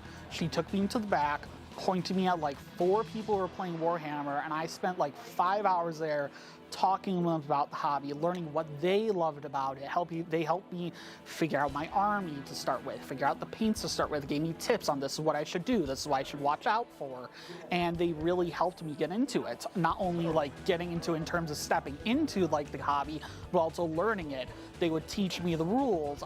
If I made a mistake, like I put my infantry in the middle of nowhere and they got shot off the board, they would tell me, this is what you did wrong, this is what you could do better. And the community's super welcoming in terms of teaching new players, but also encouraging them in the hobby, like telling them, oh, you did a great job painting that model, have you tried this? Or excited like, oh, I've never seen someone do that before, tell me how you did it. And it's really good at encouraging not only the tabletop play, but also that creative aspect of it.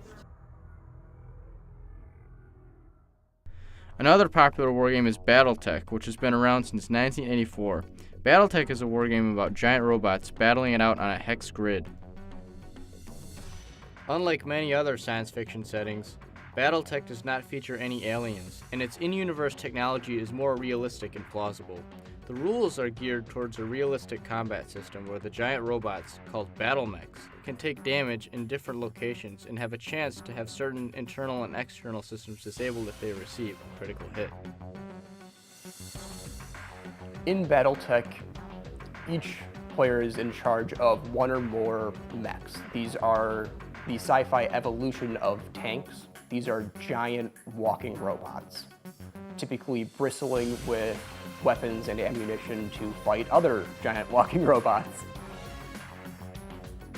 This is shown in a turn where each player has to move one of their mechs, and then once all mechs have been moved, then you must shoot at each other, and if anything is close enough, you would then move into a physical phase where you can punch, kick, or attack with various weapons that a mech may be carrying on them.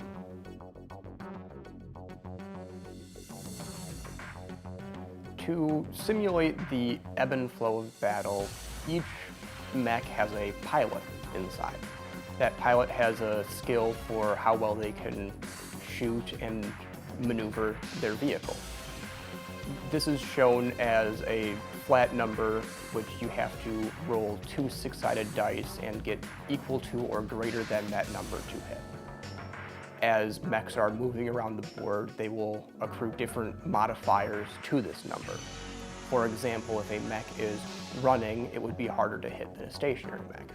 In the same way, if you are running in your vehicle, it would be harder to hit someone than if you remain stationary. I like BattleTech for the strategy involved in it, both on and off the main game board. I like the development of different unit compositions. In this game, they're typically called lances, which is a set of 4 mechs. I also like how in the game itself, it is not as punishing as other games. One singular mistake will not lose you an entire game.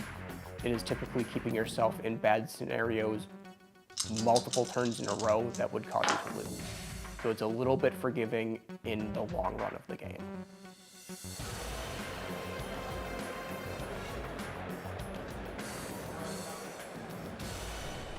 Adepticon, a 5-day wargaming convention held every year since 2003, is a place for wargamers to socialize, play in tournaments, and participate in different events. We are here at Adepticon, which is a big, massive mini wargaming convention. There's all sorts of games being played here today. We're playing this, they're over there playing with like over 1,000 people playing this massive Warhammer 40,000 tournament. All kinds of tournaments happening here, but it's not just about tournaments, it's also about the convention side, the hobby side. We got cosplayers here, we got all sorts of people here doing wargaming, which is a huge hobby that we all love.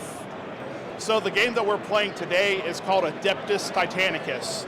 So what we are doing is we're taking the full-scale models from the game Warhammer 40,000 and using them because the typical scale for this game is about this big. We're using the big boys today. So we are doing a big mega battle with all these big stompy robots.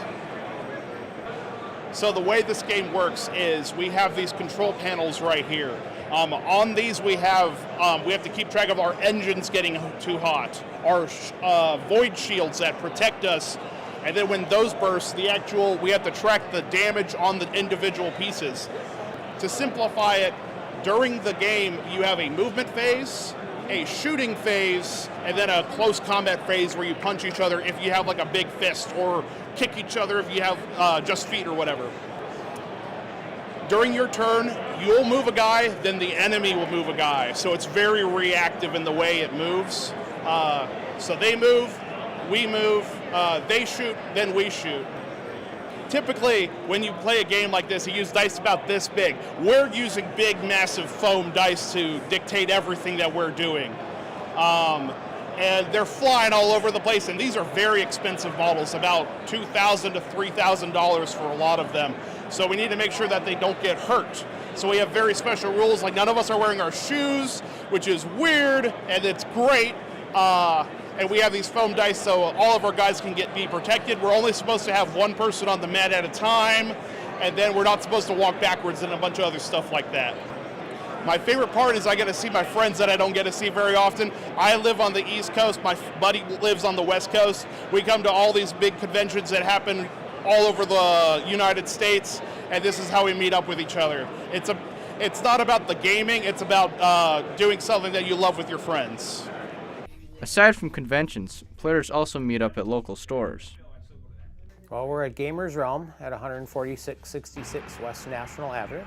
I'm a tabletop game store that does role-playing games, miniature games, and board games.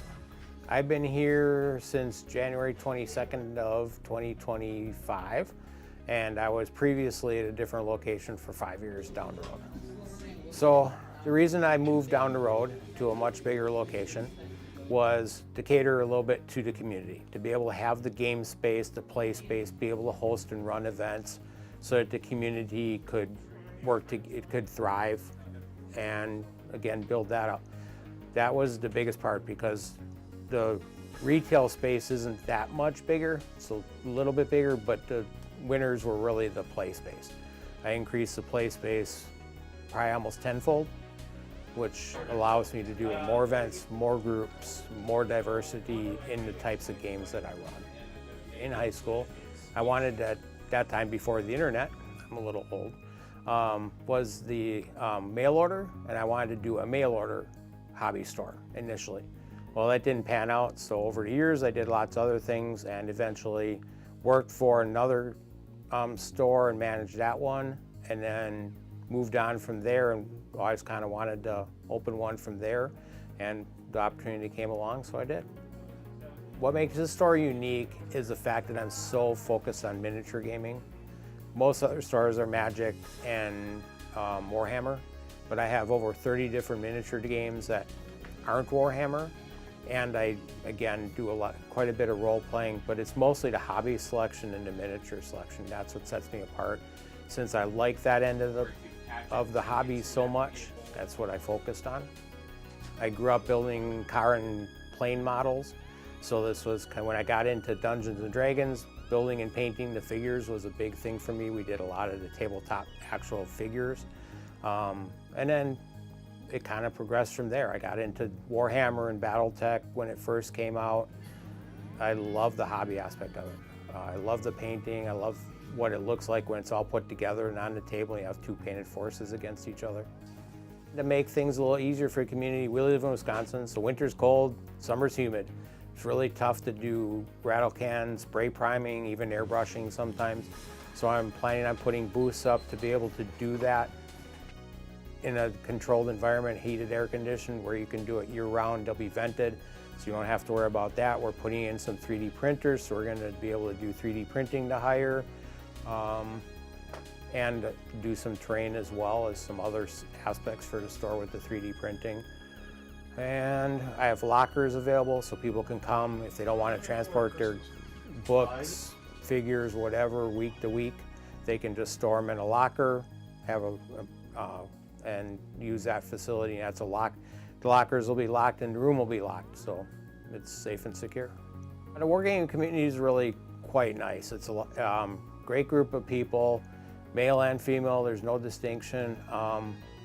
They play all sorts of tabletop games, role-playing games. I have living card games. Have great groups for role-playing. The miniature community is really involved, loves to do events, and they're really welcoming to new people. Some people, like Joshua Clay, design and playtest their own board games that they've thought up and created. The board game I made is called Wizard Wars. The entire concept was making something similar to chess, but a little bit easier to get into, a little more random chance than strictly strategy. So I built a game where the board, rather than being square grid pieces, is a hexagonal grid. And each time you play a game, you build the board using terrain pieces. So there's a little added difference to each game rather than a stagnant game start like you would have in chess. So how I came up with the game is kind of a weird story. When I was in middle school, I was writing a creative story for a class, and in it, the characters were playing a board game, so I had to create a board game for these characters to play. I came up with the concept of this all the way back then, and it was only recently that I decided to turn that concept into reality. The whole concept of each player having a single piece, moving around a three-dimensional terrain rather than a flat board, all of that was kind of created years ago, but then now turned into reality. When the game starts, each player only has a single piece. The piece kind of acts as both your king and your queen. The goal being to remove the opponent's first piece or their wizard from the board. To stop a player from doing this, each player can attempt to summon other pieces onto the board. These are called summons. There are major and minor summons. Each one, when you attempt to summon it onto the board, you must roll a dice, and there's a chance that you can fail at a summon roll. The major summons have a higher chance of failure, but are a more effective piece in general on the board rather than the minor summons. I kind of developed each one in a way that they would counteract another piece. So minor summons move fairly quickly but are incredibly weak. They're good at blocking areas, keeping you from moving into those areas.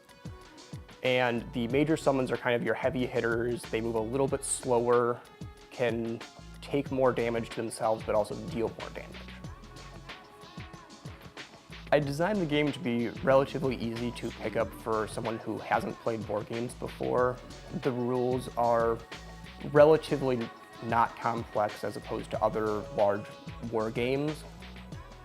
I personally feel that the difficulty is about on par with chess in terms of learning how to play the game.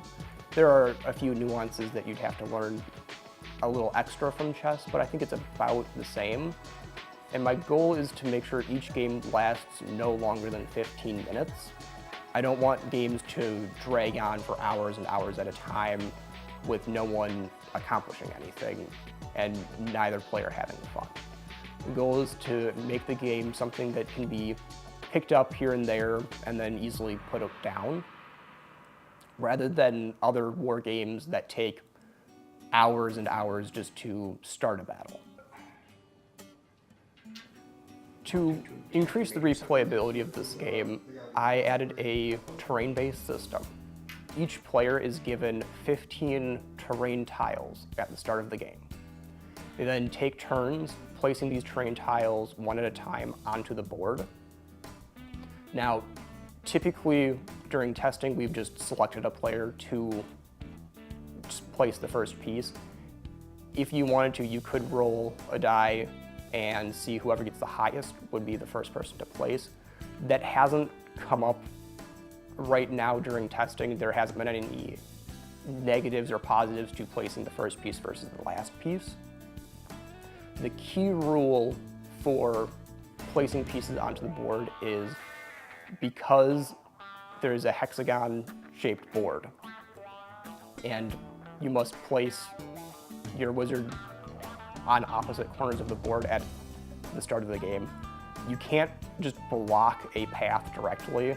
I found this out very quickly during testing that it's easy to block a player's piece in and then that person just cannot play the game. They're unable to move their piece, unable to do anything until they just lose. This triggered me to create the rule where you must have a singular path from any one corner of the board to any other corner of the board when you place your terrain pieces. So the spark for me to build this game from the story I had created so long ago was I had been going through my computer, going through old files, kind of doing a little bit of housekeeping, and I found that story. And reading through it again, I realized now with my background as a tool and die maker, my technical skills, and having purchased a 3D printer, I can just make this game. There's nothing stopping me from turning this idea I had from so long ago into a physical thing. And that sparked building the entire board game. The development process for this was a lot easier than I thought it was going to be. I'd actually gone into a lot of detail on how the game worked in my story. So a lot of what I was creating was just reading through the story, figuring out how I can transition it from just writing to physical. I had some difficulties making sure that certain concepts transitioned well into a physical medium.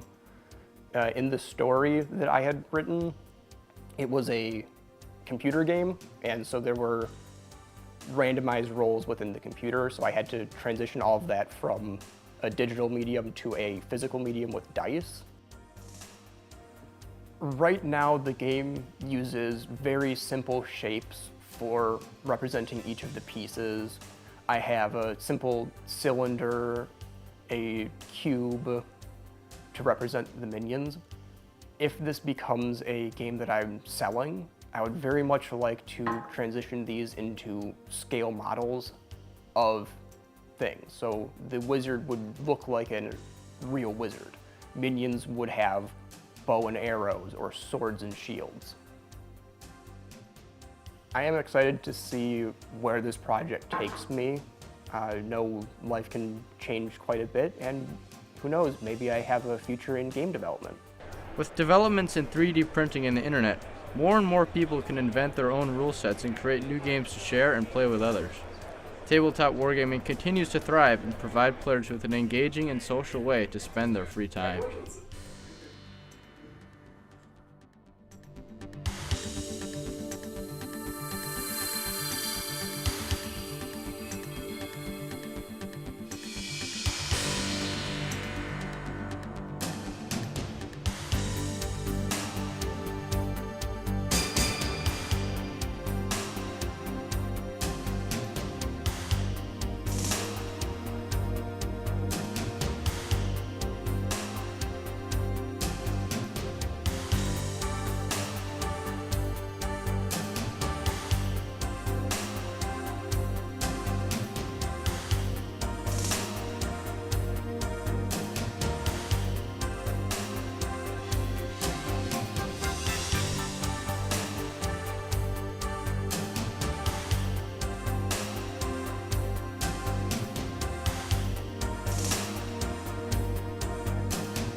It's crazy how much effort goes into the creation of one show.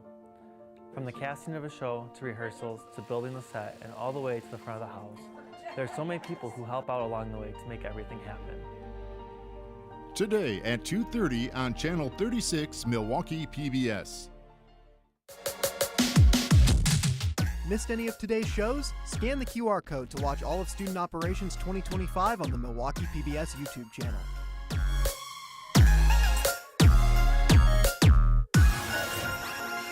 I can tell you I feel it. I can tell you I feel it. I can tell you I feel it too. I can tell you I feel it.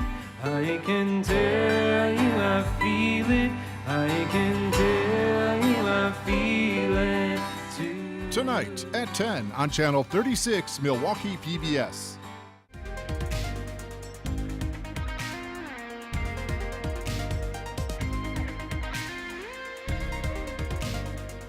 Tonight at 11:30 on Channel 36, Milwaukee PBS. I like where this is going, guys. What else? What else? Wait, we can make a cooking show where they compete to make the best pasta. Yes. What about the broadcast van? It's a couple of events downtown, and then it's the Brew Museum as well. Chris, go get the broadcast van ready. Ethan, finish our set and lighting. Max, go call the mayor to get interviewed. All of this, game shows, cooking competitions, and more coming up on Milwaukee PBS. Hi, I'm student producer Nick Moore, and you're watching Student Operations Day 2025 on Milwaukee PBS Channel 36. This is WMVT, Channel 36, Milwaukee PBS.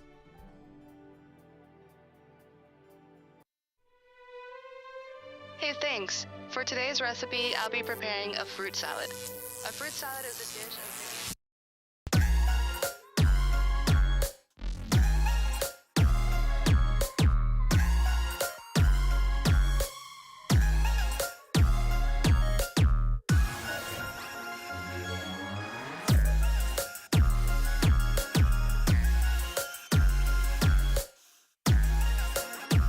The following program was produced by students enrolled in the Milwaukee Area Technical College Television and Video Production Program. The content is student-produced and does not necessarily represent the views of the Milwaukee Area Technical College or of Milwaukee PBS. Hello everyone, I'm Ethan Ramsey, a graduating student producer in the TV and Video Production Program here at MATC. The content you'll see today is completely created by us, the students at Milwaukee PBS. From live studio production to camera work, as well as producing and directing, we do it all. Please stick around as we take over Milwaukee PBS for this Student Operations Day. Coming up next is my show, From Script to Stage. Thanks for watching.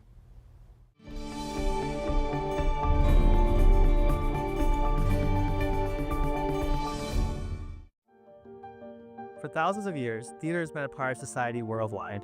While we don't know an exact number, thousands of plays and musicals have seen the Broadway stage in New York City. While those shows make their way around the nation after they close, there are so many local theaters around the world that put on famous shows that have seen the big stage year-round. These local theaters see plenty of patrons throughout the year, but are unable to compete with the large theaters in the bigger cities that host tours. Even though they may not be nationally known, the work that goes into putting on a show in a local theater is just as rigorous as any larger theater. My name is Matthew Zietlow, and I'm here at Sunset Playhouse in Elm Grove, Wisconsin, to see what truly goes on into putting on a show. So join me as I take a walk behind the Grand Curtain and see what it takes to go from script to stage.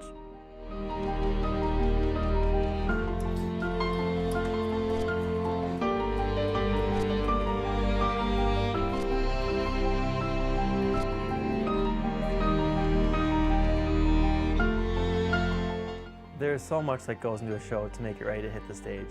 The process starts well in advance of the show's run. Once the show has been chosen and the script has been received, the first step is to put together a cast of actors. There are so many people, both young and old, who love to use their talents for the stage, whether acting is their career or just something to do in their free time. Many people audition for shows every year at the local level. Here at Sunset, the casting process happened months before the show hits the stage. And unlike professional theater, all the actors are volunteers who take the time out of their busy day to play and act in a show just because they enjoy the thrill of being on stage for a live performance. Some still have dreams to act on the main stages on Broadway, but most are just fine with staying right here with their local theaters and helping put on a production for the community. But don't be mistaken, because the time and effort they all put into a show to get the show ready for the stage is nothing to underestimate. Carol Dolphin is one of the many talented directors here at Sunset and has been directing for years. She should have some insight for us on how the auditions and casting process goes down.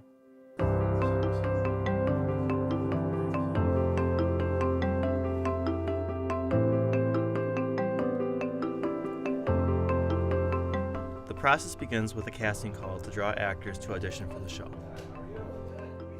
It's not necessarily terribly easy. I think the best way to find out is to, first of all, read anything that you happen to get on social media or even in the newspaper, or listen to friends, and to take a look at what are the theaters in the area and what are the shows that they're doing. Generally, the theaters will have a list of when the auditions are. Sometimes they will tell you who the characters are so you can get a better idea. Sometimes a script is available. But I think social media becomes a really good way to find out. And then getting your name on the mailing list or the text message list or the Facebook page. All of those things, then you begin to get the announcements. And once you start auditioning, you become more tuned into it and you automatically will get more information. In order for actors to have a chance at getting cast in a show, they must prepare themselves for their audition. I think the best thing you can do to increase your chances is to become familiar with the play. And that means reading the show. And most places will have a script that you can check out. They might ask for a small deposit so that they're sure to get those scripts back. But you will have that script then, so you can take a look at it. And when you come in, you can say, well, this is the role I'm really interested in, or I'm not interested in a particular role. So I think that's the best way to prepare. Every theater is a little bit different.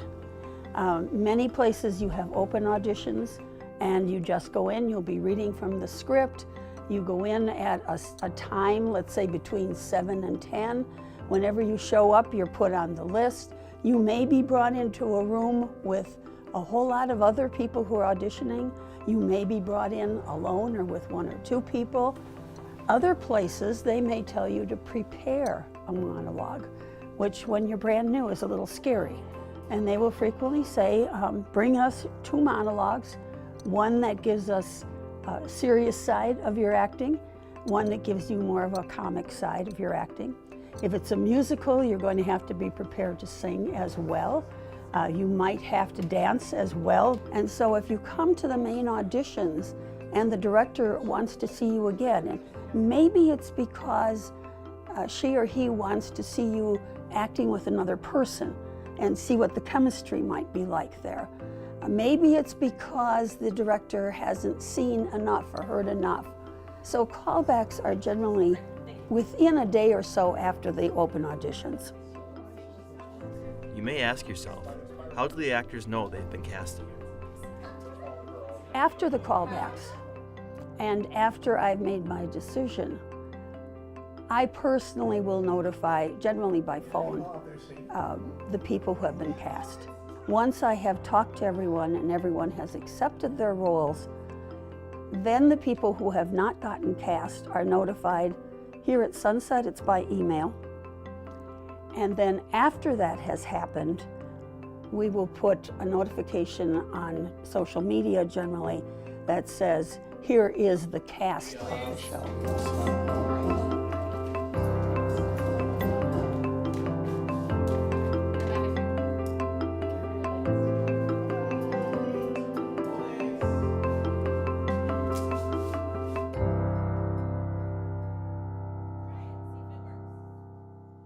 The casting process is so critical to the success of a show, as it allows the director to see what the actors who are trying out are truly capable of. After casting actors into every role, the next part of the process begins. And just like casting, it is so important and necessary to ensuring that the show is presented on the stage the way the director envisions it. Rehearsals are essential to creating a successful show. Without getting the cast together and running through lines, songs, choreography, and blocking, the show would just be standing around reading lines and singing some musical numbers. I know that I would never pay to see that, and so does the director. Giving the character their personality causes the audience to get sucked onto the stage and feel a part of the characters' lives. So without rehearsals, it would be pretty hard to put together a good show. Carl Miller is another talented director here at Sunset, and he's also one of the many actors who does shows here. He would have so much to tell me about the rehearsal process, so let's see if he'd be willing to speak with us. Maybe we'll even get the chance to talk to Tommy Lewick, yet another director who would know a lot about rehearsals as well. And you essentially do the same thing you just did, yes? And go! Rehearsals are a cooperative process between the director, the stage manager, and the actors.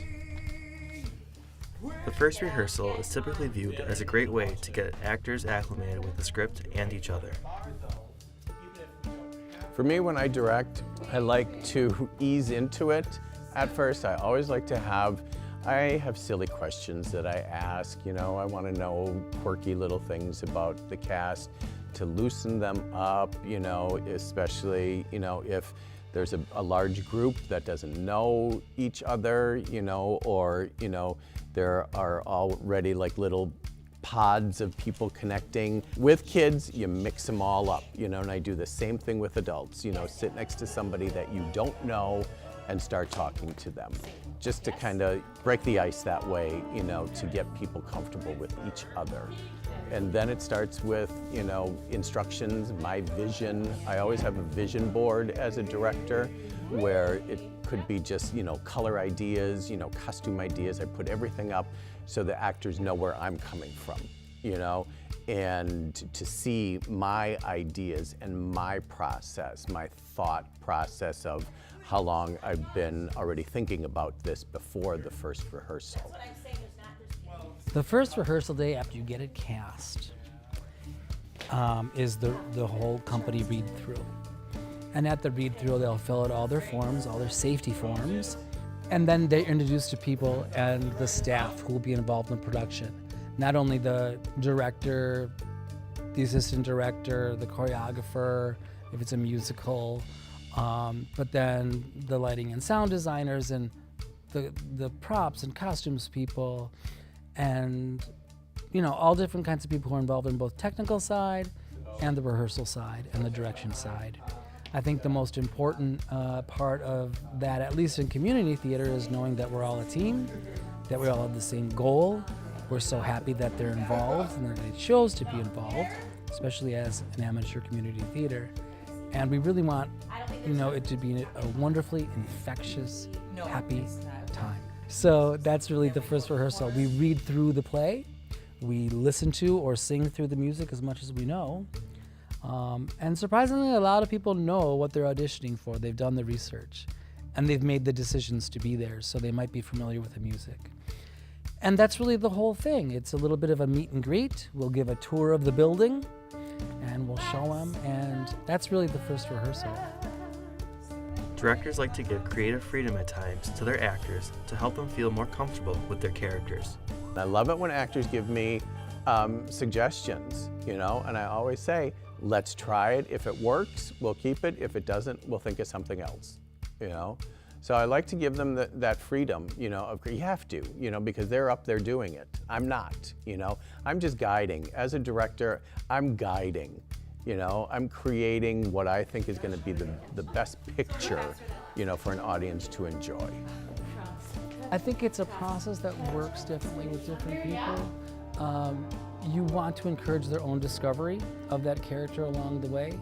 And I always like to say, please make big mistakes so that at least I know you're taking a risk and you're trying out some ideas. And I love big mistakes instead of tiny little ones, because then you know that they're really working hard toward a discovery. And if it's something that's really kind of yummy, then you want to encourage that. It's just easier to see, it's easier to explore. I want to encourage them to just feel free and safe to make those kinds of decisions. If it seems like they're just not getting it, I think it becomes more of a one-on-one situation. Some notes I'll give publicly, and then, kind of like a parent or a teacher, then some things you say in private.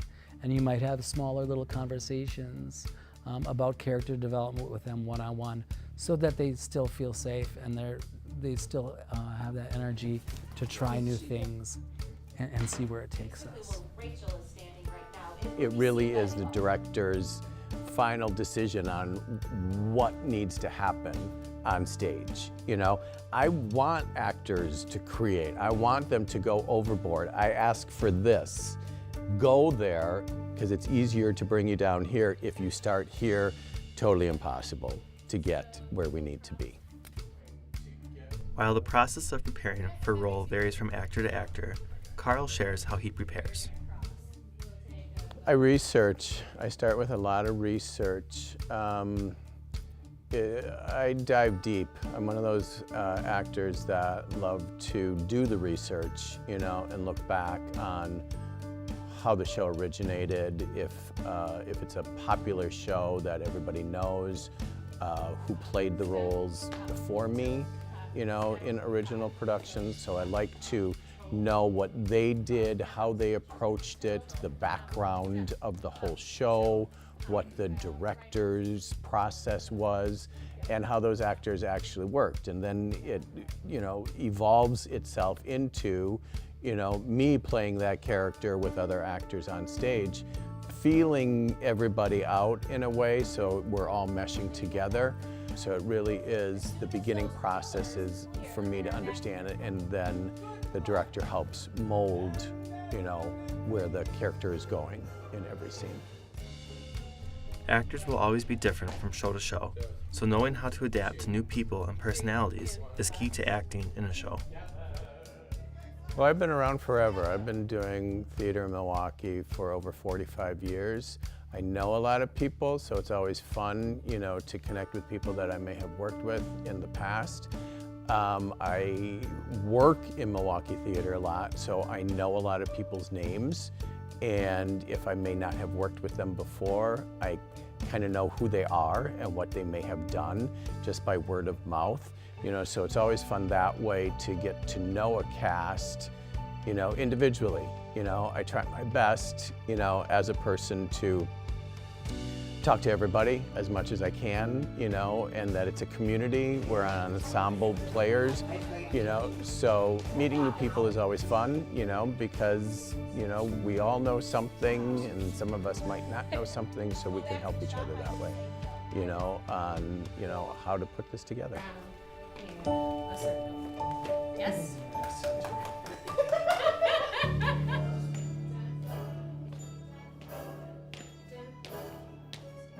Rehearsals are key to creating a successful show. Just like anything else, theater takes time to come together and become a full cohesive show. Just like the old saying, practice makes perfect, theater requires practice to ensure that the actors know where to go, how to stand, how to dance, but most importantly, practice ensures that no line gets skipped over. While rehearsals take place, however, there's always something going on to prepare for the next show. While actors can give personality to a character and draw the audience to connect with them, it's extremely hard to keep the audience engaged in the show if there's an empty stage. So at the time that the set is being built for the next show to hit the main stage, the set is the best way to keep the audience engaged in the show and give them a place to associate the show with. The interesting part of Sunset is that even though a set may be up on stage, the next set is already getting prepared to get on the stage as soon as the current show ends its run. Katie Johnson is a technical director here at Sunset and is in charge of designing the sets for the shows as well as overseeing all technical aspects of the shows. I wonder if we can find and talk to her about the set design and build process and all the sides of tech theater.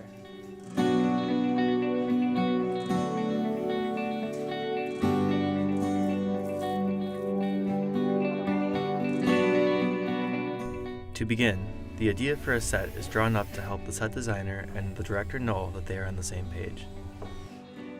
So the first thing that I do is I get the script in my hand and I go ahead and do my own analysis of the script, look at what needs to be absolutely within the design in order to help the show come to life. And then after that, I take my initial ideas and I walk them through with the directors and ask them questions. Some directors can be extremely involved and some directors can actually be completely hands-off. So in order to go from what I call page to stage, that's how that process really begins. It's about reading the script, gathering information, and then going forward and turning it into 2D renderings, which I do up on my computer in my office. And then we solidify that and go forward with it, and then we begin the build process. Volunteers are just as involved in the building and lighting of the set as the technical director is. On average, I could work from about 100 to 150 volunteers per season. A lot of my volunteers are already repeat volunteers from previous technical directors and scenic designers here. New volunteers are really interesting because they kind of walk in the door and they don't really know what they're getting themselves into. But the best part about that is a new volunteer, 9 times out of 10, they're coming back. So it's really fun to see a new volunteer for me come in here and enjoy their time and then really want to come back the next week. As with anything, there are always challenges that get in the way that need to be worked through to keep the process going. Some of the challenges that we face is that sometimes things need to change for the ease of the actors or for the directors. Sometimes they need a couple of things to change mid-process. So those are definitely challenges that we face together as a shop, as a team. It's really important to have those open door discussions early on in the process so that we don't foresee any of those challenges coming to light. But we've had that where we've needed to change something extremely last minute because it was either a safety concern or it needed to just be done because it needed to be done for the show and it needed to be done right. So those can definitely be some of the challenges, is some late game additions or changes that need to be done. We know that sometimes during those times of mid-production reports or mid-production notes that we need to get, we usually have 3 production meetings. We always start one at the very beginning of the process, one in the middle, and then one towards the end of the process. That middle production meeting is time for those changes to really come to light. So that way it does give us some time and alleviates some of that stress and some of that pressure that we have when it comes to making those changes and making sure that those changes happen on time. So we understand the challenges, and we know that there might be some changes that are coming down the pipe a little late and a little later than we expect them to, but it is just about pushing forward and doing what's right and what's best for the show. Just as it is important to have a set built and ready, it must be lit to ensure that every piece of it is perceived as the director wants it to be. Lighting design actually begins at conception. So once we hit that first production meeting, I usually have a design rendered and ready to go for the entire team. So we will discuss lighting when it comes to that very first production meeting, and that first production meeting could actually be months before the very first rehearsal for the show. So usually what I do is I will give our lighting designers a ground plan of the set with measurements, so that way they can start planning things in the air or in the sky, as we say, versus what I'm doing down on the ground.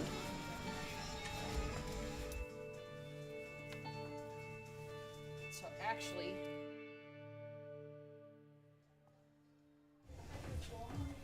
now that the set is ready, rehearsals are on the stage, and the show comes closer to Tech Week and opening night of the run. With so much preparation from the cast and crew to put the show on, the last piece of it all is ensuring that there will be an audience in the house to watch each and every performance. This requires a totally different team in order to execute this process. The front of house staff takes care of promoting the shows and selling tickets. The box office at Sunset is open 4 days a week and on show days 1 hour prior to the show. While the box office staff is typically paid, the rest of the front of house staff is comprised of volunteers. Front of house staff relies on community volunteers to staff usher positions for every performance. They take tickets, hand out programs, help people find their seats, and sell concessions before the show and during intermission. Brooke Olson is the production and volunteer manager here at Sunset. She takes care of making sure that volunteer opportunities are posted to help people know about and make sure that the front of house runs smoothly for show days. As a matter of fact, I think she's here now. Just so that you know, who else to assist. At intermission, who would like to be the... There are many roles and responsibilities that the front of house volunteers manage. Our front of house staff is responsible for all of our volunteers that have signed up to be there on a performance night. They're also in charge of making sure that our patrons are in a safe place and making sure that they're getting into the theater and we're starting on time. They also run our concessions and our candy counter, and they make sure that we're safe for the rest of the evening. From the very beginning, we have to start selling tickets. So we have to build the program in our ticketing system for that show. People will purchase tickets, and on the night of, house managers come in, they stock our fridges for all of our concessions. They'll collect all the will call tickets for that night. They'll welcome all of our volunteers for the evening and give them like a spiel of what's going on for that show, what the show's about, how long it is, any special effects that are being used that people should know about. And then they open the house and they check all the tickets for folks to come in. Emerging up to 7. With volunteers being such a key part of the front of house operations, Sunset has a large network of community members who sign up year-round to help out. We send out a volunteer newsletter, and we also advertise in newspapers and in the area. And then when people reach out to us saying that they're interested, I get them enrolled in our volunteer portal. And then it's a very easy process for them to sign up for shifts that they're available for. There's no minimum hour requirement for them to put in. It's whatever time they're willing to give us that will take them for where they come. We get about 100 to 200 volunteers every season that like to come for every single show. So they're kind of like subscribers in a way, where some volunteers will be like, I want to come volunteer for every single first Thursday of every furlong show, so that they return 8 times a year. While working with volunteers brings a lot of good, especially for a not-for-profit playhouse like Sunset, there are still challenges that come with using Really volunteers. hoping somebody wants to sell some candy. All of that.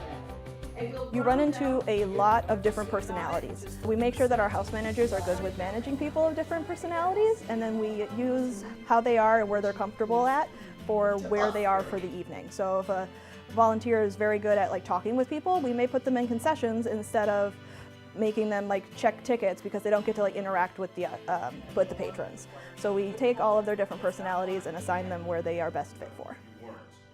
It's crazy how much effort goes into the creation of one show. From the casting of a show, to rehearsals, to building the set, and all the way to the front of the house, there are so many people who help out along the way to make everything happen. Now, we've seen the process that gets us to show day, but what does a show day look like? Well, the process continues on to show day, so if you give me just one moment, I think I'll be able to get back in here to show you. So why don't we take a look? It's show day here at Sunset, which means the stage is set and the house is ready for patrons to fill the seats. Okay.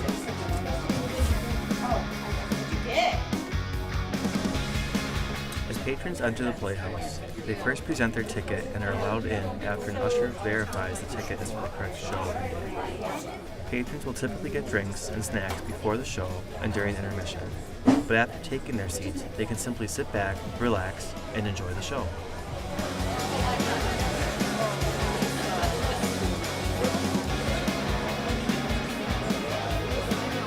Patrons of local theater are usually dedicated to the Playhouse that they see shows at and typically will volunteer to usher for shows. So we took the opportunity to ask volunteers Sheila Schneider and Marcella Barazzini why they love and continue to support local theater. I like supporting local theater because it gives me the opportunity to see a lot of really great performances. It's not always like professional actors, sometimes it's just the person down the street, but they do fabulous performances. I like giving back to the community now that I'm completely retired, and I volunteer as an usher, and I think it's a lot of fun. You meet a lot of nice people, and you get to see all these great shows. It's incredible to see the commitment that people have to local theater, and it makes such a difference for the theater when repeat customers choose to volunteer. Now that I've taken you from the script to the stage, it's time to wrap it all up and take a bow. I'm Matthew Zietlow, and this is From Script to Stage. A picture of like how many.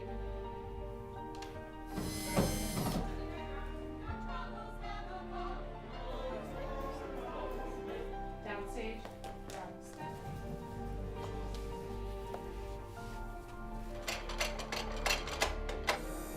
That was his one. I'm afraid there isn't a thing today.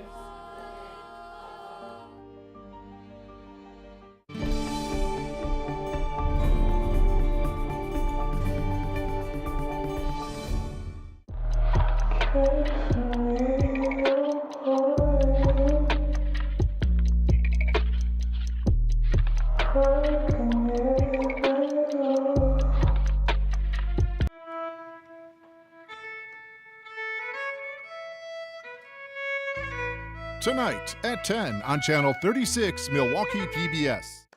I like where this is going, guys. What else? What else? Wait, we can make a cooking show where they compete to make the best pasta.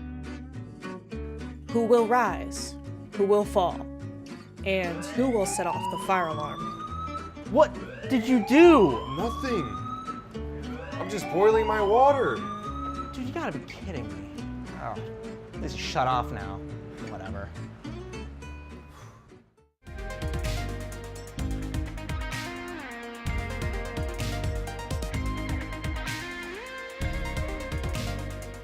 Tonight at 11:30 on Channel 36, Milwaukee PBS. Missed any of today's shows? Scan the QR code to watch all of Student Operations 2025 on the Milwaukee PBS YouTube channel.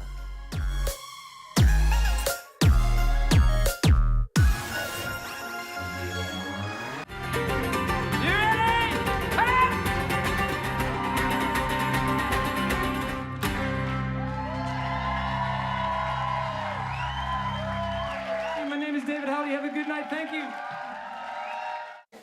Hi, I'm student producer Ethan Ramsey, and you are watching Student Operations Day 2025 on Milwaukee PBS, Channel 36.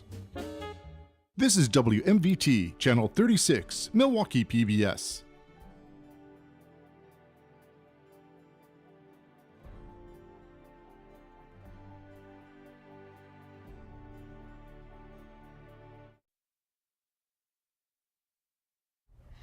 Hello everyone, I'm Max Martinson. And I'm Chris Rayner. And we are student producers here in the TV and video production program at MATC. The content you'll see today is completely created by us, the students at Milwaukee PBS. Yeah, from live studio production to camera work as well as producing and directing. We do it all. Plus, we are live right now, so please stick around as we take over Milwaukee PBS for this Student Operations Day.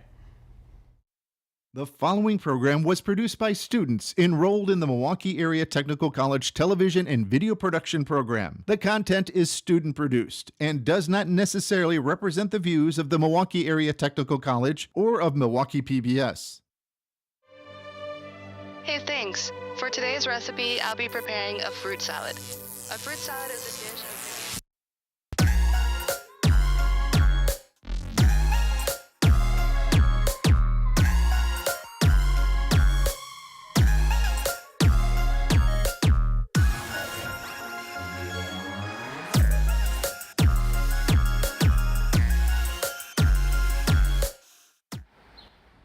Hi, I'm Paula Skeens. Come join me on a nature walk.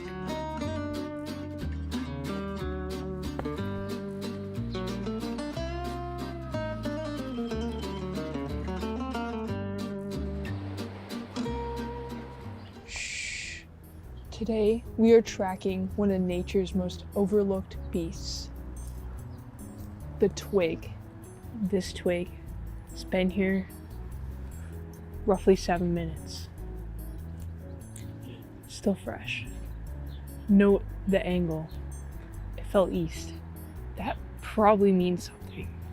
Some say if you listen closely, you can hear the trees gossip.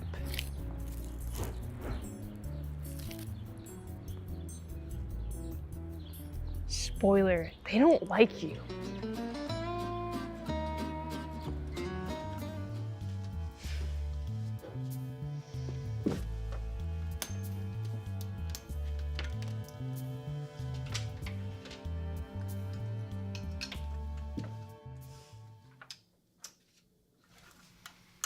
Wait, don't do that. You need it in the second port.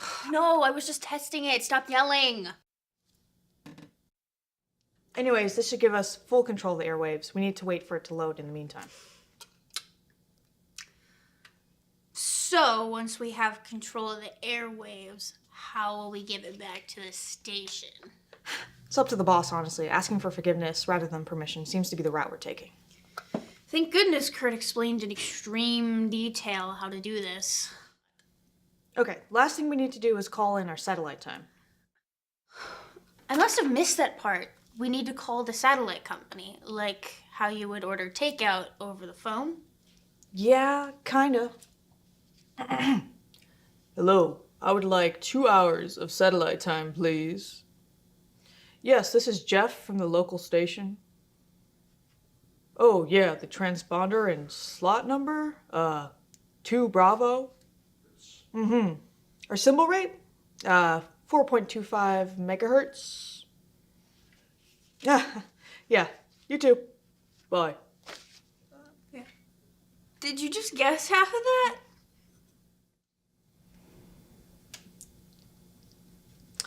Anyways, we should have our image live for 2 hours.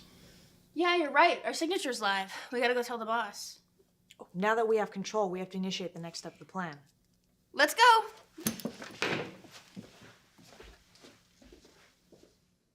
Boss, this means so much to me. I mean, I've worked so hard for this. I know you have, and that deserves recognition. Maybe if the rest of you worked as hard as Ethan here, you would have gotten Student Henchman of the Month award. Now, let's get back to work. We can't take over a station sitting down. Boss, you called us here for a meeting. Oh, yeah. That's my B, sorry. Who knocks anymore? Just text like a normal person. What? Is someone outside? How did they find us? Oh, my bad, guys. It's just Belle and Fia. Don't worry about it. Oh my God, Max. You really got me there. You almost scared me. Whew. Anyways, let them in. We have our agenda to tend to. Welcome back to our secluded and hidden base in the TV station. Well, gals, do you have some good news? We have full control of the broadcast and we're ready for the next steps. We got our own NOLA code into the traffic playlist and matched the programming and everything. So they just think the rest of the time is filled with Grandma's garden. This is great. Now we finally get to air what we've always wanted to at the station. No restrictions. Students finally get to show what we've been working on. I can show off the puppy pool party show I've been working on. Yes. Wait, we can make a cooking show where they compete to make the best pasta. Double yes. Oh, and we can host live game shows. We can invite anyone into the studio to come interview. I like where this is going, guys. What else? What else? What about the broadcast van? There's a couple of events downtown, and then it's the Brew Museum as well. A mobile takeover. I love it.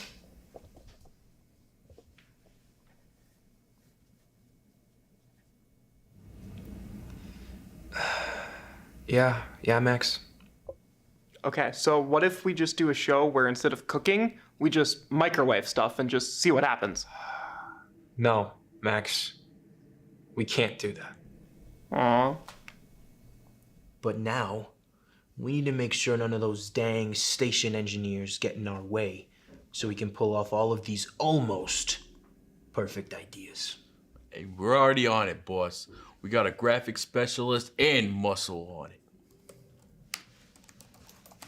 Hey, Jeff. Hey. What's this? Oh, dude, half off tacos today. Only today. Wait, that wasn't here this morning. I mean, we didn't know what we were gonna do for lunch, so it must be fate. We should get some delicious tacos.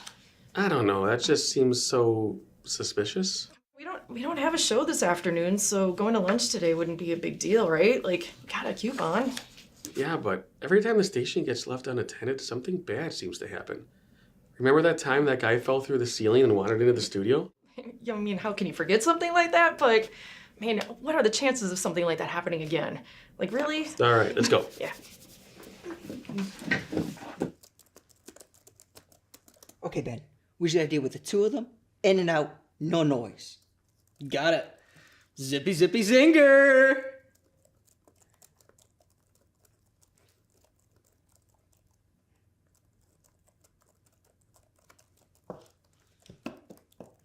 So, you ever think about the lighting grid?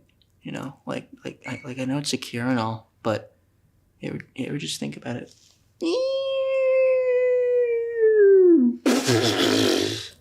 Ben, we live in Wisconsin. Oh, so we're not here to learn about how they install the lighting grids or anything like that.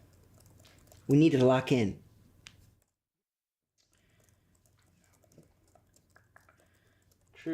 True snook, brother. We're here to, you know.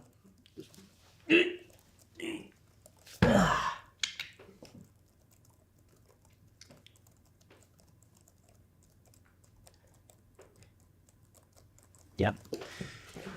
So, why only Justin and Gary? Well, you know, back in the day they used to... Hold on. We gotta go. Come on.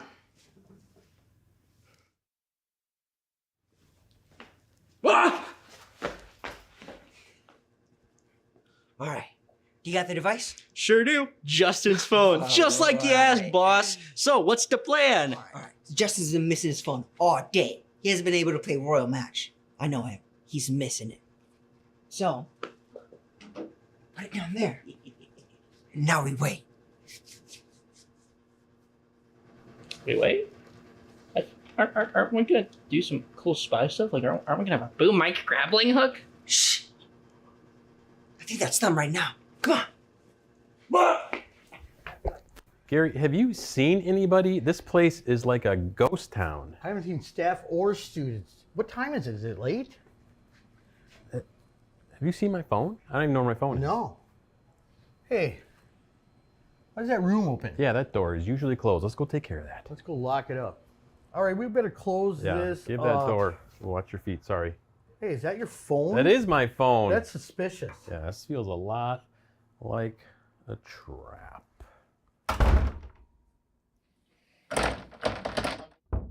Ben, you gotta let us out. I'll get you guys out of there. Just don't worry about it. Give me like an hour or two, all right?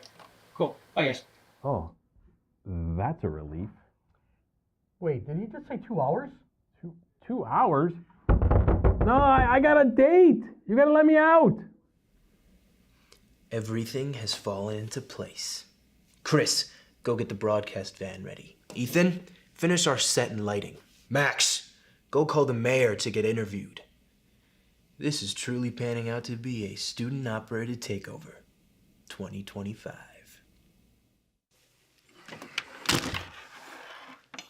What a day to be fixing all the cables up in the control room.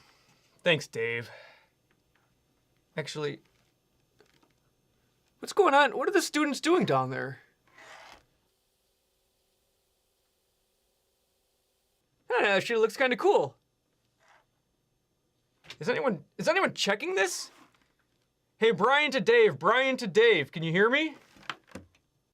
Hey, Dave, are you seeing what's on? Yeah, maybe he's checking it out.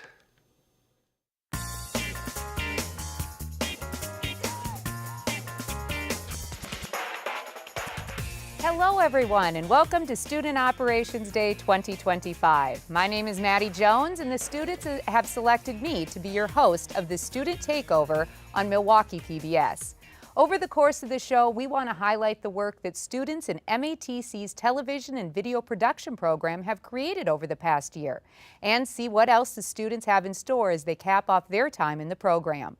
Later on, we'll be joined by a nationally recognized art professor and engineer, Nathaniel Stern, as well as Milwaukee Mayor Cavalier Johnson. We'll also see what the students are literally cooking up as they hold their very own cooking competition, as well as the live game show Take 60. But before we get into all of that, today is Armed Forces Day in America. And here in Milwaukee, one of the largest celebrations for Armed Forces Day in the nation takes place. Today, our field reporter, Shannon O'Dwyer, is out and about checking out the festivities happening all around the city. Shannon, where are you today? Hey Maddie, today we are downtown at the Harley-Davidson Museum for the Milwaukee Armed Forces Day celebration. Check back in a bit to see all the festivities. Thank you so much, Shannon. We cannot wait to check it out. Now, as we mentioned earlier, we want to show off some of the work that the students of MATC have created over the past year. This February, multiple MATC students were honored for their work at the Student Wisconsin Broadcasters Association Awards at Lambeau Field. Student producers Chris Rayner, Ethan Ramsey, and Aiden Rollins were three of those honored for their feature pieces on the pace car and its drivers during the last summer's Tour of America's Dairyland cycling race series.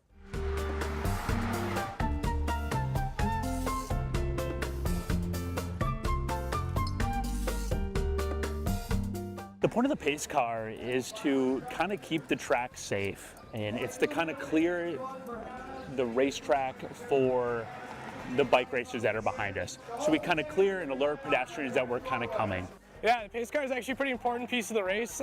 Main goal is safety, making sure spectators, other racers, and anybody involved in the race knows that there is a pack of bikes coming behind them very quickly.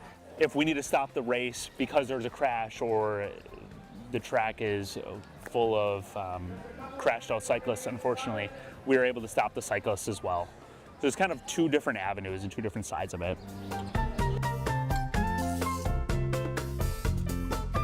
It's pretty awesome, to be honest. But in the same breath, it can be stressful, exhilarating, scary. There's a bunch of different aspects to it, but it's pretty fun. As a retired cyclist, it's a good way for me to stay involved into the community that I was once a part of.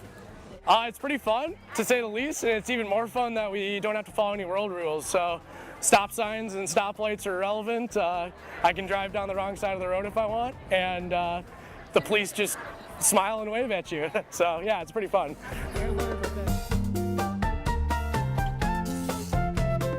the faster category. So in the evenings is when there's pro men. I tend to leave a little bit more room in between me and the riders. The reason for that is because when they attack off the front, their attacks are a lot faster, a lot more vicious. So I want to be able to give them more room. Significantly. Between in the morning with the junior races and the younger kids, they're very sporadic and very chaotic, I think is the best way to describe how they race. It's slower. They're learning, they're getting confidence up. Whereas in the pro races, I mean, you're on it. You're averaging probably 30 plus miles per hour. Spectators, we kind of both live in our rear view mirrors. So we stare at our rear view mirrors to see what the time gap is between us and the cyclists behind us. We're looking, I keep a close eye, personally, I keep a close eye on the crowd. You point out people that are looking unsafe or they're going to do something crazy. So yeah, you're keeping your head on a swivel. Again, looking through alleyways to see if there's a car that's trying to get on the course for some crazy reason. If a barrier falls down, if we get a flash rainstorm and a tree branch falls into the course, you know, stuff like that. It's all about safety, calling out hazards as they come, so our crew can address it as fast as possible. We relay that there's lap riders. If there's any sort of safety hazards on the course, so pedestrians or cars. So we have to call out crashes as they come. Unfortunately, they do happen. That's so if medical can get there as quickly as possible. We're communicating there's breakaways, again, hazards. Main thing is, yeah, just making sure people are staying safe and calling out crashes as they happen. And so the pace car is provided by Boucher Automotive this year. It is given to us for the full 11 days, and they're a gracious sponsor for us, and they allow us to have the car. Honestly, it's just a great partnership that we have with Boucher. Yeah, we work with a really awesome sponsor for the last few years, Boucher Automotive Group. They have provided the vehicles for us, both pace car and follow car, and then some fun cars along the way. They let us test drive and bring on course. It's great advertising for them, but yeah, they're very, very generous and really a fantastic group of guys to work with.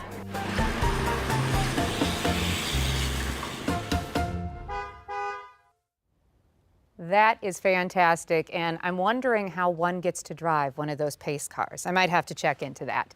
Now, as we mentioned at the start of the show, the students are holding their very own cooking competition. So let's go see what dishes the chefs will be creating in today's Broadcast Bites Challenge. Today, 3 chefs enter the kitchen, but only one will leave victorious. Will they be able to rise to the challenge, or will they go up in flames?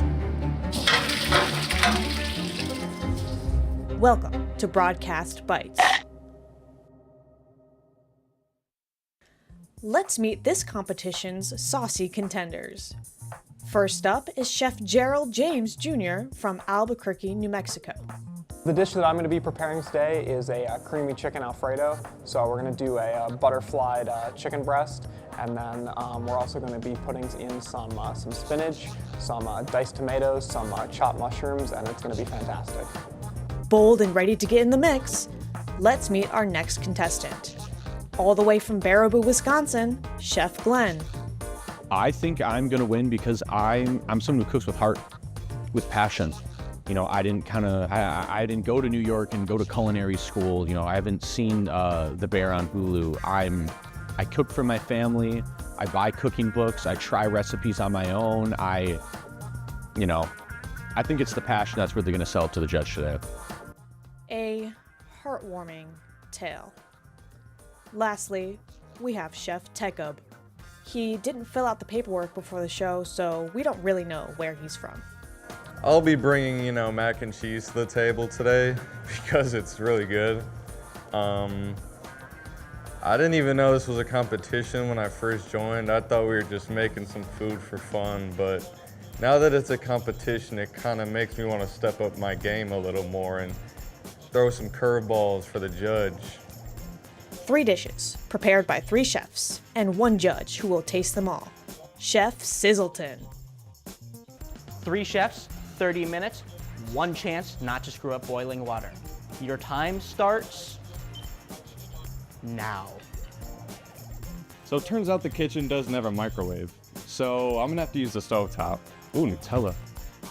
I've never cooked mac and cheese on the stovetop, so let's see what I can do with this random stuff. Hey Glenn, how's it going? Good so far. Good. I see you're grating some cheese. Can you guys just kind of run me through your process a little bit? Yeah, so this is my Graham's recipe.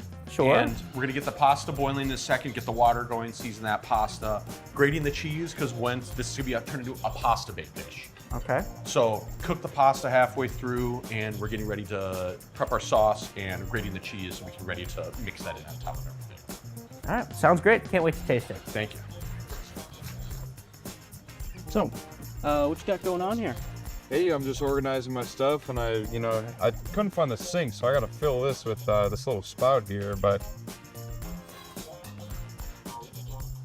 might take a long time, you know? That's okay. That's great, man. You're doing great. Okay, Thanks. good job.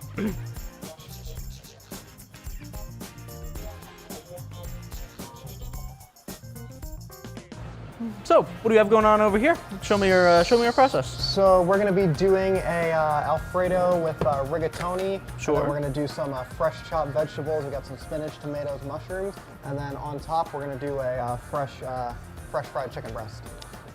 Sounds good. I've loved Alfredo ever since I was a kid, and knowing just how good Chef James's track record is, I have high expectations, and I know for a fact he's gonna make something with great texture, really creamy noodles, and just the best chicken. Full hopes.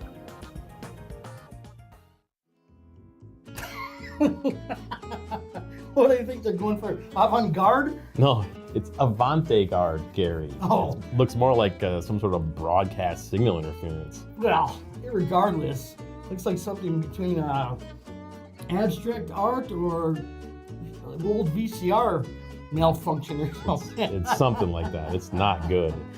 Oh.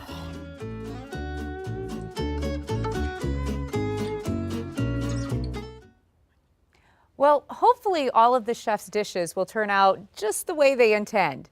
Now, before we close out the first half hour of our show, we want to feature a series that students have been creating for over 7 years here at MATC.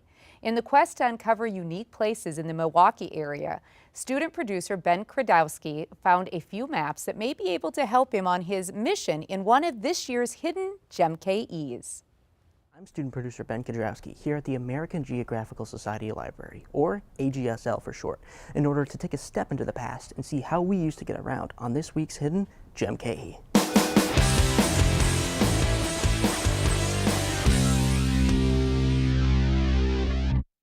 Located on the 3rd floor of UW-Milwaukee's Golda-Meir Library and open to all guests from 9 a.m. to 4:30 p.m., the AGSL is home to over 2 million items consisting of maps, globes, monographs, atlases, and more. What once were used as guides have now been repurposed to allow those interested in understanding the past to get a full scope of what it looked like back then. And even for those not as interested in history, it's still a sight to behold. They have pieces that date back to the early 20th century, like this map of Milwaukee. And they even have a few select pieces that date all the way back to the 15th century. This piece right here is the Mappa Mundi. It's a map of the world made in 1452 by Giovanni Lerdo. There's so much more to explore and look at in the ASGL. Just ask a librarian for assistance and let yourself be transported into the past. I'm student producer Ben Kradowski, and this has been another Hidden Gem KE. Now, it's time for me to find a map of this place so I can learn how to get out of here.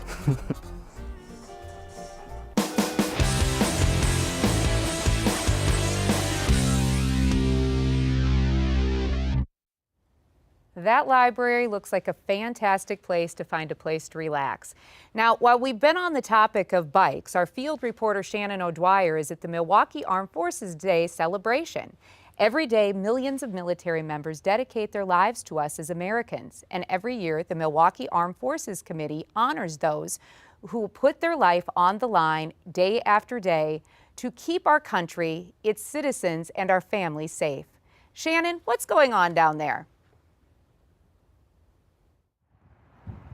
Thanks, Maddie. We are at the Harley-Davidson Museum to celebrate our troops here on Armed Forces Day. With me is a member of the Milwaukee Armed Services Committee, Steve Konecki. Steve, how are you doing today? I'm doing great. How are you? Good. Thanks for being here with us. Could you tell us a little bit about the committee and what you guys do? The Armed Services Committee is a group of dedicated individuals, both active duty, reserve, retired members, Coast Guard members, and just some civilians that support and try to help our military and help the community remember our military. Excellent. Could you tell us a little bit about this week and all the festivities that are going on with the Armed Forces Day? Yep. Armed Forces Week in Milwaukee is one of the largest Armed Forces celebrations in the United States. We have a large variety of events that range from breakfasts to formal dinners to golf outing and to a fully led motorcycle ride that starts at the House of Harley, stops at the War Memorial on the lakefront where we take a big group photo of everybody, and then we come down to the Harley Museum for a wreath-laying ceremony to honor those that have fallen. Well, excellent. Now, you just kind of mentioned it, but I'd like to talk a little bit about the Support the Troops ride and tell us a little bit more about that. How'd that start? The ride has been in existence for about 25 years, and over the years it's changed in its purpose and goals and as to who's supporting it. At first it was just a group of veterans that would get together and do a ride, and they used to always end up out at a military installation, but with security ops changing and everything like that, they switched from there to a fixed location like the Harley Museum or the Fisher House out at the VA grounds or at the Harley-Davidson plant out on Capitol Drive. And what we've been doing lately is we meet up at 8:30 in the morning at the House of Harley. And this year, as an upgrade on the service, we had a food truck come that had breakfast sandwiches and coffee. And we sell raffle tickets to fundraise, and then we have a challenge coin that we have made annually that we have available for people to buy if they collect. And then the Sheriff's Department from Milwaukee County, Milwaukee Police, and Greenfield Police meet us at the museum or at the House of Harley, and they escort us from the house all the way down through the route to here so that the riders that are participating do not have to stop and put their foot on the ground at any of the intersections that are either controlled by traffic lights or by stop signs and stuff. And they also help keep us safe when we're going through those controlled intersections in case somebody isn't paying attention so that nobody gets hurt. Thank you so much for being here with us today, Steve. It's great to have you. Now we are here with Randy Agnes. How are you doing today? Very good, thank you. Good. Thanks so much for being here with us. Now, I see that we have this big blow-up submarine behind us. What's that all about? That is the Wiz 827. It's a 1/11th scale of the USS Wisconsin being built currently. This is part of the USS Wisconsin SSBN 827 Association. Our mission is to promote the building of the USS Wisconsin and to be a go-between between the crew and the state. Oh, that's really cool. When do we expect to see it finished? The keel lane is going to be August 27th of this year, and it should be commissioned in 2031. Well, that sounds very exciting. Thank you so much for telling us about us today. And thank you for being here with us today, and I hope you can join us next year for Armed Forces Day. See you back in the studio. Thank you so much, Shannon. It looks like a great event for a really great cause. Even on a little bit of a windy day, everybody's having a really good time. We also want to thank the Harley-Davidson Museum for holding the event on their grounds. Supporting our troops who dedicate their lives to assure our safety should be one of the priorities for Americans all across our nation at all times. And speaking of time, that's all we have time for this half hour. Coming up, we're going to be joined live in studio by UW Milwaukee art professor Nathaniel Stern And we'll take a look at some more of the fantastic work that the students here at MATC have created. Don't go anywhere. You are watching Student Operations Day here on Milwaukee PBS.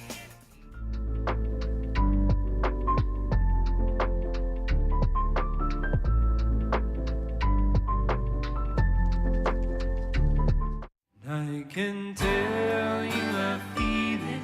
I can tell you I feel it. I can tell you I feel it too. I can tell you I feel it. I can tell you I feel it. I can tell you I feel it too. Tonight at 10 on Channel 36, Milwaukee PBS. Missed any of today's shows? Scan the QR code to watch all of Student Operations 2025 on the Milwaukee PBS YouTube channel. Hi, I'm student producer Max Martinson, and you are watching Student Operations Day 2025 on Milwaukee PBS Channel 36. You're watching WMVT, Milwaukee PBS.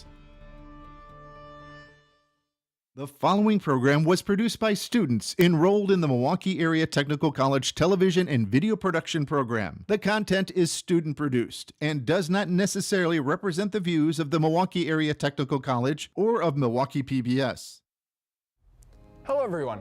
I'm Ethan Ramsey. I'm Ben Kudrowski. I'm Alexis De Jesus. I'm Stephen Brannon, a graduating student producer in the TV and video production program here at MATC. The content you'll see today is completely created by us, the students at Milwaukee PBS. Yeah, from live studio production to camera work, as well as producing and directing. We do it all. Please stick around as we take over Milwaukee PBS for this Student Operations Day. Coming up next is my show, Behind the Signs, Milwaukee's Neighborhood Names. Behind the Lens. cultures within our communities. Eye of the Beholder. The Milwaukyssey. Tribal Identities, Life on the Reservation. Built to Move. What is tabletop wargaming? From script to stage. David Howley, live at the Vivarium. Connections, technology, and us. So please stick around as we take over Milwaukee PBS for this Student Operations Day. Hey, thanks. For today's recipe, I'll be preparing a fruit salad. A fruit salad is a dish of...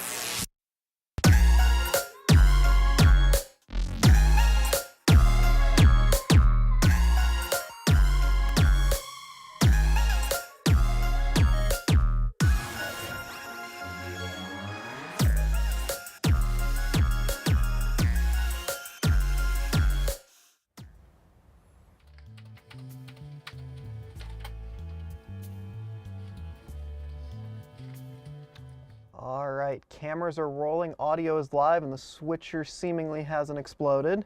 People, this is a full broadcast takeover, and you know what that means.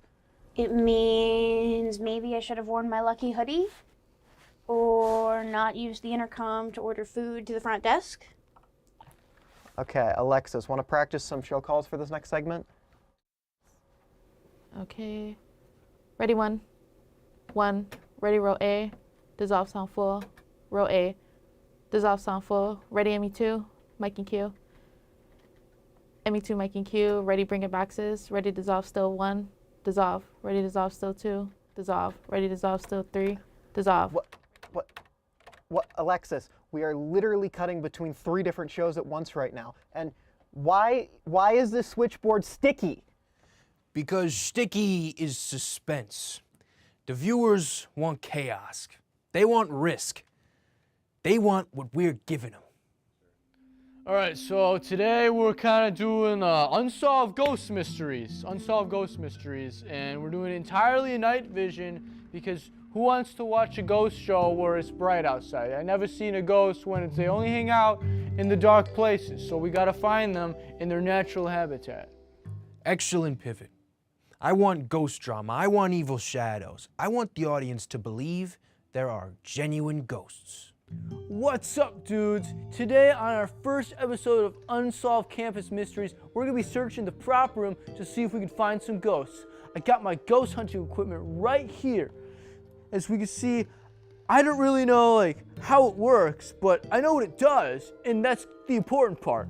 I also got my special microphone that lets me talk to the ghosts. Anyway, do we have any ghosts in here? Can you show yourself? Hello!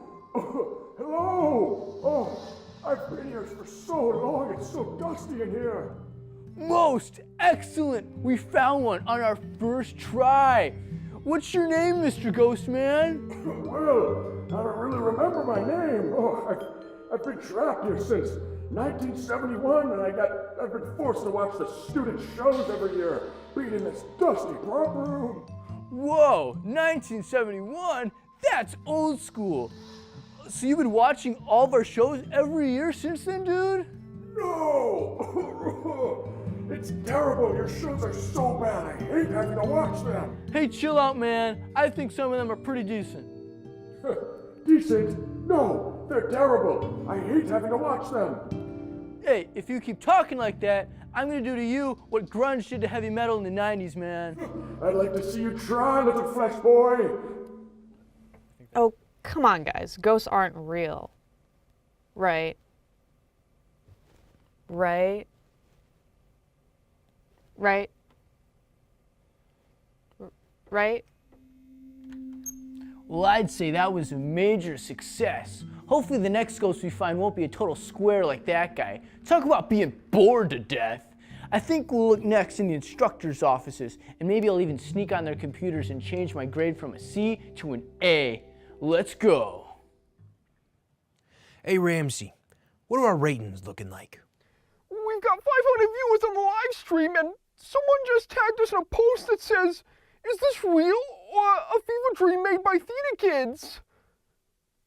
Someone else said in chat, "I'm not sure if this is performance art or a technical disaster. Either way, I can't look away."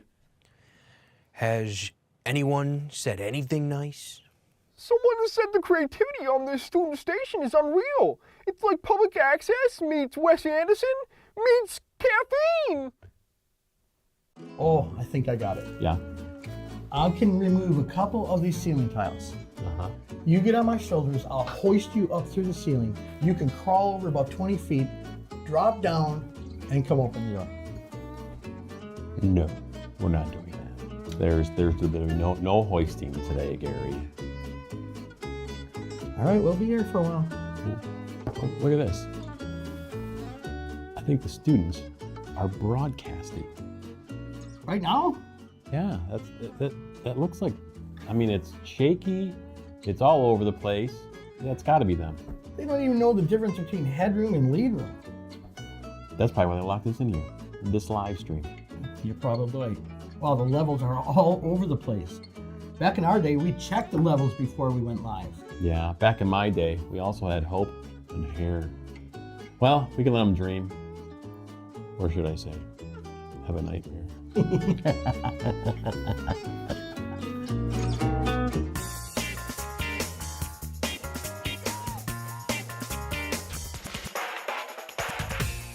Welcome back to Student Operations Day here on Milwaukee PBS. My name is Maddie Jones, and we are so glad you decided to tune in. We're on our first of 2 live hours, and joining us now live in studio is UW Milwaukee art professor, and I also would like to add artist, writer, professor, Nathaniel Stern.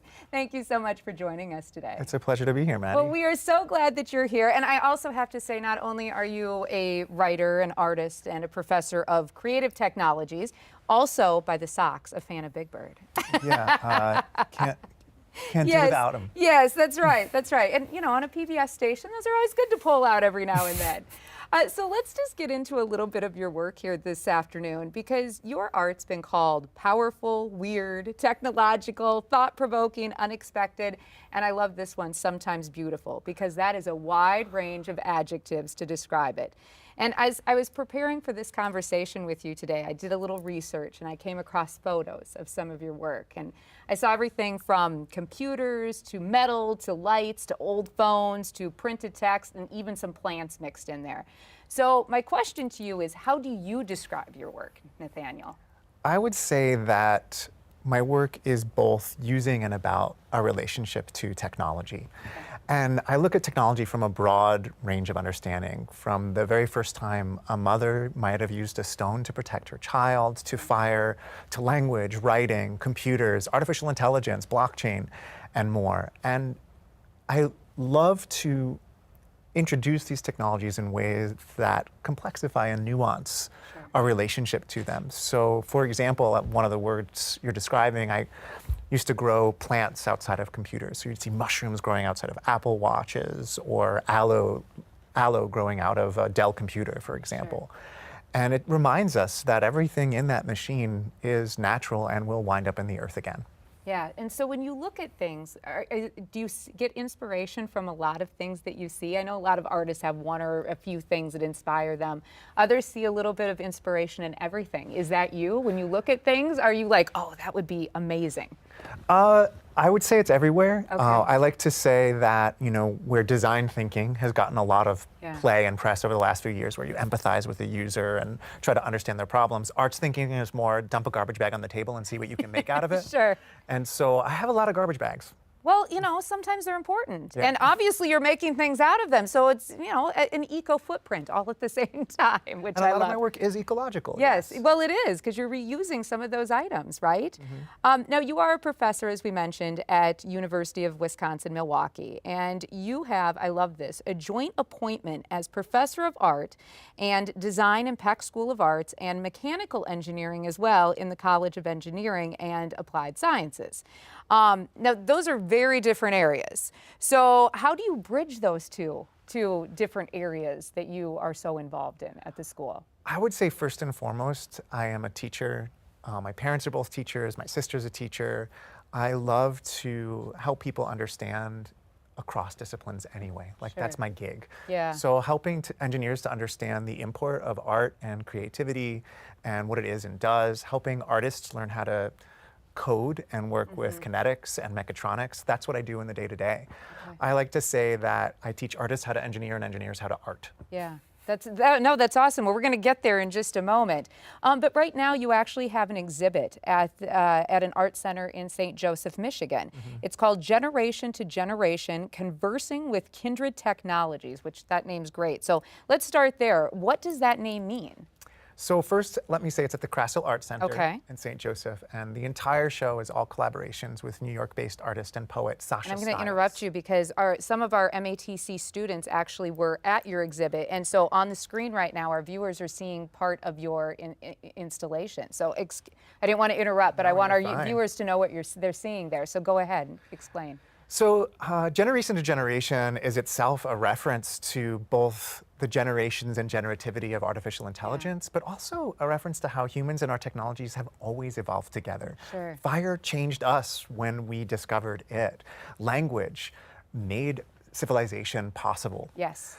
Computers and now artificial intelligence. And so what the show tries to do is bring this newest of our inventions, artificial intelligence, into more traditional media, into paint, into sculpture, into printmaking, to have us engage with it in a way where it neither has us amplify paralyzing fear nor blind optimism, which is what most technologies tend to do. I mean, the conversations right now around the dangers and the possibilities of AI are not dissimilar to the nuclear age when my father was a kid. Yeah. And the fears around automation and ownership are almost identical to photography in the late 1800s.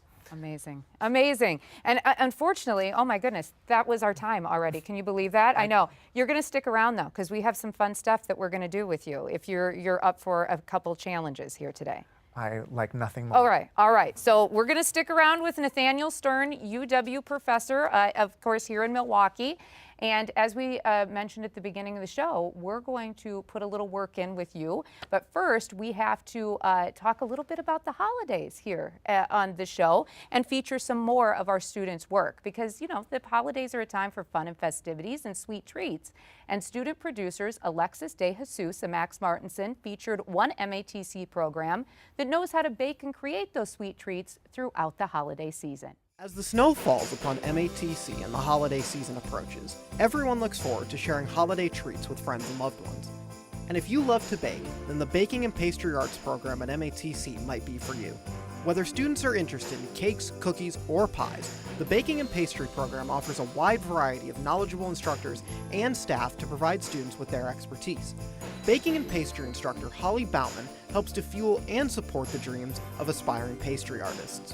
With baking and pastry, of course there's a ton of YouTube opportunities out there and reels and videos that show people how to do these types of techniques, but there's nothing like hands-on experience. Even those online schools, they're great for teaching you ingredient functions, baking principles, but to actually see with your eyes what is happening chemically, or how ingredients react with each other to create the products that we are, is invaluable. But students in the Baking and Pastry program will learn more than just the basics. The program's curriculum also allows for instructors to be heavily involved in the learning process for students. Baking and Pastry instructor Kurt Fogel takes pride in connecting with his students on a deeper level. Our program is a little bit different in that we work one-on-one or in close proximity with our students on a daily basis. So we constantly have each other's attention. So there's a little bit more of a connection there than some of the traditional lecture classes. In this program, we really get to know our students well, and we try really hard to make sure that they know we're there for their success. Kurt is also one of the leading faculty who manage the 6th Street Cafe on the first floor of the M building of the downtown campus. The cafe is run by students from the Baking and Pastry program that provides them with a unique opportunity to gain experience that they can use further into their career. Some of the classes that our students take include a chocolate and sugar candies class. This class that we're in right now is the cafe operations class. And here we run an actual cafe 3 days a week with our students rotating through a variety of different stations that would prepare them for working in the industry. And while all of this is going on, towards the end of the fall semester, students will get the opportunity to showcase their creativity in making holiday gingerbread houses throughout the holiday season. This is my first year being in charge of the gingerbread competition. So how this kind of works is however many students we have, they will spend basically the whole month of November getting their houses all done. And then we actually transfer them down to the public market. The public market puts on a banquet for us, and then they display the houses for the Christmas season, and then local businesses actually silent auction buy them and then display them in their businesses for the rest of December. So it's not only a college engagement, but it's also community-wide engagement, which makes it really special. And while students are still encouraged to express their creativity, Holly and Kurt remain dedicated to making sure that students understand and acknowledge the challenges that could come with a career in this industry. In my opinion, what makes a good pastry artist is a really strong level of creativity, right? But more importantly, they have to have the drive to push themselves through this. You know, this is a very challenging career. The thing I hope that students take away is a sense of pride and dedication, and to understand that the world is their oyster. Whatever you put into this career, you can take out of it. And I love seeing them kind of cross that bridge and figure out that they can do things they thought they couldn't before. So, if you love working in the kitchen, then the Baking and Pastry program may be for you. But if not, stop by the 6th Street Cafe to try a croissant anyway. All of those pastries look incredible. What do you think? Would you be up for trying some of those? Bring them on. Right? Exactly. Well, hopefully our students and our audience are going to get a chance to check out the cafe. Now, as you can see, Nathaniel and I have obviously moved, and that's because before we got to see some of those amazing baked goods, we mentioned that Nathaniel is going to be the very first contestant on our game show, Take 60. So, Nathaniel, let me ask you, are you ready to probably be a champion, because nobody else has ever played this, so you win by default? I think I was born for this. All right, I love it. Well, now I'm hoping that you'll be able to use the mechanical engineer in you to figure out how this game actually works. It looks a little complicated. It's not, though, I promised. We've given it a few good practice rounds around here. Now, before we actually play the game, we do have to show you how it works, and so we're going to play a video for you demonstrating the challenge that you have to complete. And then you're going to have 60 seconds to finish that challenge. Do you think you can handle that? We'll see, won't we? All right. Well, let's not wait any longer then, and let's see what challenge Nathaniel will be taking on today. Broomstick Skee-Ball. In this remake of the classic arcade game, players will have 60 seconds to roll tennis balls into the 6 baskets across from them. The balls must roll over the handle of the broomstick before entering the baskets, and the player can only use one hand to roll the balls. The player must land 6 balls into any of the baskets in under 60 seconds to complete the task.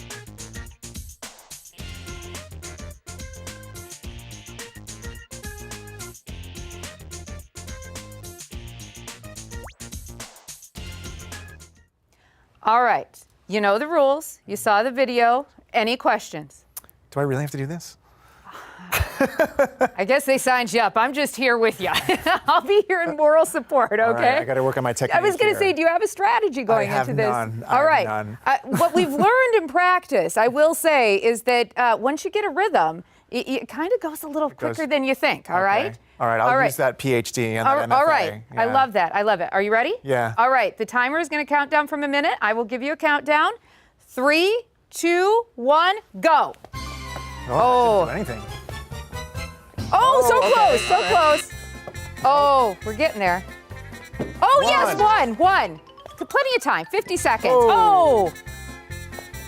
Oops. Oh. Oh, my word. Right? It's a little harder than it looks. Oh, right over the top, right over the top. All right. All right. All right. I got my technique down. Oh, okay. Come on. We can do this. 30 seconds. Oh, that one popped right up. I feel like a champion regardless. Oh, you keep bouncing it right off the rim. I might have missed my calling as So a loser. close. But it's a lot harder than regular skee-ball. Anybody who's watching this, it is a lot harder than regular skee-ball. Oh, right over the top, right over the top. 10 seconds, 10 seconds. 10 seconds, I am done. I'm cooked. Oh! So close, so close. 4, 3, 2, 1. Oh my goodness. All right, come up here with me. Got 2. 2 out of the 6, but you know what? Here's what we're gonna say. We're gonna give you the championship because you're the first one to ever play this, all right? So we want you to stick around with us though for just a few minutes because we've got to get into the kitchen here. Now, we haven't checked in on the chefs in quite some time, so let's get an update on how the Broadcast Bites competition is going. Who will rise? Who will fall? And who will set off the fire alarm? What did you do? Nothing. I'm just boiling my water. Dude, you gotta be kidding me. Oh, this is shut off now. Whatever. Chef Tekka. He's a character, that's for sure. He has a bit of a big head, and he's kind of not putting in 100%. I honestly, just between you, me, and the folks at home, I don't think Chef Tekka is gonna make it. Water's now boiling, now we gotta get that pasta in. Now, growing up when my grams tell me how to cook pasta, a lot of people set a timer, you kind of know by heart. I'm one of those I know by heart. You know, you kind of, doing the whole batch, you know just by the look, by the smell, by the texture, the taste. All right, so as you can see now, water's up to a rolling boil. So that means we are ready to add in our pasta.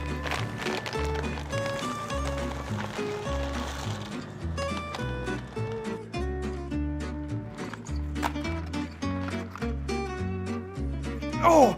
Oh!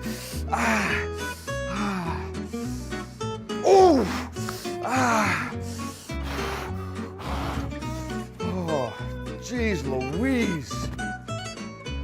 You know, pans are hot. They get hot when they're put over fire, and when they're put over fire, they're hot. So that's why the pans get hot, because it heats up the pan. So yeah.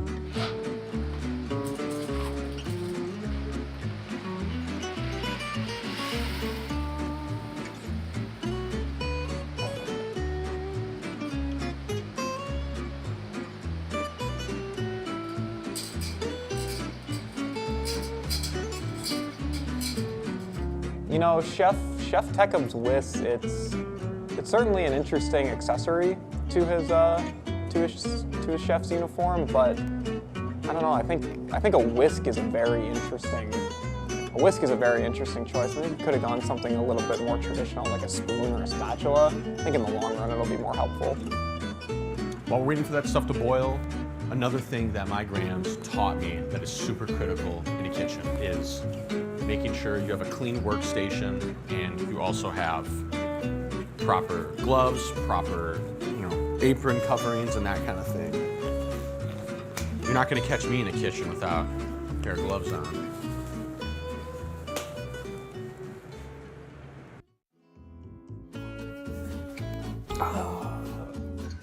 Are you kidding me? Look how shaky this shot is. They never use a damn tripod.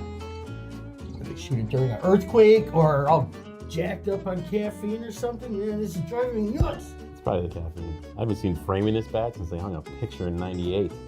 Huh. What is that, rocket picture? Yeah, it's the aesthetic. I guess.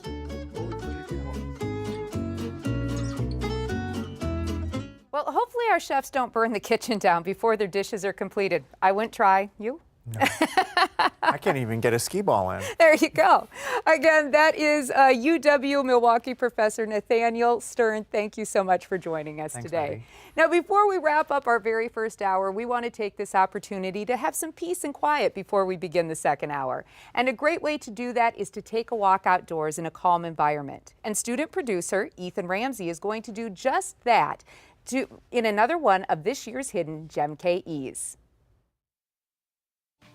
I'm student producer Ethan Ramsey here at Havenwood State Forest, and this is another hidden Gem KE.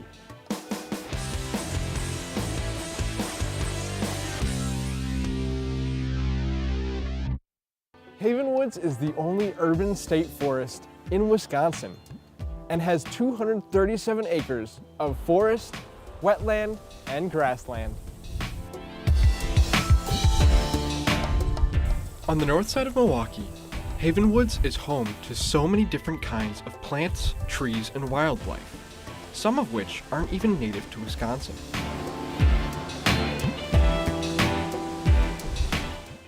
With 7 miles of paved, limestone, and grass trails, Havenwoods is a great place to take a walk surrounded by nature. The best part about walking on the park's trails is seeing the many landmarks, including the 120-foot bridge that spans across Lincoln Creek as it runs through the park on its way to the Milwaukee River. So the next time you need to relax, you can head up to Havenwoods and just enjoy the sights and sounds of nature. I'm student producer Ethan Ramsey, and this has been another Hidden Gem KE.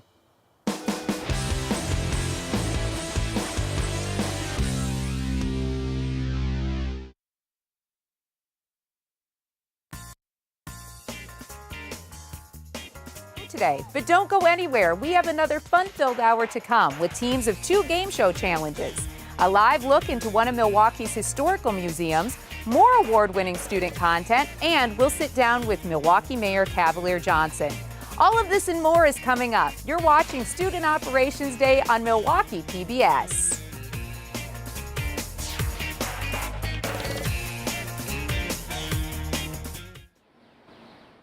Textbooks say that moss grows on the north side, but this moss, it's everywhere. This boulder has no loyalty. Some say I've been out here too long, but I say not out here long enough to understand moss. Join me next week as I try to follow a suspicious squirrel to decode his tax evasion scheme. There he is!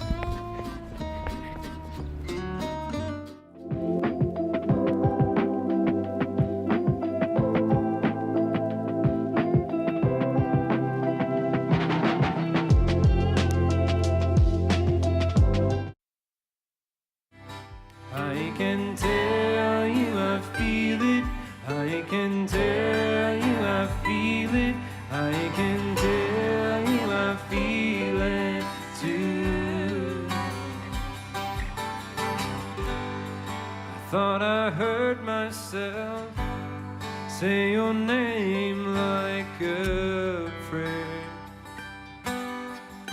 Tonight at 10 on Channel 36, Milwaukee PBS.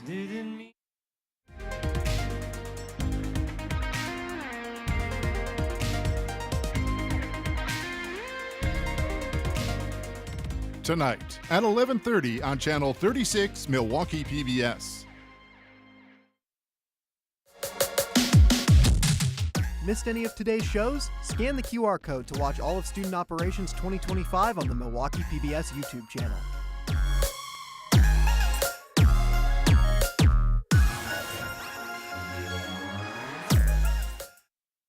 Hi, I'm student producer Chris Rayner, and you are watching Student Operations Day 2025 on Milwaukee PBS, Channel 36.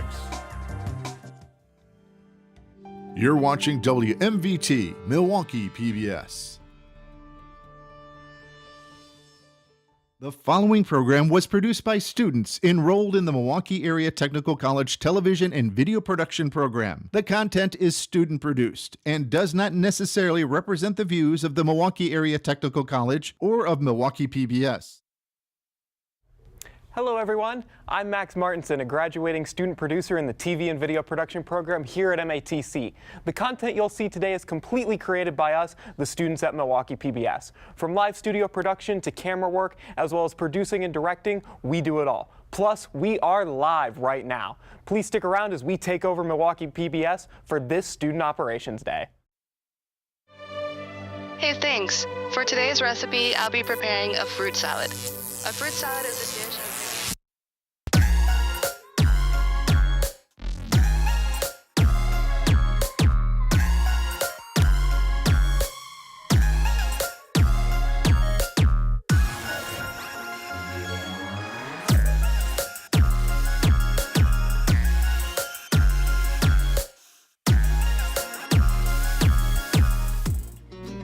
Bonjour, I'm Paula.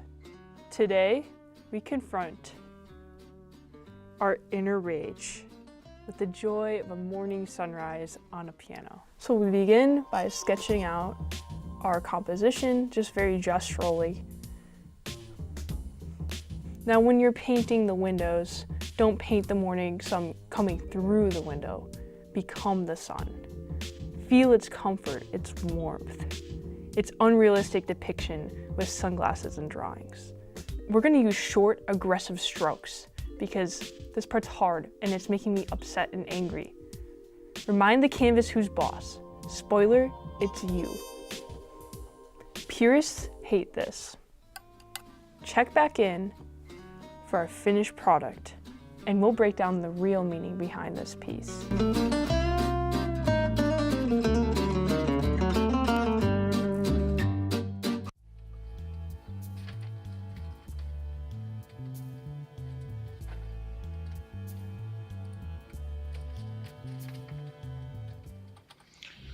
You know, my mother had a chair like this once. It fell apart on her, though. And it's just so wobbly. Little duct tape could fix it.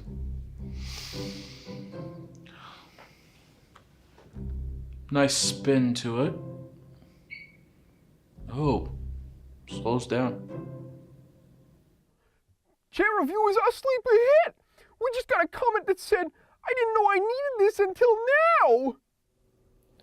Ready, three. Camera 1, tighten up on the lumbar. We gotta see how the chair supports the lower back. Ready, 2. Ready, chairman, stylographic. All we need, the only thing is it needs some armrests. You know, to sit and... What happened to those ones in the conference room? Those were really nice. Just sit there, I can bring in my kitty, and just give the kitty scritches while we talk about our next diabolical plan. Hey, has he done the folding chair bit yet? Oh, they're definitely not going to be expecting that one. The evil mastermind chair was definitely a close second, but without the arms, it's worthless. So don't forget to like and subscribe, and Join us next time when we review lawn chairs, just in time for summer. Are you ever gonna untie me? Shh. Is this an office chair review show? Can you untie me, please? They took over the station. Yeah, I mean, I figured that out, honestly, about 45 minutes ago. Just wanted to see how far they would take it. You're impressed? They tied me to my chair. I am impressed. Have you seen this 1-inch tape? Can't cut through that. Where did they find the 1-inch tape? We don't even use it anymore. Is that the Milwaukee Mirror in our green room right now and no one gave us a heads up? I told you we should have left early. I knew it. Also, one of the van is missing from its spot. I don't know if someone stole it or if they didn't check it out properly. Wait a second. It looks like the students may be running all this. Let me check the tracker I have in the van. Wait, you have a tracker on the van? Oh, yeah. Okay. Let's go find Brian and Dave. How could they let this happen? Wait, look at the ratings. They're better than normal. The live stream is getting a lot of hits too. Someone commented, I didn't know I needed this. I'm glad they're trying something different. Looks like the students also figured out how to uplink with a satellite. How could they even figure out how to do that?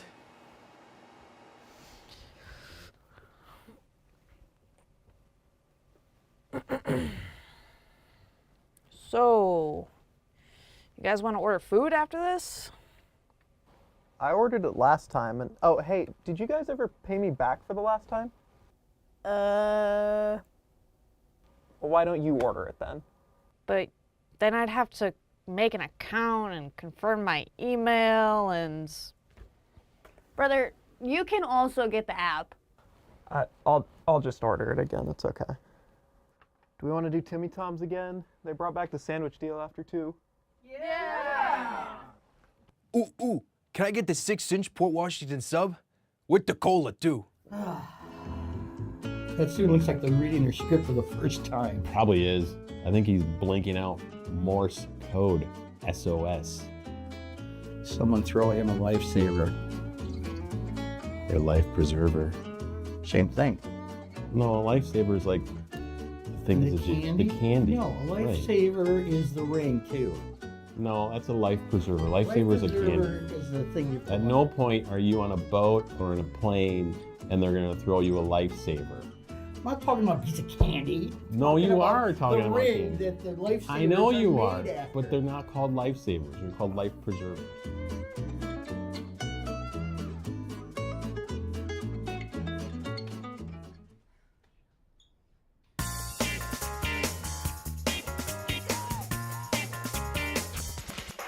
Hello, everyone, and welcome back to Student Operations Day 2025. I'm your host, Maddie Jones, and we would like to welcome you to hour 2 of our Student Broadcast Day. Here at MPBS, we are putting on a great show, and we have had a tremendous first hour. And before the break, we told you we were going to continue our Take 60 game show, and so that's exactly what we're going to do. I am now joined by 2 awesome teams who are ready to go head to head to take today's crown as our Take 60 champions. Now, without further ado, we need to meet our teams. So, ladies first. We're going to start over here on the green team, gentlemen. So, who do we have on the green team today? Hi, I'm Gwen. Hi, Gwen. I'm Abby. And Abby. So, are you guys ready to be our first ever Take 60 champions? Yes. Yes. Do you have a game plan? Like, have you thought about this? Done any analyzing of it? I'm competitive. Competitive. Oh, I like that. I like that. Now, tell us a little bit about yourselves. I just graduated from UW Milwaukee. Okay. All right. Congratulations. And Abby? I'm finishing up my junior year of high school in a couple days. All right. All right. Excited. All right. Well, we're glad that you're here. Let's go to our blue team, and we'll start by introducing ourselves. I'm Josiah. All right, it's nice to meet you. And I'm Brian. And Brian. And the ladies seem pretty confident, gentlemen. Do you have a plan going into this? We have no plan. And yet we've been training for all of our All right, I love that. I love that. That's a pretty standard answer in these moments, Yes. right? All right. Well, we are very excited that you are both here. And it seems like both teams are pretty ready to go, right? All right, so let's check out the very first game that they're going to be playing. All right, so are you guys ready to find the rules, see what we have to do? All right, I'm in this with you guys. Twist on cup pong. One member from each team must bounce ping pong balls across the table while the other team member catches them in a plastic cup. The catcher must stand behind the line on the floor while the bouncer can stand near the table. After 5 balls have been caught in the cup, teammates must rotate positions and begin filling a new cup. Teams must fill 3 cups with 5 balls each in under 60 seconds to complete the task.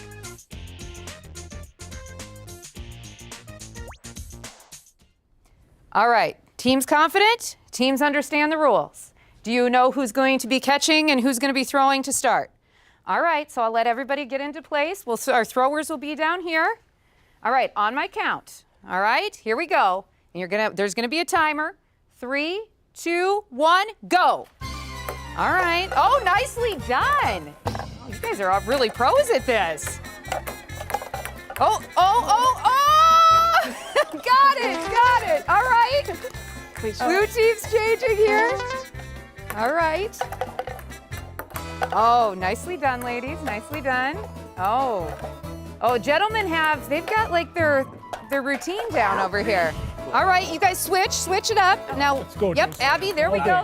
All day long. Oh. Come on. All right, come on. Oh, this is gonna be a dead heat. 24 seconds. Okay, no talking. Done. Oh, ladies are done. Oh, congratulations. We got too confident. Ladies, we'll come to you in just a moment. Let's go over here to the gentlemen. You guys, you were in the lead. We were crushing it. You were? What happened? Well, we were crushing it. We were and then we weren't, and what can you say? It happens. I understand. Ladies, congratulations. Came from behind to get the win. Oh, you guys are good sports. Look at you applauding for the ladies. All right, so here's the deal. 1-0 right now, right? There's going to be another game here in just a moment, though. And so, ladies, got to bring it again, okay? Now, both of our teams are going to actually have a chance to win their very next challenge. And they're going to need to be full of hot air for this one. But before that, we want to show another award-winning student production that focuses on hot air. Student producers Beckett Williams and Nicholas Moore were 2 students honored during the Student WBA Awards for their feature piece of MATC's HVAC program. While the weather gets colder, the majority of people love to stay indoors and enjoy the heat. Living in Wisconsin, having a heating system in your home or apartment is a must. But how do these systems get distributed, and who are the people that keep winter warm for us all? Today we will dive into the HVAC program and see how MATC trains the next generation of heating, ventilation, and air conditioning technicians. So when people think about heating and air conditioning, they think, oh, this guy or gal, they fix your furnace, they fix your air conditioner. But we also do refrigerations. Think about the clean rooms inside of hospitals. They have extreme filtering systems. That's us. So why should you choose HVAC? Well, the go-to that I reference every time, you're not going to be bored with this program. You are exposed to so many different skills, you become a jack of all trades. So if I think about my own house, you will not see a service truck ever pull up to my house. Anything to do with my house, I've been exposed to over the years, and I can take care of myself. So you may be exposed to plumbing, you may be exposed to the HVAC systems, you may be exposed to electrical. All that stuff culminates in a very well-rounded person that has a lot of skills. Now, how would a student start and complete their HVAC training? Donnie tells us all about it. So the HVAC, heating, ventilation, air conditioning program here at MATC, we actually have 3 different pathways they can go. So for diploma students, it would take 1 year, puts them into a basic entry level status for going into the field. We also have an associate degree program, which is 2 years, includes general education credits.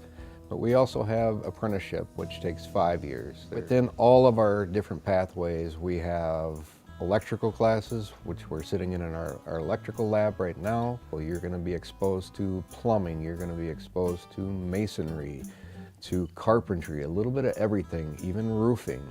Our trade reaches all kinds of different parts of structures. So that's the nice thing about our trade, is we get exposed to almost everything. Let's hear from a current student who is on the path to graduate this year from the HVAC program. Some of the skills I've learned how to wire some components. Also, I've learned how to troubleshoot furnaces, test different things like compressors and also the furnaces too as well.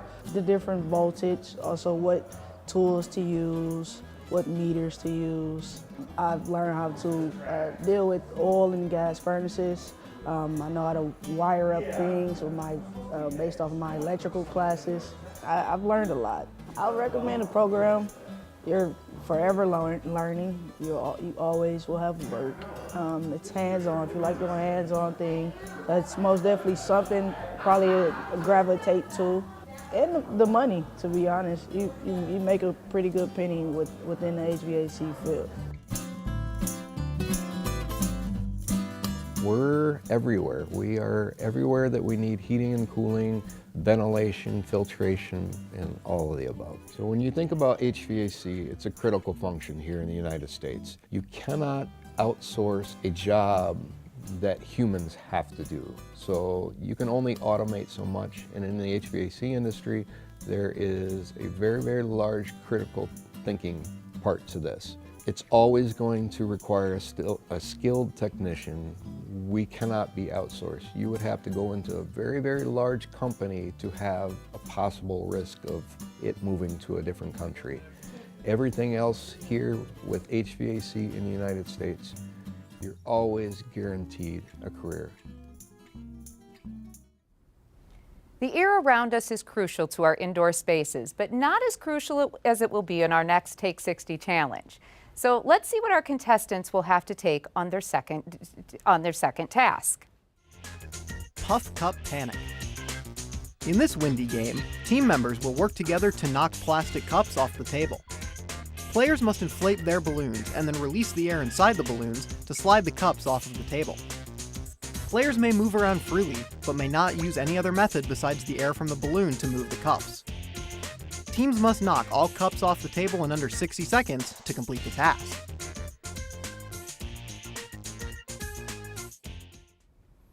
All right, teams, you just watched the video. Ladies, what do you think? We're ready. You're ready? And as you were watching that, were you coming up with some sort of game plan? Win, sure. Yeah. Blow up the balloon and knock the cups over? Is that pretty much the plan that you're going with? Now, do you have enough hot air to make this happen? I'm sure I can find some. Okay, all right. Now, gentlemen, what do you think? You watched the video. What is your opinion of this particular game? In the bag. In the bag. Oh! We're both working together. My goodness. Don't get out of breath. That's what I would say. All right, you gotta be careful on that one. Pace yourself in this one. Pace yourself. All right. And over here we have a nice shot of our audience for our viewers at home. So everybody, yay! Yes, we're so glad that they are here. These are family and friends of our MATC graduates today, so thank you to all of you for being here as part of this live broadcast. We're certainly glad that you could be a part of our show. All right, so I am being told that we are ready to go here, all right? So I'm going to give you the countdown, and you guys have your game plans already, and then you're going to have 1 minute. 3, 2, 1, go. This is one of my favorite games. It's a lot harder than it looks. All right, good job, blue team.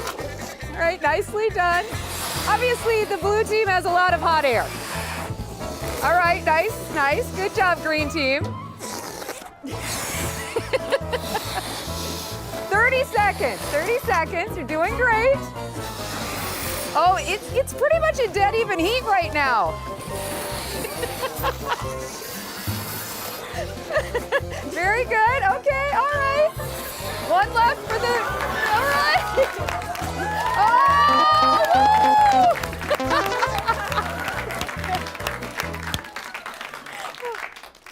Oh my goodness! Oh, look at this! There's some competition. It is 1-1. In the bag. What'd I say?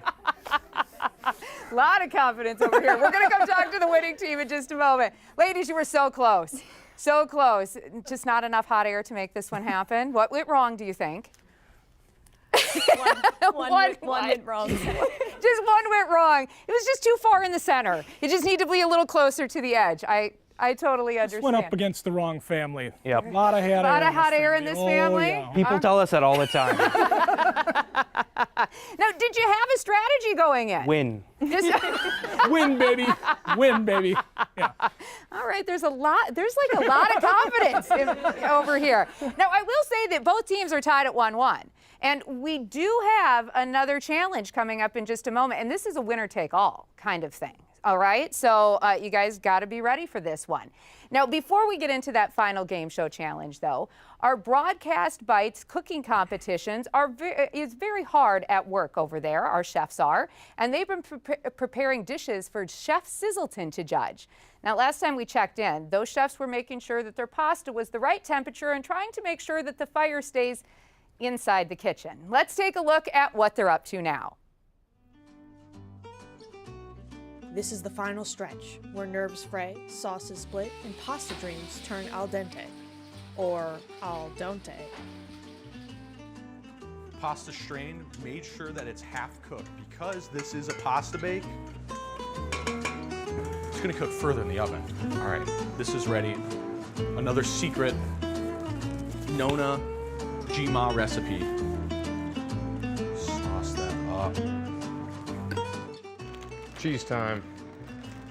Young man! Hey. How's it going? What's your status? Good. I just strained it, and now I'm adding the 100% real, natural, organic cheese. Yeah, I got some of that back at home. Yeah? Yeah, no, I come straight from the cheese farm in Nevada, you know what I mean? Yeah. Man.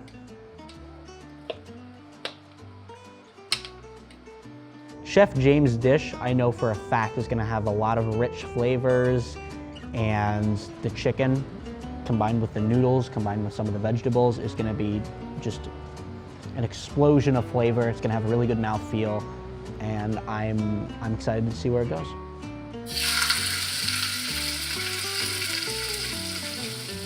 Right, pasta bake's ready to go. Last thing we need before it goes in the oven is our final layer of cheese. Now the point of this is we're gonna have it bake and then we're gonna broil it to make sure that this all will crust at the top and give it like a nice crusted top layer. We're going generous with the Nutella. All day. Look at that. Oh. Yep, get off there, fella.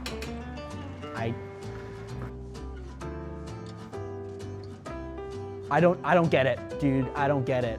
What is Chef Hecka doing? You're not supposed to mix Nutella with macaroni. That is unacceptable. I'm trying to go into this as optimistic as I can, but I think Chef Hecka might get 2 thumbs down for me. Why do you carry the big whisk around? Like, what? Do you have a problem with it? No, I don't have a problem with it. Do you have a problem with my whisk? I'm just kind of curious why you have it with you. You kind of look like Yeah. I guess you just look like a fictional character. Like you kind of have like a item that's always on you, you know? See, I have a big whisk because when people like you run up on me, I can defend myself. Okay, I'm not trying to start any trouble. I just was asking about the whisk. Like, I feel really threatened right now. In my 45 years of chefing, I've never seen anybody with a whisk that enormous.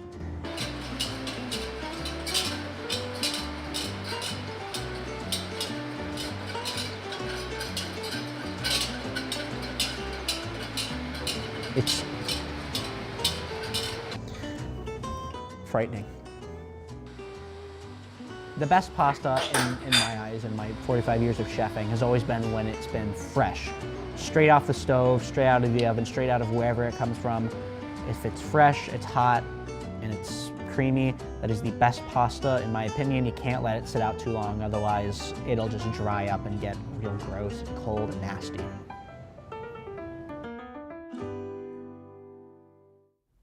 It looks like the chefs are going to be able to get their dishes completed just in time, and they're right, that is one big whisk. Which is good, because our final Take 60 challenge will have our contestants working up quite an appetite. But before that, are our teams ready to compete in our final winner-take-all challenge? All right, so let's talk to the teams. It's tied 1-1. right? And we're trying to get a winner take all here. So ladies, you've obviously holding a cup of marshmallows. You have no idea what's going to happen here in a second, but I think you can probably guess. Are you ready to toss? Yes. Yes. And are you ready to eat? Sure. Yeah. All right, good, good. Now, is there some sort of strategy that you have going into this particular game? No. No, just hope that it doesn't pouring off your forehead too often. Okay, yep. All right, and you guys, any strategy? Going back to the baseball years and All right. just And I have a landing 'em. many-year advantage. Yes. Okay, all right, good. He's great at eating things. Well, both teams are obviously ready, so let's take a look at the rules of our final task. Marshmallow Munch. In this fluffy game, team members will have one person tossing marshmallows while the other person tries to catch the marshmallows in their mouth. The player catching must eat the marshmallows before the player tossing throws the next one. The player catching the marshmallows must also stay seated at all times. Whichever team successfully eats the most marshmallows in under 60 seconds wins today's final challenge.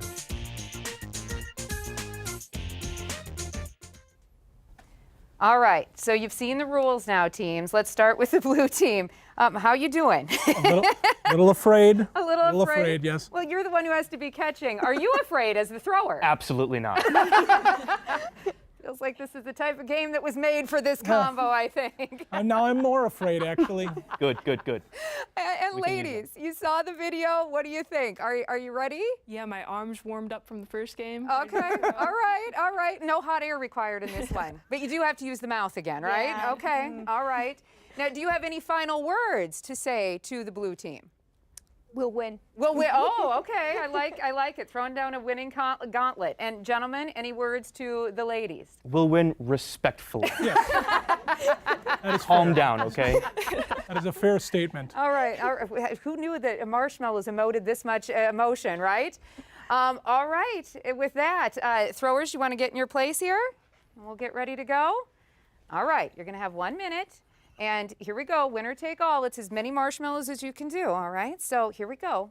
3, 2, 1, go. Oh! Oh! Here we go. One for Ready? the blue team. I'm waiting on you. Okay. I think more love. Two for the blue team. Oh, one for green. There we go. There we go. Plenty of time. All right. Oh, nicely done. Okay, we're doing great. Good job, green team. Oh. The chewing of the marshmallows that gets you every time. Come on. No. Unstoppable. Get a little sticky around here. Close. Right, nice. Oh, good job, green team. Oh, nicely done. Nope. About 3 seconds. Oh! All right, time.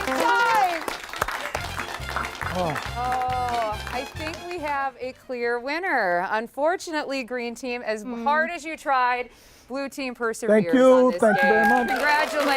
Congratulations. All right, so we'll come over to the winner. Oh, look at the sportsmanship. I love it. We'll come over to the blue team in just a moment. Ladies, I just couldn't eat those marshmallows fast enough. You got a rhythm, though, there at the end. Yeah. You're doing really well. We appreciate you playing our Take 60 challenge. We hope you at least had some fun today with us. Thank you so much. Thank you.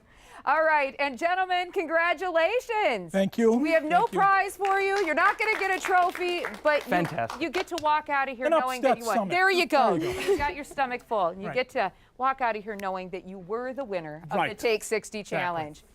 We want to thank all of our contestants for competing in today's Take 60 challenge. That's all we have for this half hour, but stick around because coming up next, we're going to take a live tour of one of Milwaukee's historic museums, and we'll be joined by the mayor of Milwaukee, Cavalier Johnson, as well as celebrate the students who put on today's production as they finish their time in the program. Don't go anywhere. You're watching Student Operations Day on Milwaukee PBS.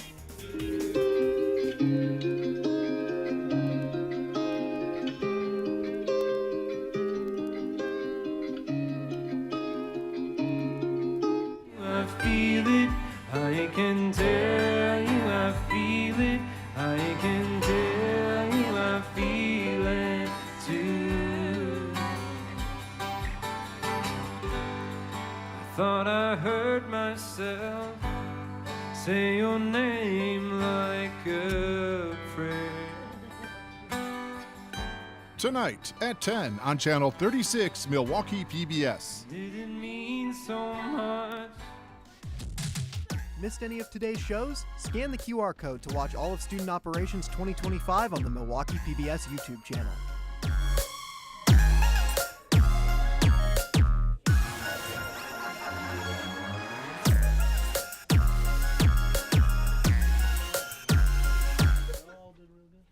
Hi, I'm student producer Chris Rayner, and you are watching Student Operations Day 2025 on Milwaukee PBS, Channel 36.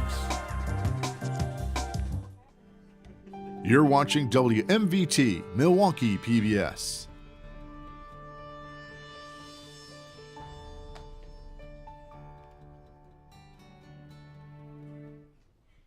The following program was produced by students enrolled in the Milwaukee Area Technical College Television and Video Production Program. The content is student-produced and does not necessarily represent the views of the Milwaukee Area Technical College or of Milwaukee PBS. Hello everyone, I'm Chris Rayner, a graduating student producer in the TV and video production program here at MATC. The content you'll see today is completely created by us, the students at Milwaukee PBS. From live studio production to camera work, as well as producing and directing, we do it all. Plus, we're live right now. Please stick around as we take over Milwaukee PBS for this Student Operations Day.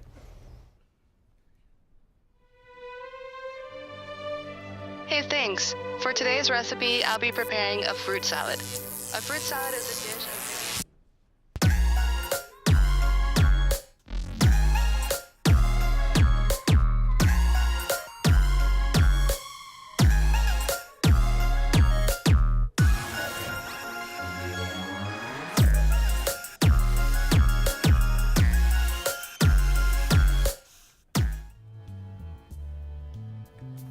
All right, guys, we're a little ways into student operations. Nothing has exploded yet. How much longer on the food? I think it's here now, actually. Oh, it's here? I'll go get it! I wonder how much longer until the staff realizes what we're doing.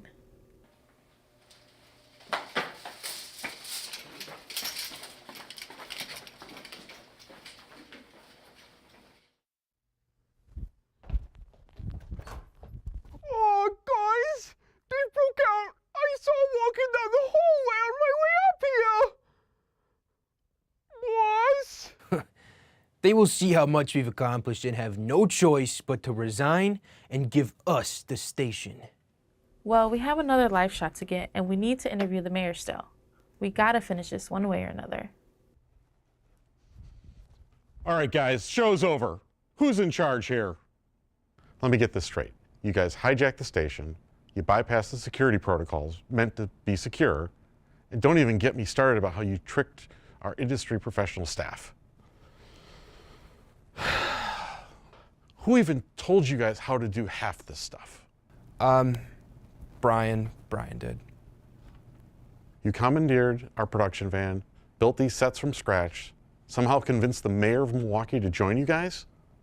This took guts, and as a past student, I'm impressed. I think most of us are impressed with what happened here today. So, we're not in trouble? Oh, you guys are in huge trouble. Don't get that twisted up. You used Justin's work card to buy everything. Do you know how much it costs to rent out satellite time? I mean, we still kind of got like half an hour left of satellite time. I feel like it might be a little wasteful, you know, if you cut us off here. All right, I'll let you guys finish the last half hour of the show.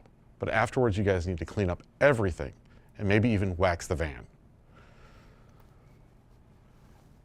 Also, I need someone to send me the interview of the mayor. I'm going to need it for Monday's staff meeting. Thanks, Dave. You're the best. All right, everyone. back into positions. Make sure the mayor is comfortable and ready to come on to set. We've got a show to finish. Okay, my phone is almost dead, Gary, so we gotta find something else Well, to watch. well, that's actually the remote for the TV.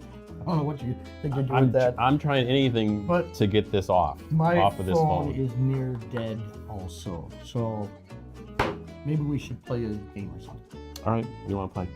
How about I Spy? Okay, you go. Okay, here we go. I spy with my little eye something that is white. It's the walls. Pretty obvious, right? It is Yes, pretty obvious. dang it. Well, so far this is the worst production I've seen in a long time. Well, you know what they say, one man's trash is another man's treasure. Well, this has been nothing but trash.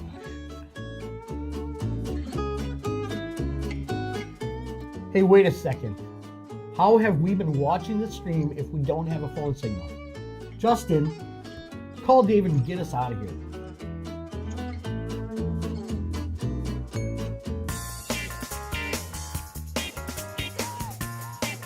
Hello, everyone, and welcome back to Student Operations Day 2025. My name is Maddie Jones, and this will be our final half hour with you live from the Milwaukee PBS studios.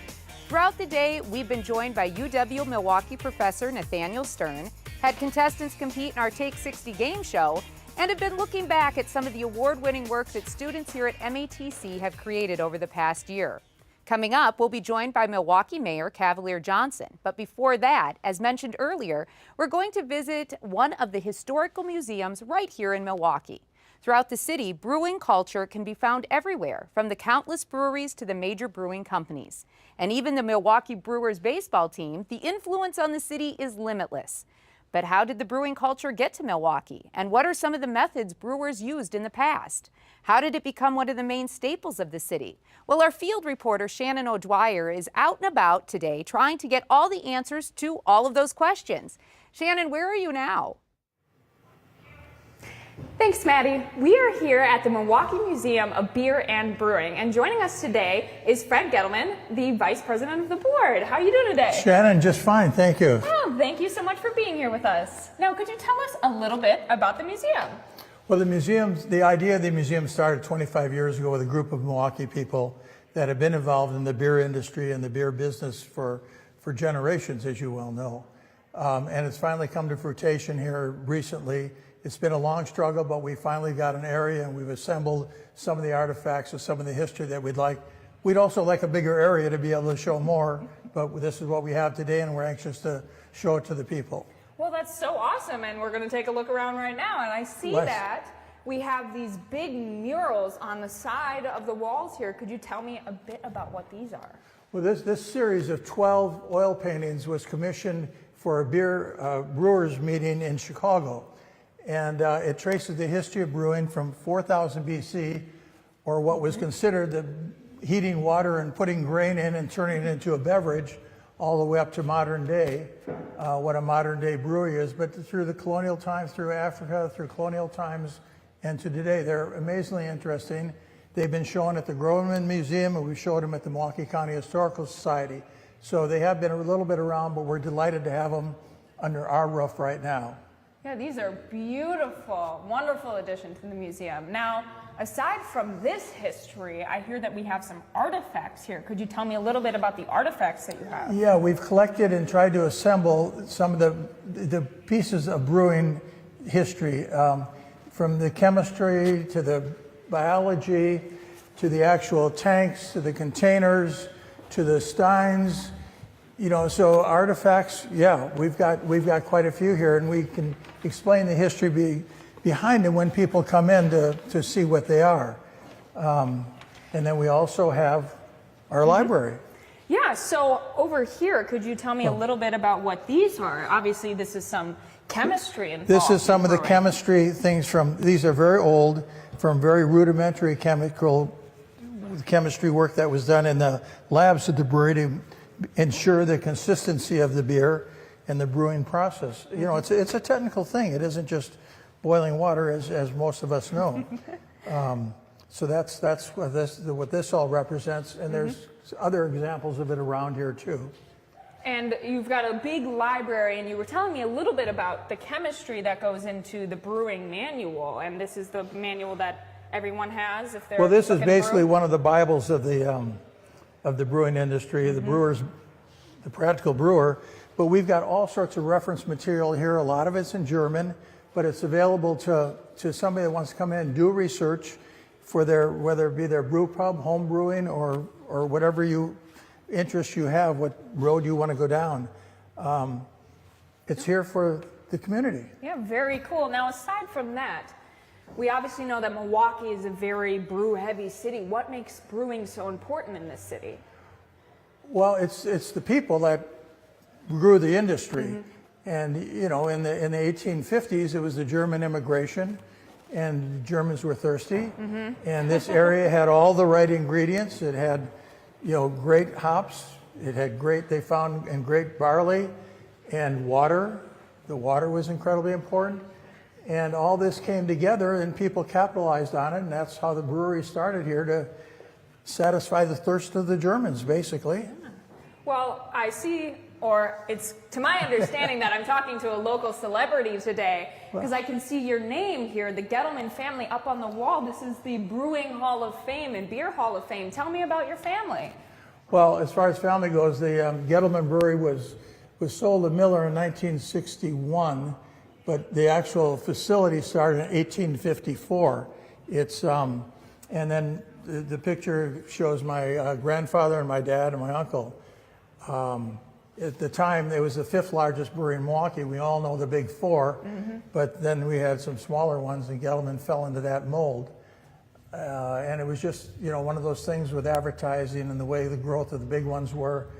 They felt it was time to sell to Miller at that time. Well, that's so they did. Awesome. Thank you so much for taking the time out of your day to tell us about this museum, and I hope that you at home are able to come and check it out. Back to you in the studio. Well, the world of brewing certainly is a staple in the Milwaukee area. Thank you so much to Shannon. Now, as we come closer to the end of our time here today, we want to remind viewers that no matter who you are, you have a choice to make your voice heard when it comes to who is voted into office at the local, state, and national levels. And student producers Max Martinson and Anthea Shelton featured an organization in their award-winning news story from this past year's presidential election that makes sure people across Milwaukee cast their ballots every election season. MATC has served as an early voting site for multiple weeks throughout October, and with the 2024 presidential election around the corner, all eyes will be drawn towards this year's results. But one highly discussed demographic could make all the difference in this year's race. Youth voters ages 18 to 24 and their voter turnout is a topic for discussion every election cycle. And with more and more of the Gen Z population becoming old enough to cast their ballot, this year's youth vote may prove to be more influential than any previous election. Multiple organizations across Milwaukee are working to encourage young voter turnout, and one group stands out from the rest. Souls to the Polls Milwaukee has worked to galvanize youth voters to get their voices heard this election season. Outreach and education specialist Anita Johnson is at the center of their mission.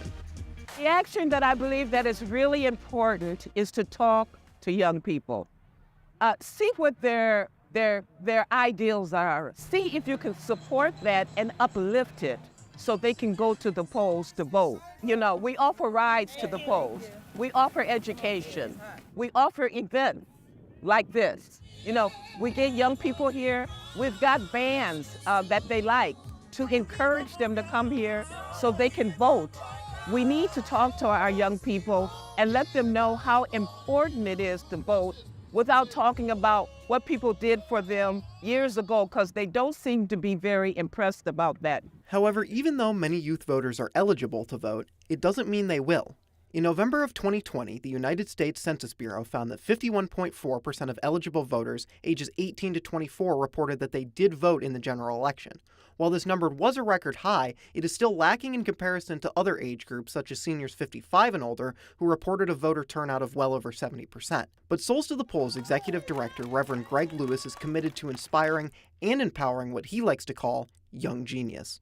Yeah, young voters, you know, our future belongs to you. And certainly, I am so very, very pleased with who you are.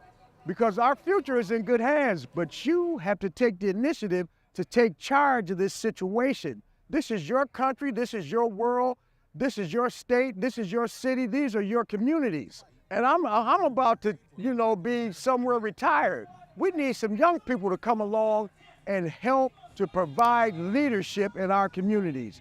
And that's an important event that needs to happen like yesterday. Young people, we need you to step it up and make sure that people understand the intelligence, the genius of our young generation, because I really believe that's what it is, young genius that's going to carry us through these next years to come.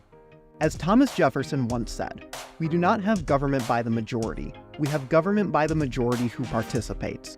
So, we ask you to follow Jefferson's advice, go out and vote, vote, vote, V-O-T-E, vote! Most important civic duties as Americans, and one person who knows all about earning the votes of Milwaukee residents joins us now in studio.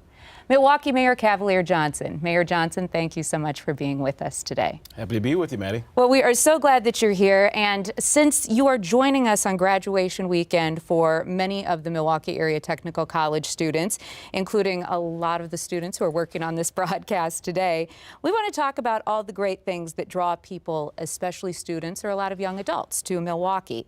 Now, you've used the past 3 years, right? 3 years? Yeah, okay. 3 years, almost 4. All right, as mayor, to really focus on the strength and resilience of Milwaukee.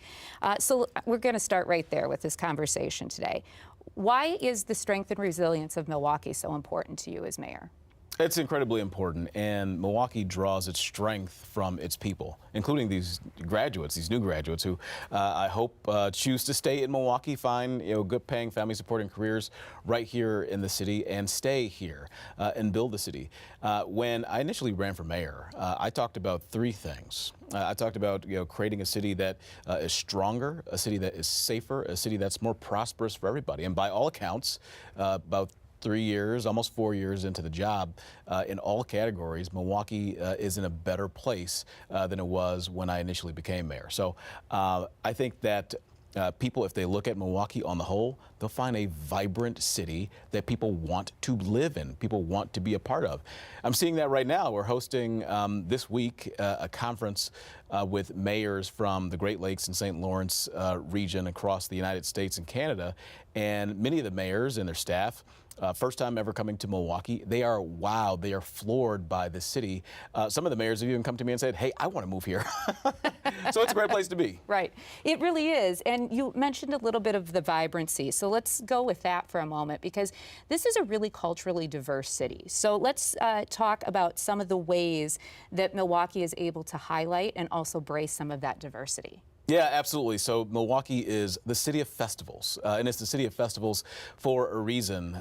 So we're entering into the summer season here in Milwaukee, and you literally can't go into a neighborhood or go down to our lakefront without seeing some sort of culturally diverse festival going on, celebrating the rich heritage that people have in the city, whether it's Black Arts Fest, whether it's Polish Fest, Irish Fest, Mexican Fiesta, Summer Fest, which is the world's largest music festival, outdoor music festival. There's incredible things happening all over Milwaukee, and it doesn't just extend to the lakefront. When you go into the neighborhoods, when you go into the neighborhoods in the summer in Milwaukee, you basically can't drive through without hitting some sort of gathering, some street closed festival or block party rather, that's happening in neighborhoods all over Milwaukee. So we're a city that loves to celebrate. We're a city that loves to have a good time, and neighbors across Milwaukee, they take advantage of doing that every single year, and I'm happy to be a part of it too.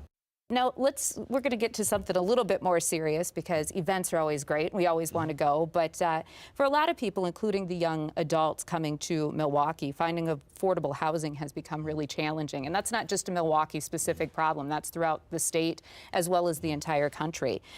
So what specifically, though, is Milwaukee trying to do right now to help with the affordable housing crisis? Well, it's even beyond Milwaukee, Wisconsin, in the United States. I mean, even internationally, there are issues with housing supply shortages. It's something that we are acutely aware of in Milwaukee. That's why in my administration, we've been working diligently in order to create new guidelines for city assistance for developers that are seeking to build workforce housing. in the city of Milwaukee. We have a robust, long-standing affordable housing policy and program that we run.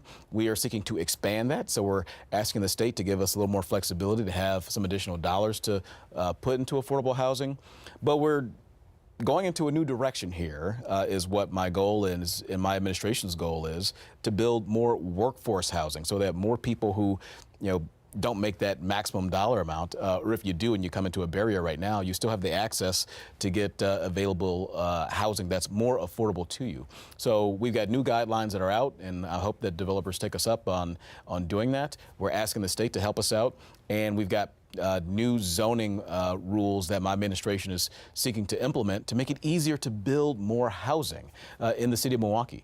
I mean, specifically for Milwaukee, just a couple of weeks ago, our city was named in the Wall Street Journal as one of the most cutthroat communities to rent an apartment.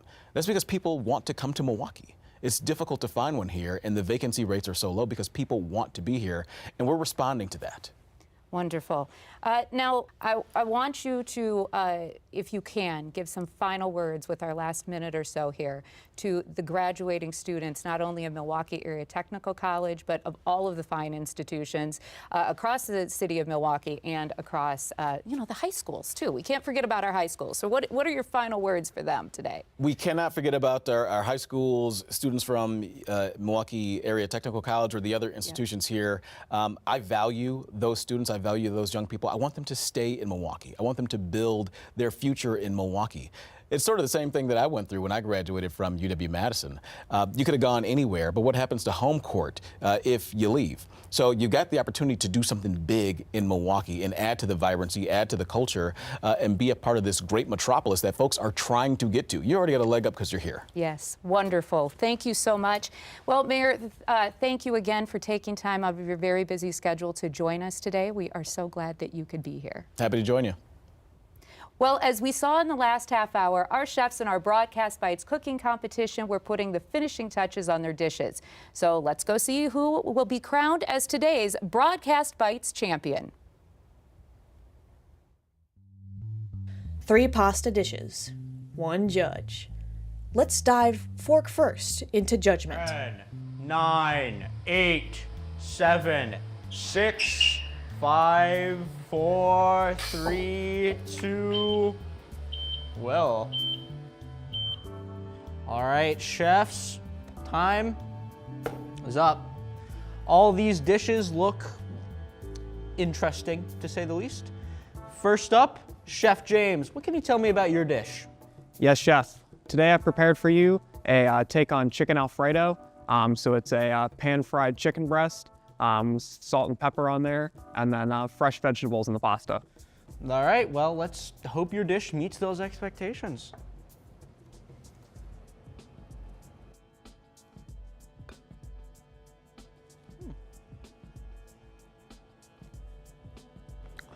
Well, I gotta hand it to you, Chef James. Quite enjoyed that dish. The noodles were nice and rich and creamy. A lot of great flavoring going on there. The chicken was cooked perfectly. I think you did a mighty fine job with this dish. Thank you, chef. I appreciate it. Chef Glenn, you're up next. What can you tell me about your dish? I really wanted to mix things up here. So this dish isn't something that would be at a fancy restaurant. This dish doesn't have as many steps as everyone else's because this is some real food. Real food, nice and simple? Sounds good. Let me dig in.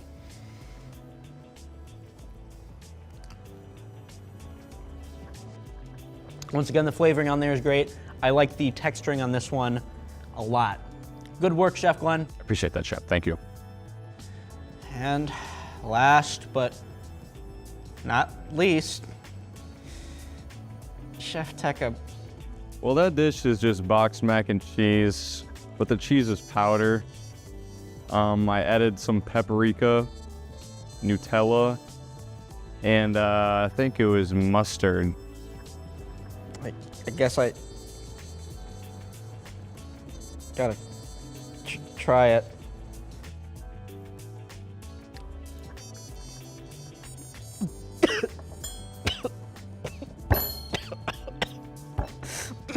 Oh, it's good.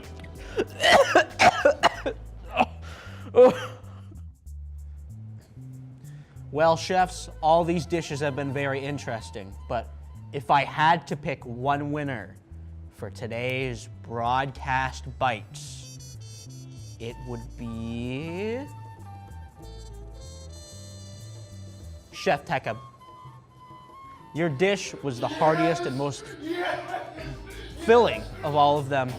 It has an incredible texture, kind of dirt-like, but that's okay. You know, winning, I was just low-key with it. You know, I kind of came in here knowing I was gonna win. You know, respect to the other chefs, but you know, you can't really top boxed mac and cheese with Nutella, paprika, and mustard, you know? That's just like the top of the line, so. I'm sorry to them, they're very great chefs, and maybe they'll have better luck next time, you know? And with that, our pasta-filled gauntlet comes to an end. Until next time, keep your noodles firm and your sauces saucy.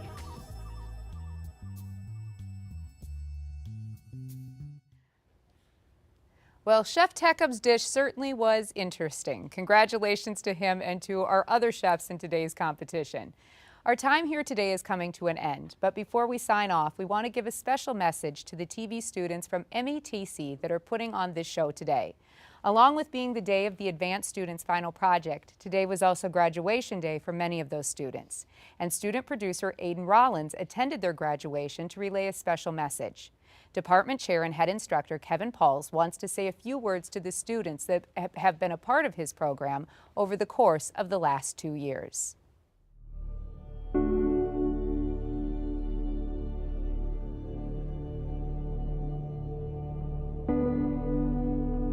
You know, I don't get to know the brand new students really, really well, so it takes me a little while to kind of figure things out. But after that first semester is when I got to know them a little bit.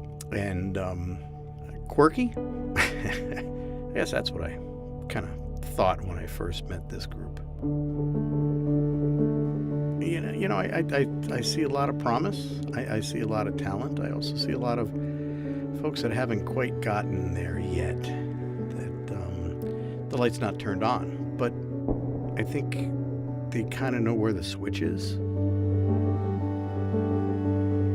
Graduating college is a big deal. I mean, there's something to celebrate here. Something really, really extraordinary has transpired. And if you didn't walk, celebrate it anyway. You know, have a party, go to parties. You know, wave your diploma around once you get it. Always work hard, work harder than anybody, and it'll pay off. You're not as good as you think, but you're certainly a whole lot better than you are. Everything that you do here is gonna make a whole lot more sense, and you're ready for that. And with that, our time here today has come to an end. We want to wish the TV students at MATC the best of luck in their bright futures ahead of them. We hope that you all have enjoyed today's show and encourage you to check out more student-produced content in the future. So you can see today's show, as well as other students' individual shows, on the Milwaukee PBS YouTube channel. Student Operations will be taking a break until 10 p.m. when David Howley, live at the Vivarium, will air right here on Channel 36. Thank you, everyone, for tuning into today's live broadcast of Student Operations Day 2025. Have a great day, and remember, the takeover will be televised.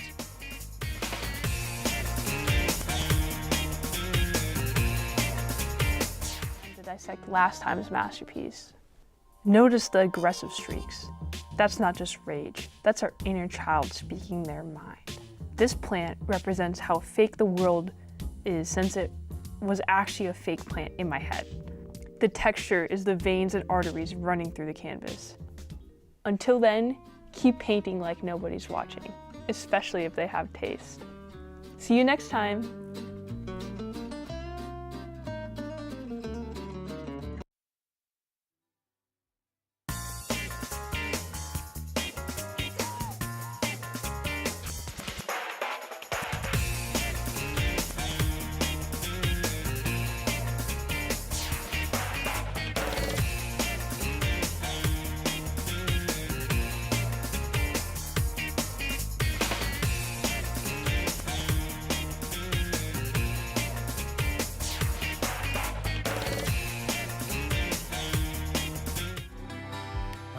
can tell you I feel it. I can tell you I feel it. I can tell you I feel it too. I thought I heard myself say your name like a prayer. Tonight at 10 on Channel 36, Milwaukee PBS. Did it mean so much that I hold you at the... Hello there, I'm student producer Chris Rayner. And I'm student producer Max Martinson. Thank you for watching our Takeover. This is Student Operations Day 2025.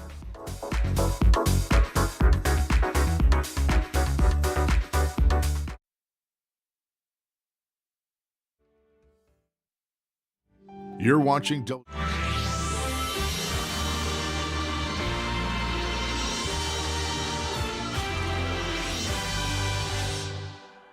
My music is made possible by public television viewers like you.